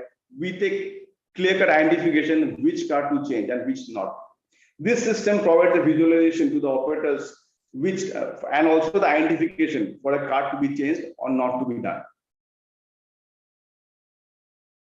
We all of us change the pellet cars, because that is part of our daily management. But all of us do it. But fundamentally, we have taken example from the Formula 1 pit stop activity. Can it be done faster? Because if you do it faster, then you can produce more. So what we try to do, how to reduce the changing time, and definitely to improve your productivity. So we have found out that auto positioning of the identified car, once you identify a pellet car, can the machine automatically detect it and stop it at the right position, so that the operator can exactly go over there, put the cranes and take it out. So post systematic detection and identification, and thereby the confirmation from the operator is ensured. The auto position helps to stop at the right point at the right time, and that in the changing station in auto mode. This ensures that we change the car in 4 minutes. This has helped to improve our productivity. This is a very unique machine that we have tried to do. I'm sure all of us have static machines which are there in the air conditioning rooms, and we measure the CCS. But in Tata Steel, we have developed a new system where the cold crushing strength is measured online. It is not every 1 hour or it is not every 2 hours, which is where we take the samples in a spot and then do the measurement. We do it continuously. It is a continuous system. The sampling from the belt, the spinning to the right size for CC's measurement, the positioning into the cam arrangement, the braking activity, the recording of the readings, the disposal of the broken pellets, and the data available in the system all are in auto mode without a person standing there. These digital and digitalization technology help in stabilizing the quality and definitely improving productivity. And I'm sure, because this is the first plant where Tata Steel has embarked into pelletization, and in the subsequent plant that you have in Tata Steel, which you are coming very shortly in Kalinganagar, definitely all this improvement journey will move there. And also, if any of you, the attendees out here are interested, definitely please call back us. We can collaborate on these ideas. So finally, as I conclude, the positive impact of pellets on blast furnace operations, efficiency and stability and the output quality is definitely well established now. The adverse effect of high alumina, which is evident, the effect of high alumina, which is evident more in center. As of now, through our experience, we have seen that somehow to some extent, pellet can manage it. With the usage of iron bearing and carbon bearing steel waste, which we have done recently, 1.5 years back, we have started utilizing the solid waste, just like Mr. Ravindran has shared with us. So we in Tata Steel also have initiated all the very superfine solid waste with respect to ESP dust, the backfiller dust into the pelletization. This definitely will make pelletization a process to be embarked upon in sustainable operations.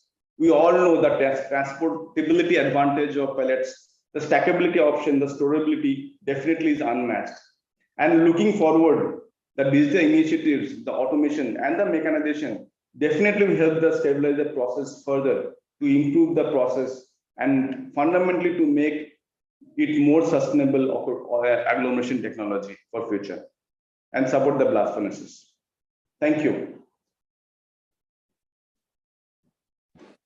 Thank you, Mr. Indeed Paul, for a very precise and fast presentation on the entire pellet plant. And I'm sure the other pelletizers do have a lesson or two to take from you. And as we always say, Tata Steel is always the pioneer. And I was happy to learn from Mr. Ravindran that Tata Steel is using more and more of pellets in its blast furnaces, which is definitely what the effort that you are putting in. So I would say as your internal customer, Tata Steel has done justice to what you are doing. So with that, thank you so much. And you have been there for our webinars earlier also. And it is always a pleasure to have you on board. And with that, Indrajit, thank you. Thank you so much. Thank you so much. And now we'll move on to something with Indrajit, which comes before you. A little bit of data, a little bit of fact finding on the iron ore scenario, on what and how we stand with regard to our iron ore production, our iron ore scenario, demand, supply. To do justice to that, Dr. P.K. Jain, who is the ex-chief mineral economist of Indian Bureau of Mines, IBM, and is now a consultant. And I kept telling Dr. Jain, we can't allow you to retire. So he has never retired. He is still very active. And come what may, every conference or seminar that one come across with regard to iron ore, Dr. Jain is invariably there. So over to you, Dr. Jain, followed by Mr. Manikant Naik from Tata Steel Long Products Limited. So over to you, Dr. Jain. Sir, good evening very much. Senior Engineer Mukherjee, sir. Thank you very much for giving me the opportunity. Thank you, Jain, sir.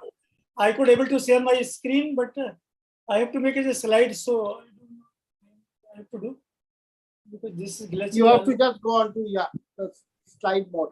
Slideshow. Click on the slideshow. On the bottom right, you but can. That is a bottom right is a.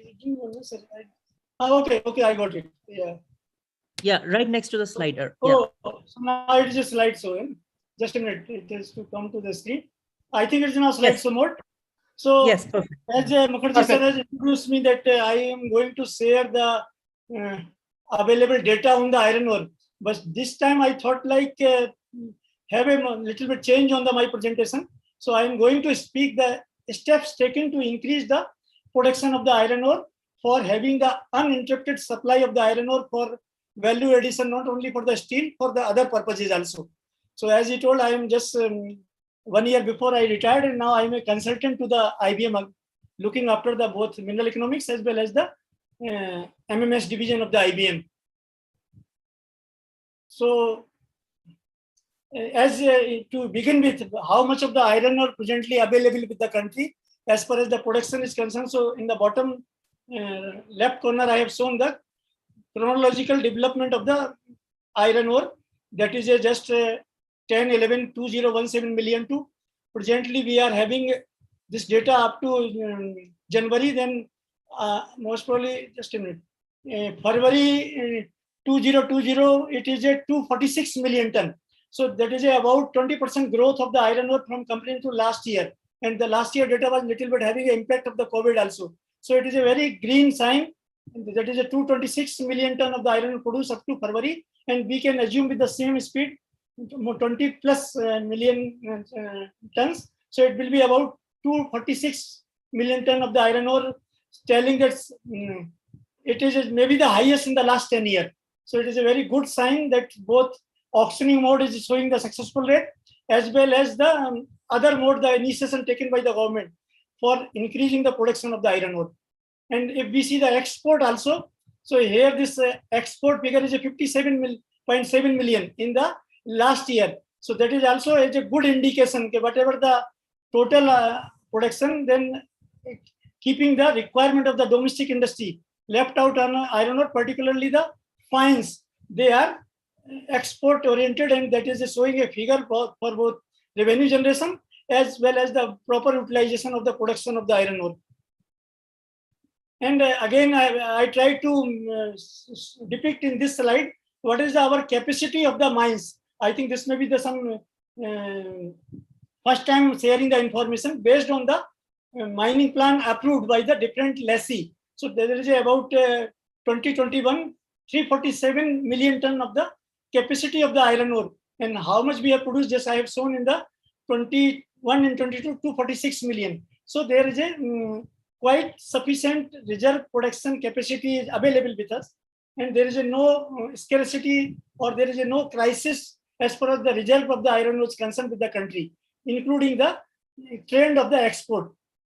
Now, if we specifically see the availability of the iron ore or the consumption of the iron ore for the crude steel. So as we see that 100 or near to the 100 million ton of the production of the crude steel. So at the ratio of the 1.6 tons of the iron ore required for the 1 ton of the steel, about 160 million ton of the consumption, and rest we are taking the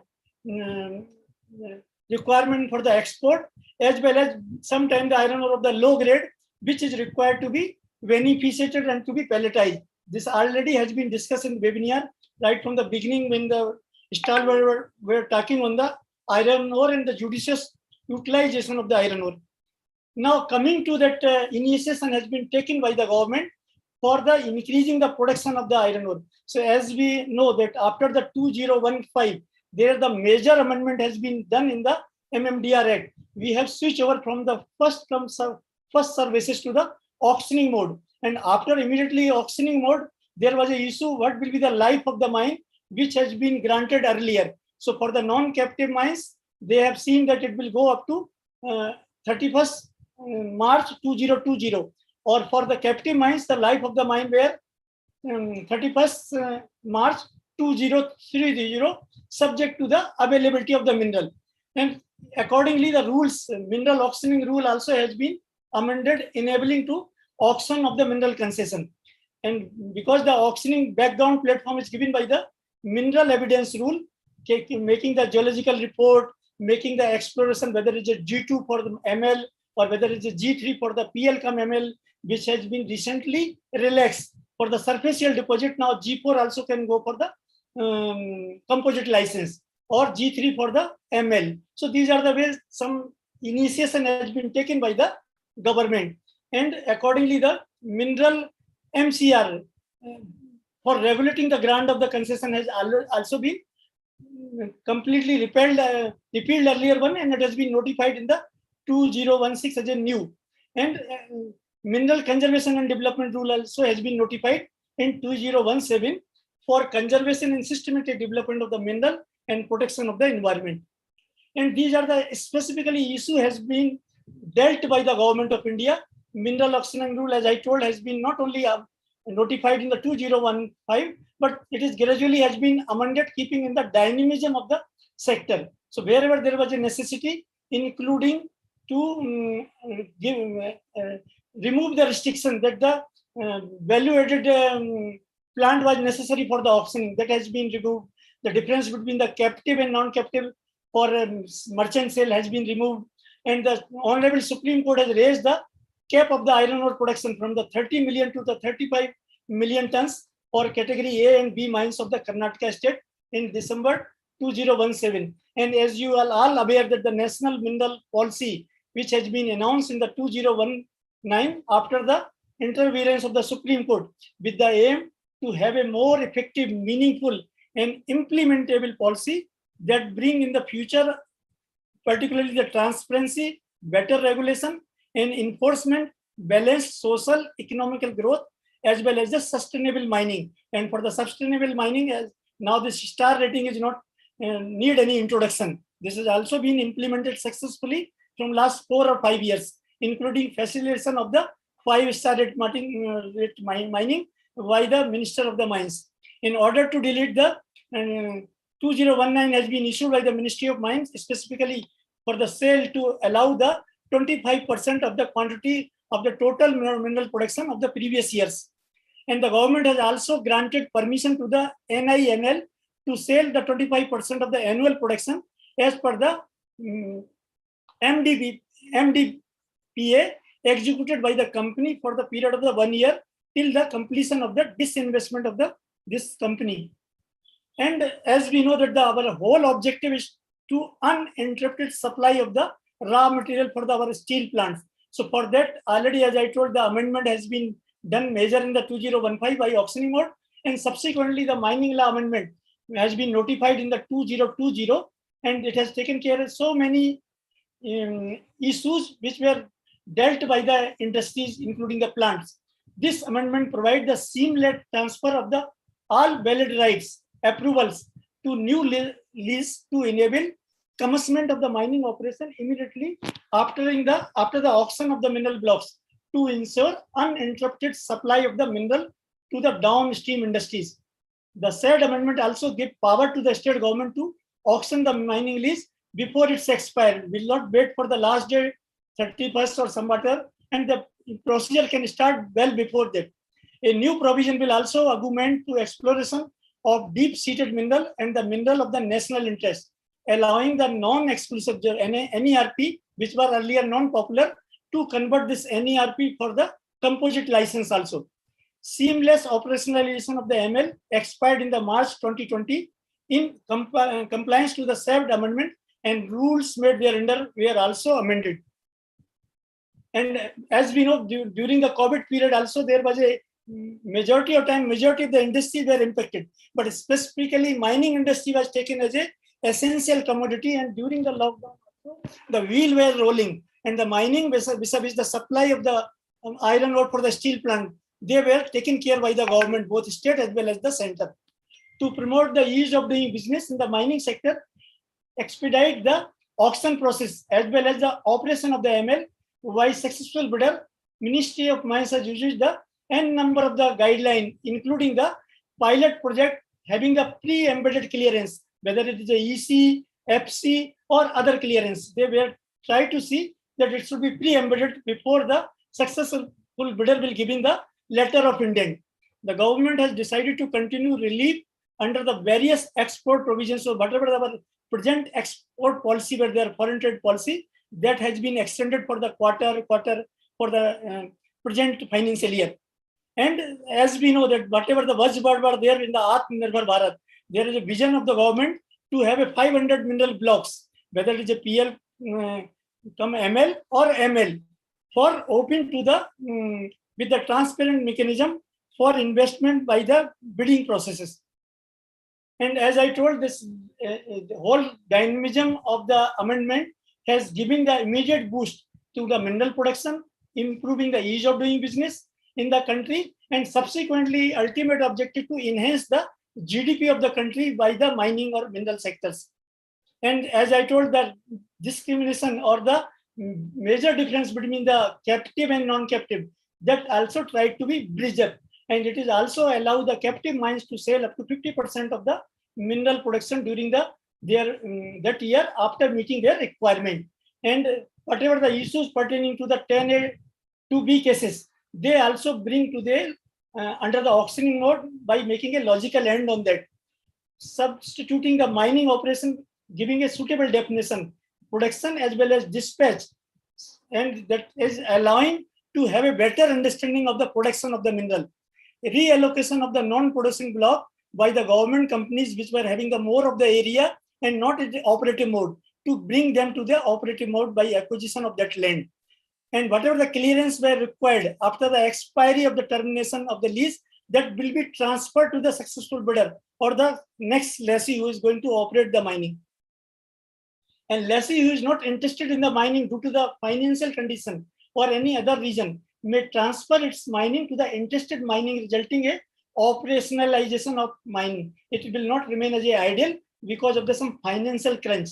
And as I told, it is a socio-economic policy. So suitable provision has been made by the district mineral foundation, and sufficient fund is available for them to concentrate on the particular region or a district where the mineral is exploited from them.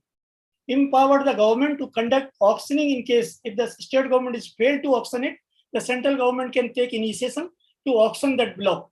Simplification of the exploration regime. And recently there is in a March amendment that the fund may be reimbursed for the private exploration agency also by NMIT. And the NMIT fund can be used for the strengthening the government organization like GSI and IBM for their laboratory, for their capacity building. Incentivization of the leaseholder for star rating of the mining operation and dispatch prior to scheduled date of mining operation mentioned in the tender document. Allowing the transfer of the letter of intent for grant of the ML or composite license in case of the auctioning mine. Allowing part or fully surrender of the mining lease.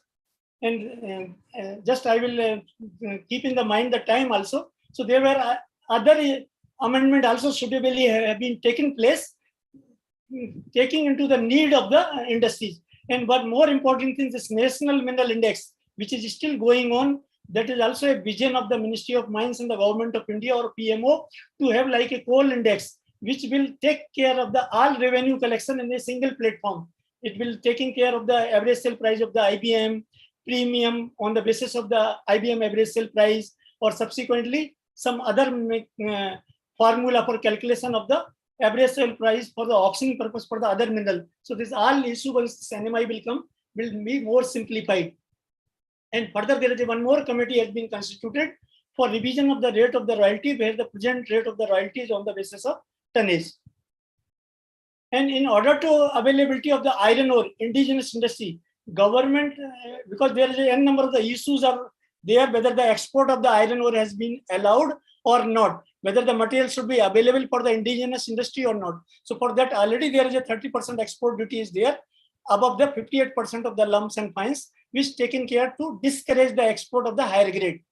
And as on date, as far as the iron ore is concerned, 44 blocks has been successfully auctioned, in which Jharkhand 1, Karnataka 18, Madhya Pradesh 1, Maharashtra 1, Odisha 23. And beside this, 6 blocks of auctioning of iron ore and manganese ore also, where the dual mineral is there. And about 14 blocks NIT has already been issued in the public domain by the different states.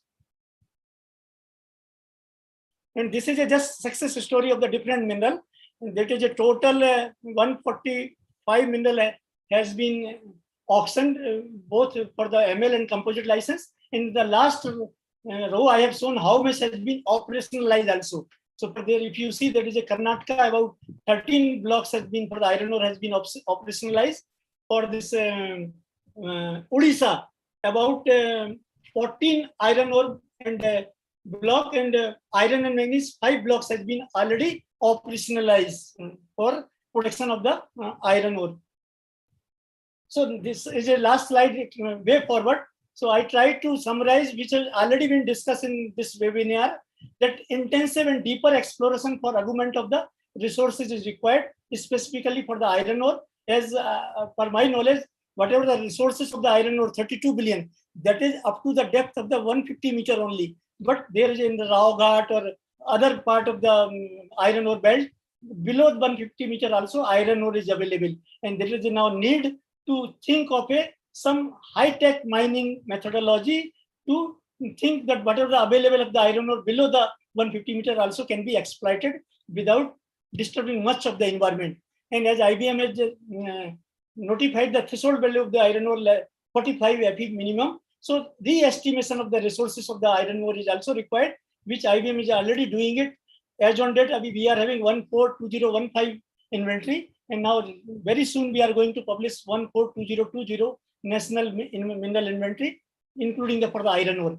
And as we were discussing a lot on the beneficiation, so that beneficiation is really required to be thought very seriously, because a lot of fines are available, and that fine has to be beneficiated and make them to make the sinters or the pellets. So already expert has already talked more on that subject. Steel plants are likely to increase the usage of the pellets in their production and process to reduce the pollution and to safeguard the available natural resources also. And as told in the previous webinar also, what are the magnetite which has been logged in the Western Ghat, about 8 billion, that also time has come to again we look into it and think to how best we can exploit them without bothering or without damaging the ecology of the forest on surface. And as already told by the Sarma Sahab also initially, this is a time of the circular economy. So whatever the eco-designing, recycling, reuse, and development, what are the secondary resources like a scrap and other things available, that also should be our main agenda to make a demand, to make a scrap policy, to make the utilization of the natural resources as well as the available, the low grade in the scrap to make the value-added product. So with this, thank you very much for the organizer and as well as the all enlightened panelists and who were there on the board at this time. Thank you very much. And whatever the any queries, feedback right now or by mail, I am always be happy to try to give an input on that. Thank you very much, sir. Thank you, Jain Saab. Thank you so much, Dr. Jain. I don't have a question, but I have a request. If you could, since the advantage of your presentation today was mostly in text format, if you could just send me the same in a text format, we would like to publish your article in our magazine Mines and Minerals Reporter. You know, we have two magazines, one on steel called Steel and Metallurgy and one on mining called Mines and Minerals Reporter. So we would like to publish this in our next issue of Mines and Minerals Reporter. So if you could just send by mail this in text format to me along with your photograph so that we can publish it in our next issue, please. This is a request. Thank you very much, sir. Thank you, sir. So we will publish this in the April issue. I will do so. I will do. Thank you, Jain Saab. Thank you so much, because your presentations are already well researched and authentic data. This is IBM data, and you have put it a little bit of data also from I think you have taken it from the what do you call the Government of India's other data, like from DGCIS. You have taken some data, right? Yeah, parental data we take from DGCIS. DGCIS. Okay, so this is authentic data which we can publish very easily. Thank you so much once again, Jain Saab. And with that, we'll come to perhaps the last two presentations now. One by Mr. Manikant Nayak, who is the head of the sponge iron unit of Tata Steel Long Products Limited. In fact, those of you know that Tata Steel Long Products Limited earlier was known as Tata Sponge Iron. So it is a combination of Tata Sponge Iron Usha Martin unit together. If I'm not mistaken, Mr. Naik, am I right? It is the Usha Martin you are unit, right. Yeah, very Usha right. Martin unit and Tata Sponge together. So now it's called Tata Steel Long Products Limited. And I'm sure Mr. Naik, and my sincere apologies for the delay, because this time, I'm so happy that you at least have a smiling face in spite of all the delay that we have done. But it was purely unintentional. There was no plan to, delay the entire program. But the way things moved with the minister coming in late and all these things together, we got delayed. Anyway, so without wasting much of time anymore, it's dinner time for everyone. People are hungry. So let's not waste time. And I'll put you on to Mr. Naik, who heads the sponge iron unit of Joda. I have been there when Mr. Ashok Pandit was the managing director those days. So long time back. And I have a very good friend there. Somnath, is he still there? Yeah, it's there. Yeah. So Somnath was the one who used to handle corporate communication those days. So it was really a pleasure to see the plant. Whereas every sponge iron plant you go, you see only dust. Tata Sponge was completely different. I'm sure it is the same, even better, because the roads of Joda have become much better. They were only because Mr. Pandit's Tata Safari, which he sent me to receive at the station, there were no roads. It was only potholes that I could see those days. But now I understand the roads are much better in Joda. And with that, I'll put you on to Mr. Naik, who will take us through the journey of Tata Steel Long Products, starting from Tata Sponge, and how DRI has evolved in this country. Yeah, so thanks, Mr. Mukherjee, for your kind words. So probably I'll not take you through my presentation because it's little late. Maybe, whenever I get the opportunity, maybe next time I'll try to, take that, opportunity and take my presentation through. So I'll give a little perspective about the sponge business in Tata Steel and in the country as a whole. I'll not take much time. I'll just, put my things in a very brief and share my experience on the sponge business. So Tata Sponge, as you rightly know, you know better. So Tata Sponge started the unit way back in 1982, and we have grown up to a capacity of say around 500,000 ton in a year, and subsequently 2 years back, so we have also taken over this Usha Martin and added another 500,000 ton. So it's close to 1 million ton of capacity in TSLP. If I look at the Tata Steel group as a whole, we have also taken over, that Bhushan Steel around 3 years back.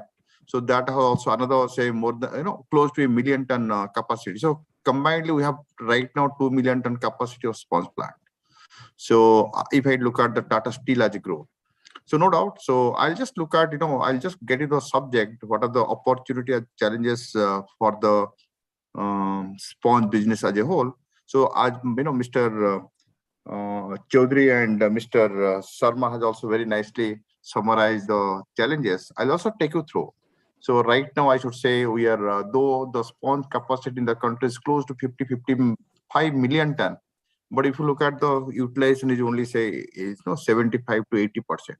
So why it is so? I believe the small players who are not able to kind of regulate or not able to standardize the operating parameters are having a difficult time. It's not only the operating parameters, but also complying to the stricter environmental or the regulatory norms. They're also putting them into a difficult situation. And going forward, as you know that in many of the states, as a country as a whole, we are not going to have the permission to put up an independent or standalone sponge plant as on date. So that is also putting many small sponge manufacturers into the difficulty. As of now, in the country, we have around 22% are the gas-based sponge manufacturing. And going forward, as our predecessor, the other panelists said, we have to get into the migrate slowly from the thermal to the coal-based to the gas-based. So that is also, we are also looking that direction at Tata Steel. But many speakers said about we talked about the sim gas or the coal gasification. So I know it is not that easy for getting the gasification and the syngas immediately. I find this is also a very important parameter, because we understand if I go for the coal-based sponge and subsequently to the electric arc furnace, also the CO2 emission is going to be much higher than the BOF route. So this is also very important for us to take a note of it and see how we can also use this gas-based sponge. I understand, some of the units have already started it. Dolby JSW also one of them. And it's very important to also get engaged. All the industries, maybe, the organization can also help us in getting engaged with the GAIL, Gas Authority of India Limited, because they have a long-term plan of putting the pipeline all across the country, and touching the strategic locations. Probably, Mr. Sharma also very nicely said that how the pipeline is supposed to lead all across the country. So that is also going to be a big enabler. So if I touch upon some of the important points, see, I like to look at the sponge now. If you look at the sponge price in the country has gone up because various reasons. We know that whether it's the Ukraine war or it's going to be the demand supply gap. So the sponge price agenda has gone to a different level, the historic highest now. But if I also look at the raw material, that the coal and the if I look them together, I don't think the sponge manufacturer is able to make a good amount of profit. Normally, the people, they depend upon the good coal, or the RB1, RB2, or the coal that is coming from the South Africa or the Australia. Those are good, having the good amount of FC. So they are using it. So now the coal price also, skyrocketed. So getting a margin out of the sponge business becomes very difficult. So, now is a time for the innovation, creativity. We cannot make much changes to the price of the raw material. So now, what we're doing at Tata Sponge, I should say, like one of my colleagues from Tata Steel also talked about the DigiTwin, or the digitalization in the entire process. Why are you doing it? Because we are going to standardize the entire process so that to get some kind of margin in reducing the consumption of the coal or enhancing the productivity of the iron ore. So these are the parameters on which we are completely dependent on. Also in Tata Sponge, or we call it a Tata Sponge Tata TSLP nowadays. So we have also started putting that digitalization mode, and also many other means. I can also tell you that in case, I can also take another example, like in case of coal. Though we are using say 0.9 or 0.8 metric ton of coal per ton of DRI production. Now our intention is how to also further reduce the coal consumption. Now we find that the smaller, the finer particles of coal doesn't participate in the making of the DRI. So now we are also taking out the very smaller particles of the coal and trying to make it, coal briquettes, and that can also fed into the feeding from the feeding side. So the other innovation, probably that is not there in the entire country now. Now we are also using our R&D and trying to see how we can also make it a success story. So those are the big ticket item. In case we can make some kind of some kind of success in that, probably it is going to be a big ticket item. So the other, I talked about this natural gas, which also talk of the town. Probably, going forward, that is going to be the source of our fuel for our DRI making. And second point, of course, the coal, how to reduce the coal consumption. Third is, of course, the iron ore becoming difficult to get the lump. So the billet, the pellets is going to be another very important raw material going forward. So unless you have the backward and the forward integration, the sponge business as an independent entity is going to be difficult for the survival. There's a few thoughts from my side. Maybe next time I'll also like to elaborate and participate more on the subject. Thank you very much for giving me the opportunity. Thank you, Mr. Naik. This much I can tell you. The next webinar, I think, or the physical conference, whatever comes earlier, we will have sponge iron as the subject, and we will get a good number of.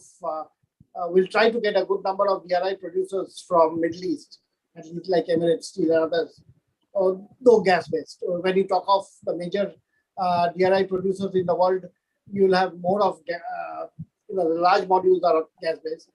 So obviously, they're the ones who are going to give us at least a way forward, because In India, as if you recollect, when I started this afternoon, the first thing I said was, in fact, Tata Sponge was one of the first to actually address this issue. The unabated pollution created by the sponge iron industry. And many of them, though it's sad, many of them were actually fly-by-night operators. You know, it was in such a situation that I've heard stories where people used to get down at Raipur and the rickshawala used to ask, Babu, aap sponge iron unit lagane aaye hain kya? That was the state of affairs. And with the investment of 8 to 10 crores, you could put up a 50 TPD or 100 TPD. You know, that kind of a situation was there. And they were, you know, basically clustering of these units who came to make some quick money, meant money, because those days sponge iron prices had shot up and you could make 4,000 to 5,000 rupees a ton by selling sponge iron. So many of them came and they vanished. So Tata Steel, Tata Sponge, so to say, was the first player in this country who said that, say no to it, because the pollution control boards and there is, no evidence required to say that. Both CPCB and the state pollution control boards used to turn a blind eye. Whether you are running your scrubbers, cyclones, or back filters during only the day when the inspection could happen, or at night as well, is there for everyone to judge. So that was the state of affairs. Fortunately, now you have, gradually consolidation happening. So I'm sure in the days to come, we will have only serious DRI producers in this country, and that too integrated complexes. So with that, thank you, Mr. Naik, once again. Thank you very much. And my sincere apologies. So over to you, Mr. Chaurasia. Now, I have a question. Yes, question, Nirmalo. To Mr. Naik. Mr. Naik, good evening. Sorry to disturb you so late in the evening. I hope you remember me. This is Molloy Bhattacharjee from Copper. We have had a good discussion with your team on the coal briquetting issue. Okay, right. Wonderful, wonderful to know. Right. Yeah. No. It was very interesting to listen from you at the last part of your presentation that you have progressed on the coal briquetting issue and in a good way to proceed with the use of these briquettes into your kiln. Mr. Vijay Agarwal was in touch with me a few days back. Wonderful. I just wanted to keep you posted, sir, that as I already informed you that we are going to start up our own pilot plant in Calcutta from September, where you have industrial presses. And one more important information that we have now tied up with a European company who are working, specialists in polymer binders, and probably we can work out something together with them. Wonderful. I'll be the first person to visit your site. Can you let me know how you're going to start your facilities? Sure, sir. We will invite all of you when we start up the pilot plant. That'll be great. Right. Thanks a lot, Mr. Malay. Thank you, Mr. Naik. Thank you. Thank you, Malay. Thank you, Mr. Naik, once again. So now, just last two. Rajiv is the last speaker. Rajiv, you will do the summing up as well, whatever you've heard. And as an analyst, we want to hear your analysis more than anything else. So just because you are the last speaker, please don't feel that we have kept you at last. We have kept you intentionally because we want to hear the last thought from your end. So over to you, Mr. Chaurasia. Mr. Chaurasia is the head of research and development at NMDC, followed by Rajiv Moitra, director, Deloitte Consulting. So before Deloitte, it's NMDC.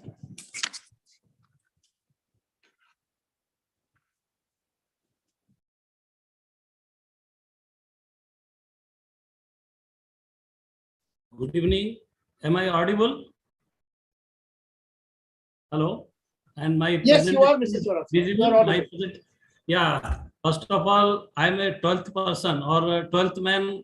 Already 11% has done the batting. So very few attendants are there who is listening. Anyway, I will not bore anybody because utilization of low-grade iron ore is not only challenges, there are some opportunities. Because as you know, all the high-grade ores are depleted for years together of mining.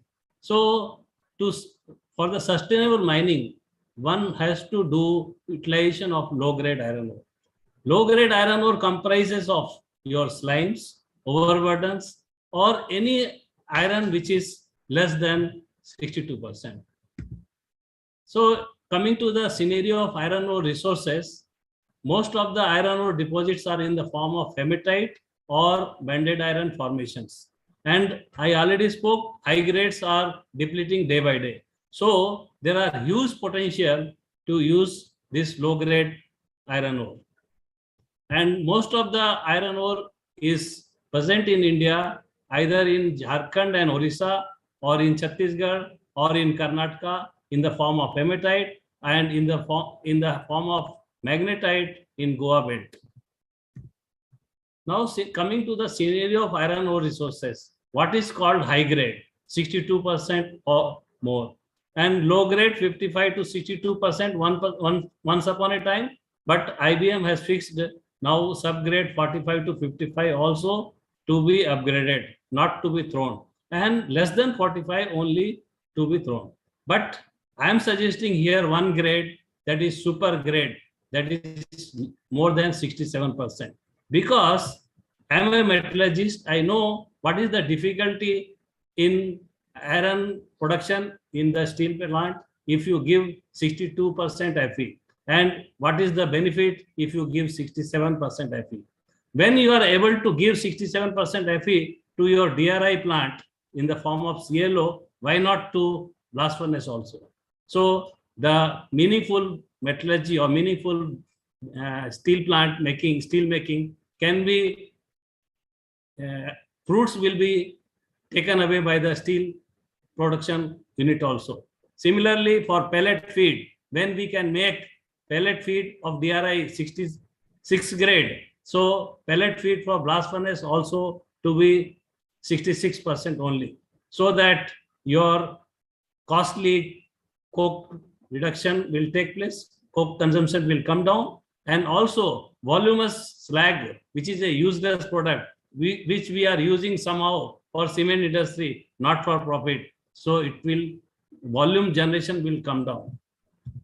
Now coming to the beneficiation techniques. There are many beneficiation techniques, you can use some of them, but in tandem or with a combination of them, either in wet beneficiation or in dry beneficiation.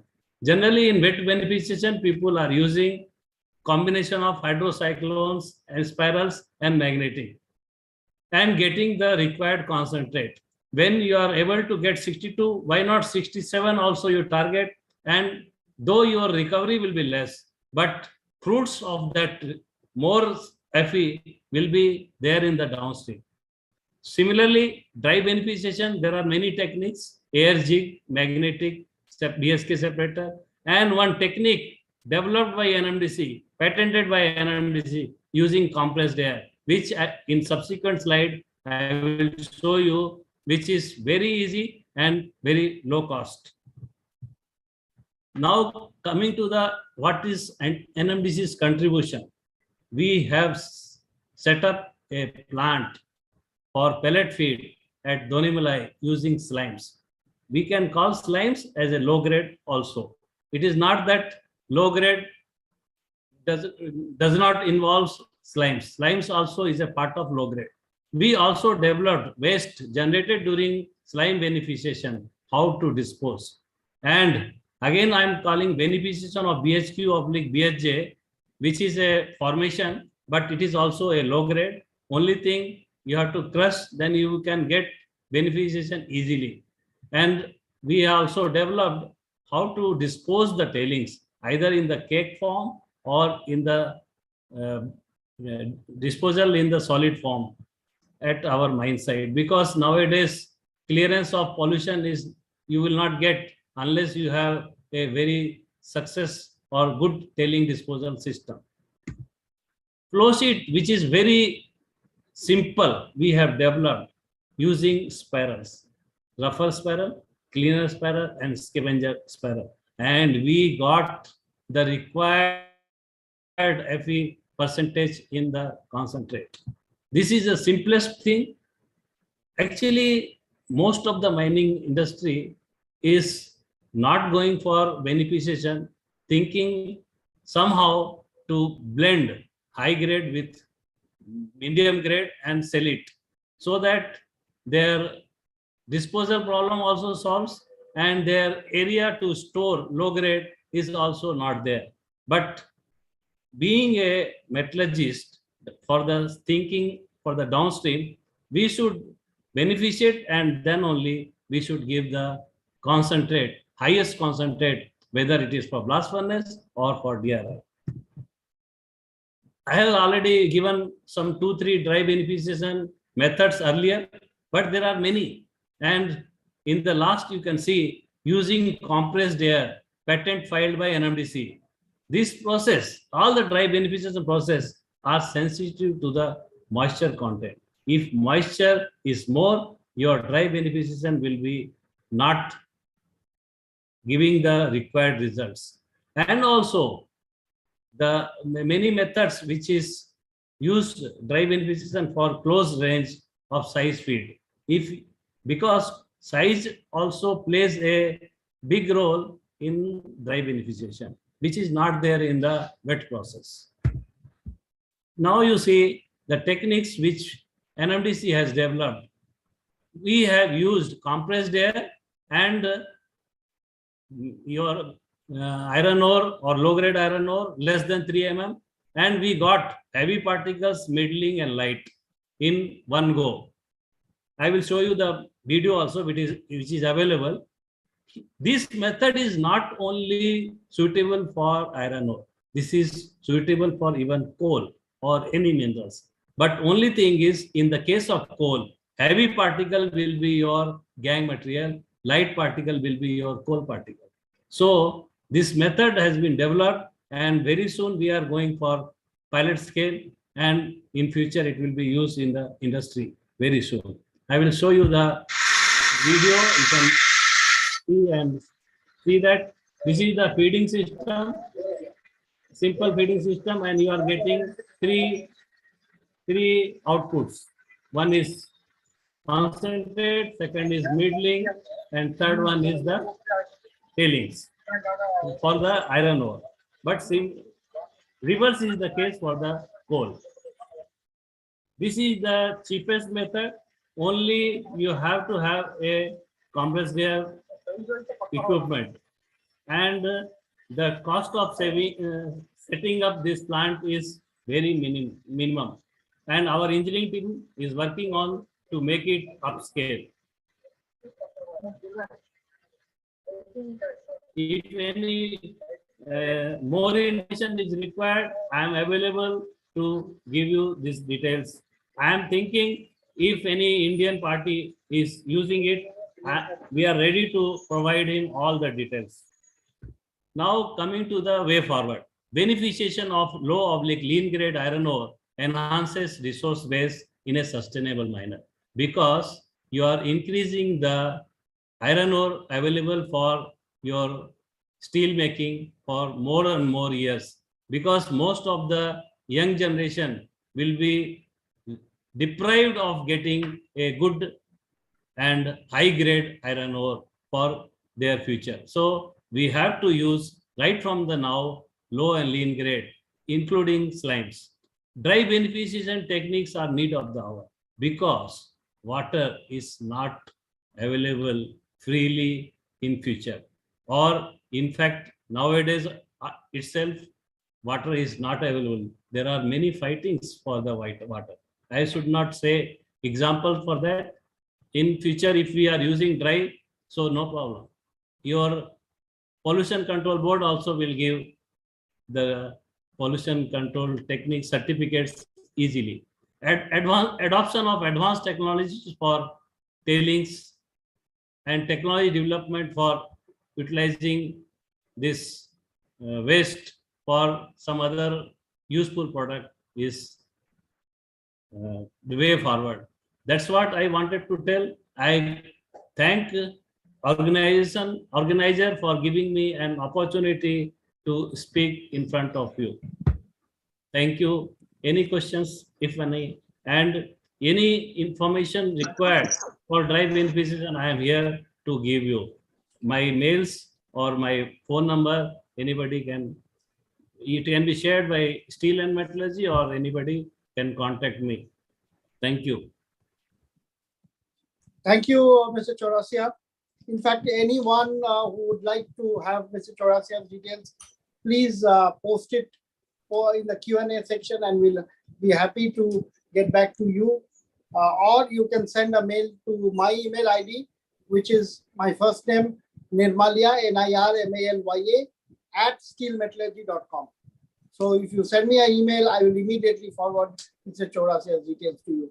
And Mr. Chaurasia, as I mentioned to Dr. Jain, same applies for you. I want to publish this presentation in text format. I will write to you by tomorrow or day after, so that by Monday, so that we can send me this in text format, we can publish it. And I need your photograph along with it to publish. Yeah, I already have in the writing, in the Word format, whatever I have presented, I have presented, it is available. I will send you with my photographs very soon. Thank you so much, Mr. Chaurasia. Really grateful, really appreciate it. Thank you. So with that, we come to the last presentation. My good friend Rajiv, who is the director of Deloitte Consulting, he will give us an insight into the iron ore, pellet, and DRI scenario in India, and with special reference to the present state of affairs in our country, and how the raw material prices, the demand supply trends could take us forward. Over to you, Rajiv. Ankit, can you just upgrade Rajiv from the attendee list to panel? Yeah.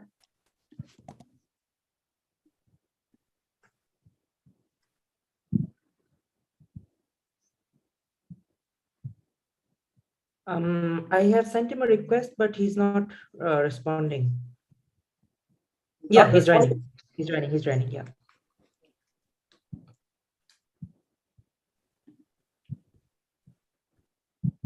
So Rajiv, a warm welcome. And as the last speaker, you are the best person to do justice to the entire day's proceedings. Over to you, Rajiv. Thank you so much. Oh, you're in office. I thought since you're not well, this is a virtual office. I'm not in office. You're in virtual office. Okay, go ahead. Yeah. Thank you so much for giving this opportunity. I think so many eminent speakers have spoken before me, and a lot of learnings from me as such, in terms of how we look at the sector, especially when we look at some of the trends that are happening in this in the entire mineral sector. So I'll talk about some of the trends that is going to impact iron ore, pellets. Especially pellets is going to be thriving because of course, a lower carbon footprint, because globally and in India, there's a lot of push towards decarbonization. There's a lot of push towards green steel and etc. So let me start with the presentation.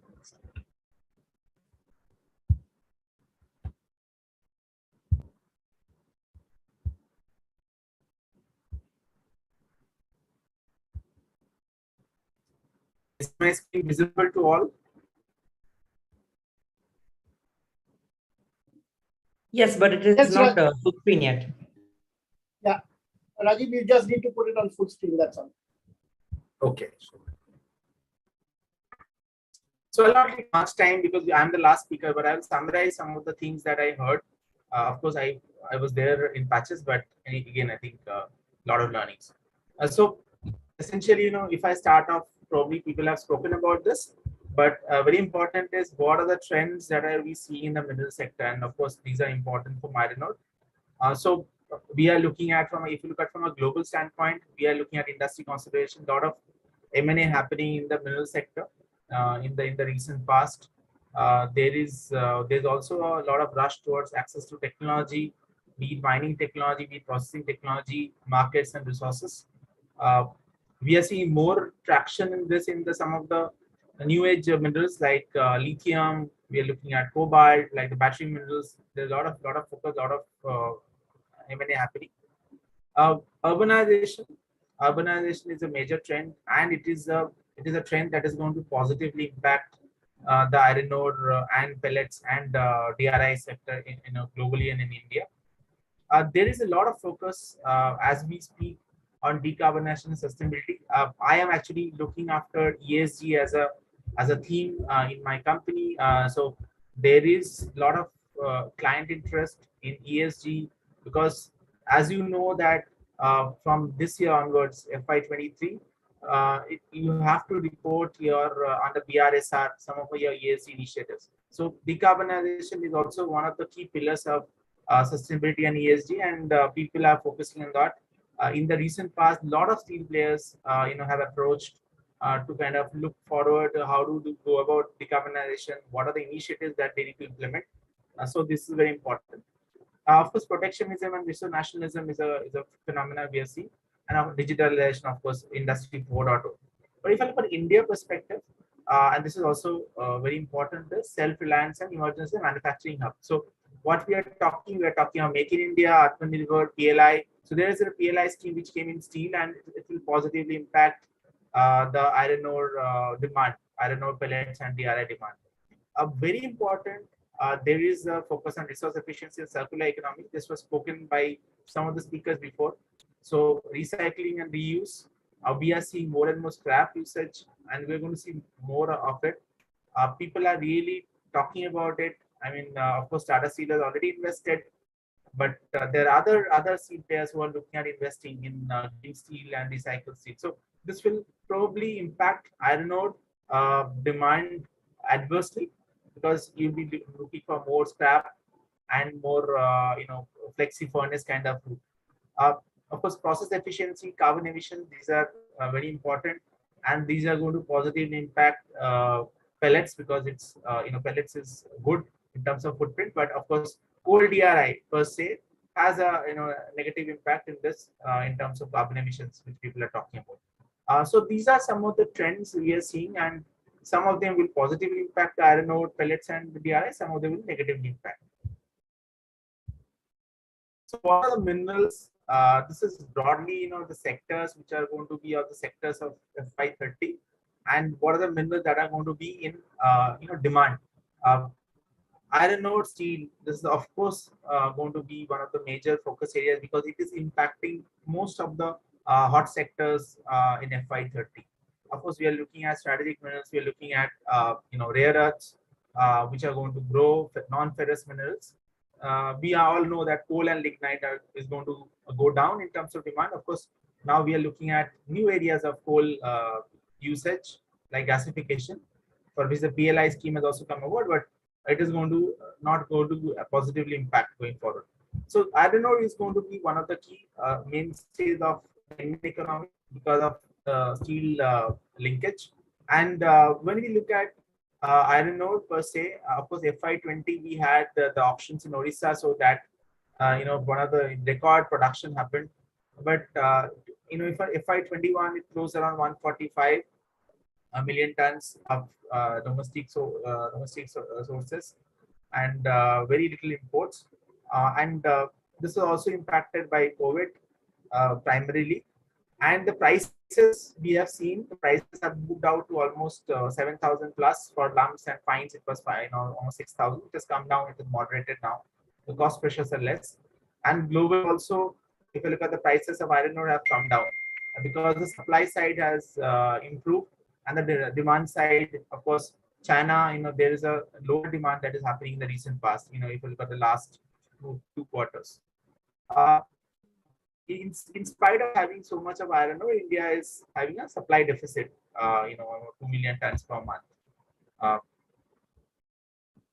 So this is where we look at in terms of iron ore demand. So we are talking of 300 million tons of capacity as per national steel policy, 250, 230, 240 million tons of demand. But our estimate says that the total steel demand is going to fall below 200 by FY30. We have done multiple regression models, and based on the current today, if I look at today, the consumption or the demand of steel in India, domestic consumption is around in FY22 would be around 108, 110, that kind of number. And looking at GDP, looking at some of the other factors like supply of steel inventory, we believe that the steel demand is going to be close to 180 million tons, 180, 190 million tons by FY30-31. What does that imply? That implies that the total iron ore demand is going to be around 300 million tons. If I just roughly take around 1.5 times iron ore as a thumb rule, of course this can be looked at. So there is quite an amount of demand. We are now almost 145 of production. We require around 300 million tons of iron ore by FY30.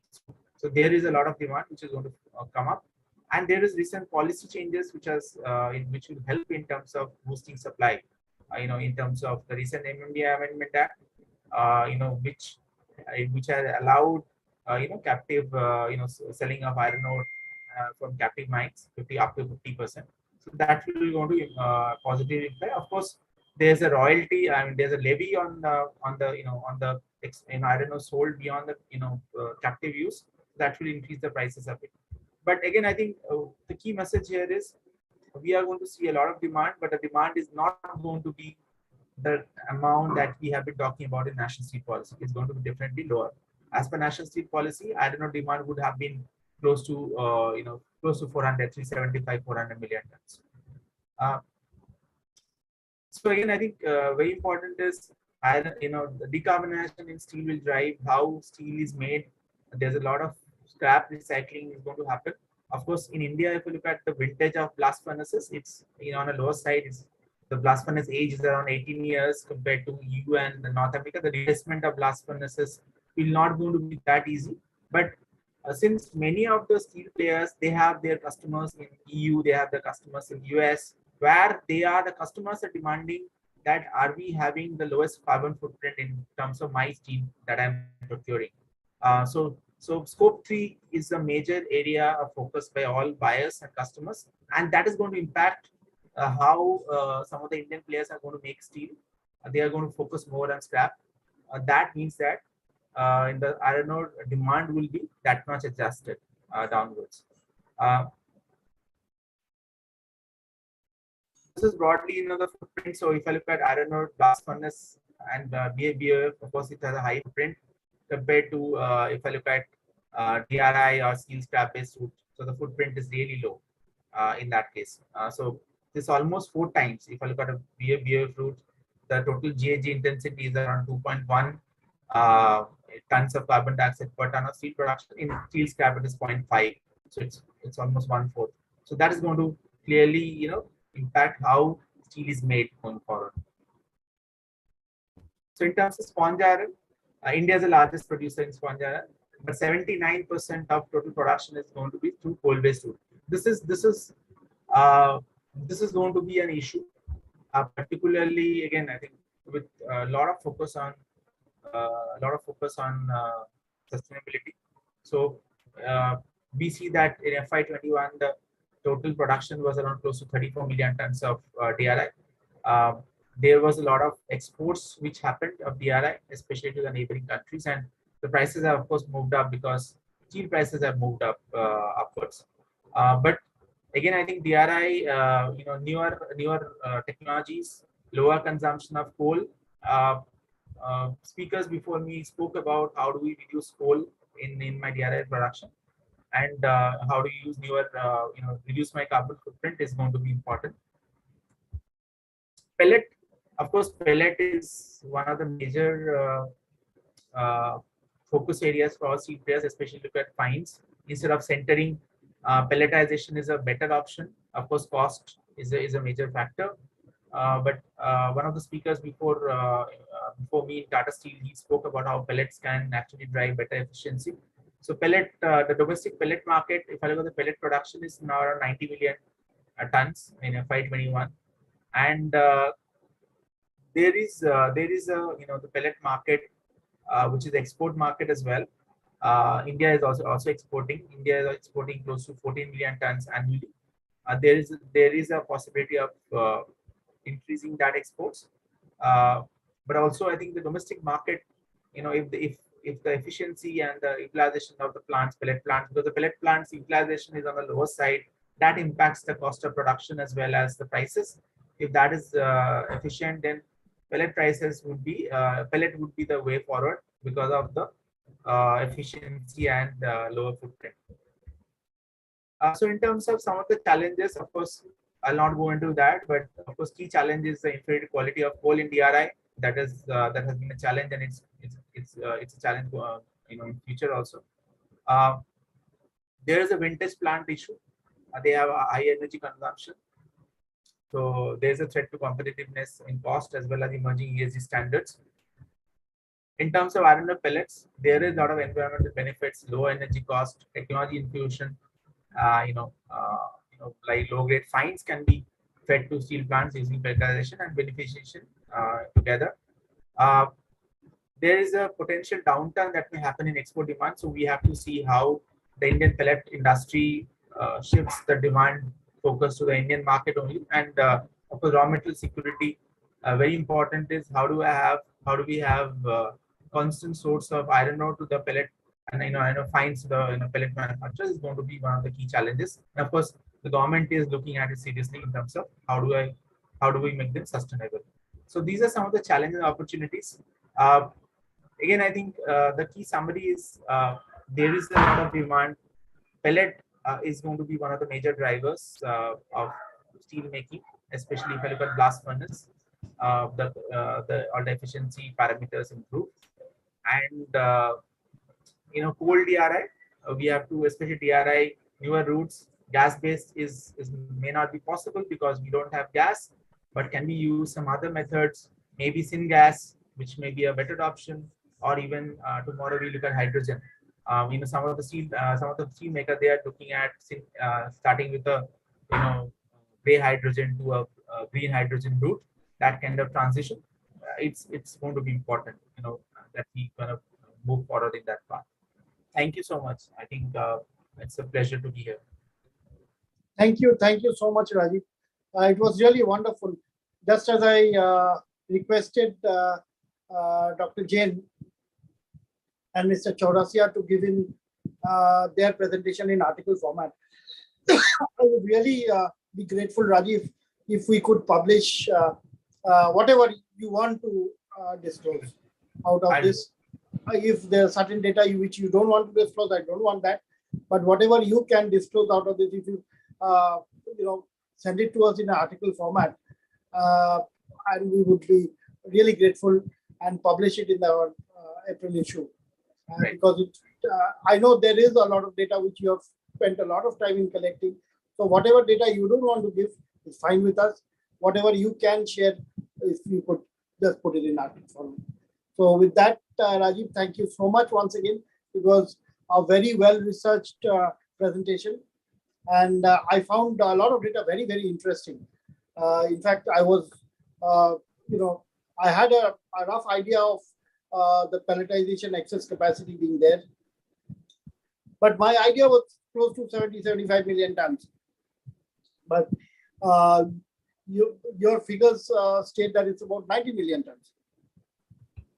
So that means we have enough potential to promote pelletization for application in blast furnaces, other than our traditional, DRI route as well. So moving ahead, Rajiv, I have a question. What is the kind of growth that you see in the pellet industry in India? Because today, if you have heard Mr. Anil Kumar Chaudhary, to V.R. Sharma, to everyone for that matter, whoever touched upon pellet as an issue, spoke about the genuine need for pelletization to use our fines, which are still available at a much lower cost. So moving forward, what kind of growth do you see in the pellet market in say our current fiscal onwards? So I think just to look look at numbers, if I look at the pellet production, clearly the growth has not been there. If I look at over the last 4-5 years, the growth has been, overall cumulative growth has been around 10%. So that's a concern. And one of the major reasons is that India was a biggest beneficiary of the curtailment of the Brazilian exports. So the Brazil exports was curtailed and India took that position if you look at the last few years. But again, I think now, Brazil has again started ramped up Samaco, Vale, and that actually limited the price. There's a price, I would say, arbitrage that was there in pellet in the global export market versus domestic. But since there is a capacity and if the prices have come down, there's an opportunity to grow further. My estimate is that it will grow in line with the steel demand. So we estimate the steel, steel demand to grow around the GDP numbers, around the GDP. If I look at a 6.5% as an average GDP growth for the next few years, it's going to be around 6-7%. So pellet should also grow in that region in tandem with the steel production growth. So that's what it is that we feel. And very important is if you look at iron ore fines, there is a need for pelletization more and more because it will give benefits. So again, I want to say tandem with the steel growth, project steel. That's great. In fact, my feeling is, especially the captive producers, they'll have an urge to, now that you must have seen the last mine in Maharashtra, which JSW has backed. So JSW being a very important player now that they have BRPL also with them, the Brahmani River pellets. So I have a sense of a feeling that the captive producers will be, they'll be sort of forced to choose pelletization as a feed material in the days ahead, both for the blast furnaces and for the DRI. So with that, Rajiv, thank you so much. Thank you once again. And Ankit, I'd request you to propose a customary vote of thanks before we say bye to each other. To all of us. Yeah. So over to you, Ankit. Yeah, so it has been a very long day today, and we don't have a lot of people left, so I will keep it very short.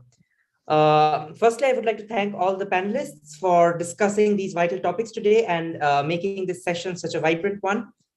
Thanks also to all the attendees who joined us through Zoom and everyone watching on our live stream on YouTube as well. My heartfelt gratitude goes out, of course, to our sponsors, our gold sponsors, Kyopan Mako, our silver sponsors, SR Mineral and Metals, our steel sponsors, Jindal Steel and Power, JSW, Haver and Böker for making this webinar a successful one. Last but not the least, I would like to thank the Steel and Metallurgy team for working endlessly to make this event possible. With that, I would like to conclude today's meeting. Thank you all very much for joining us today. Thank you so much. Thank you.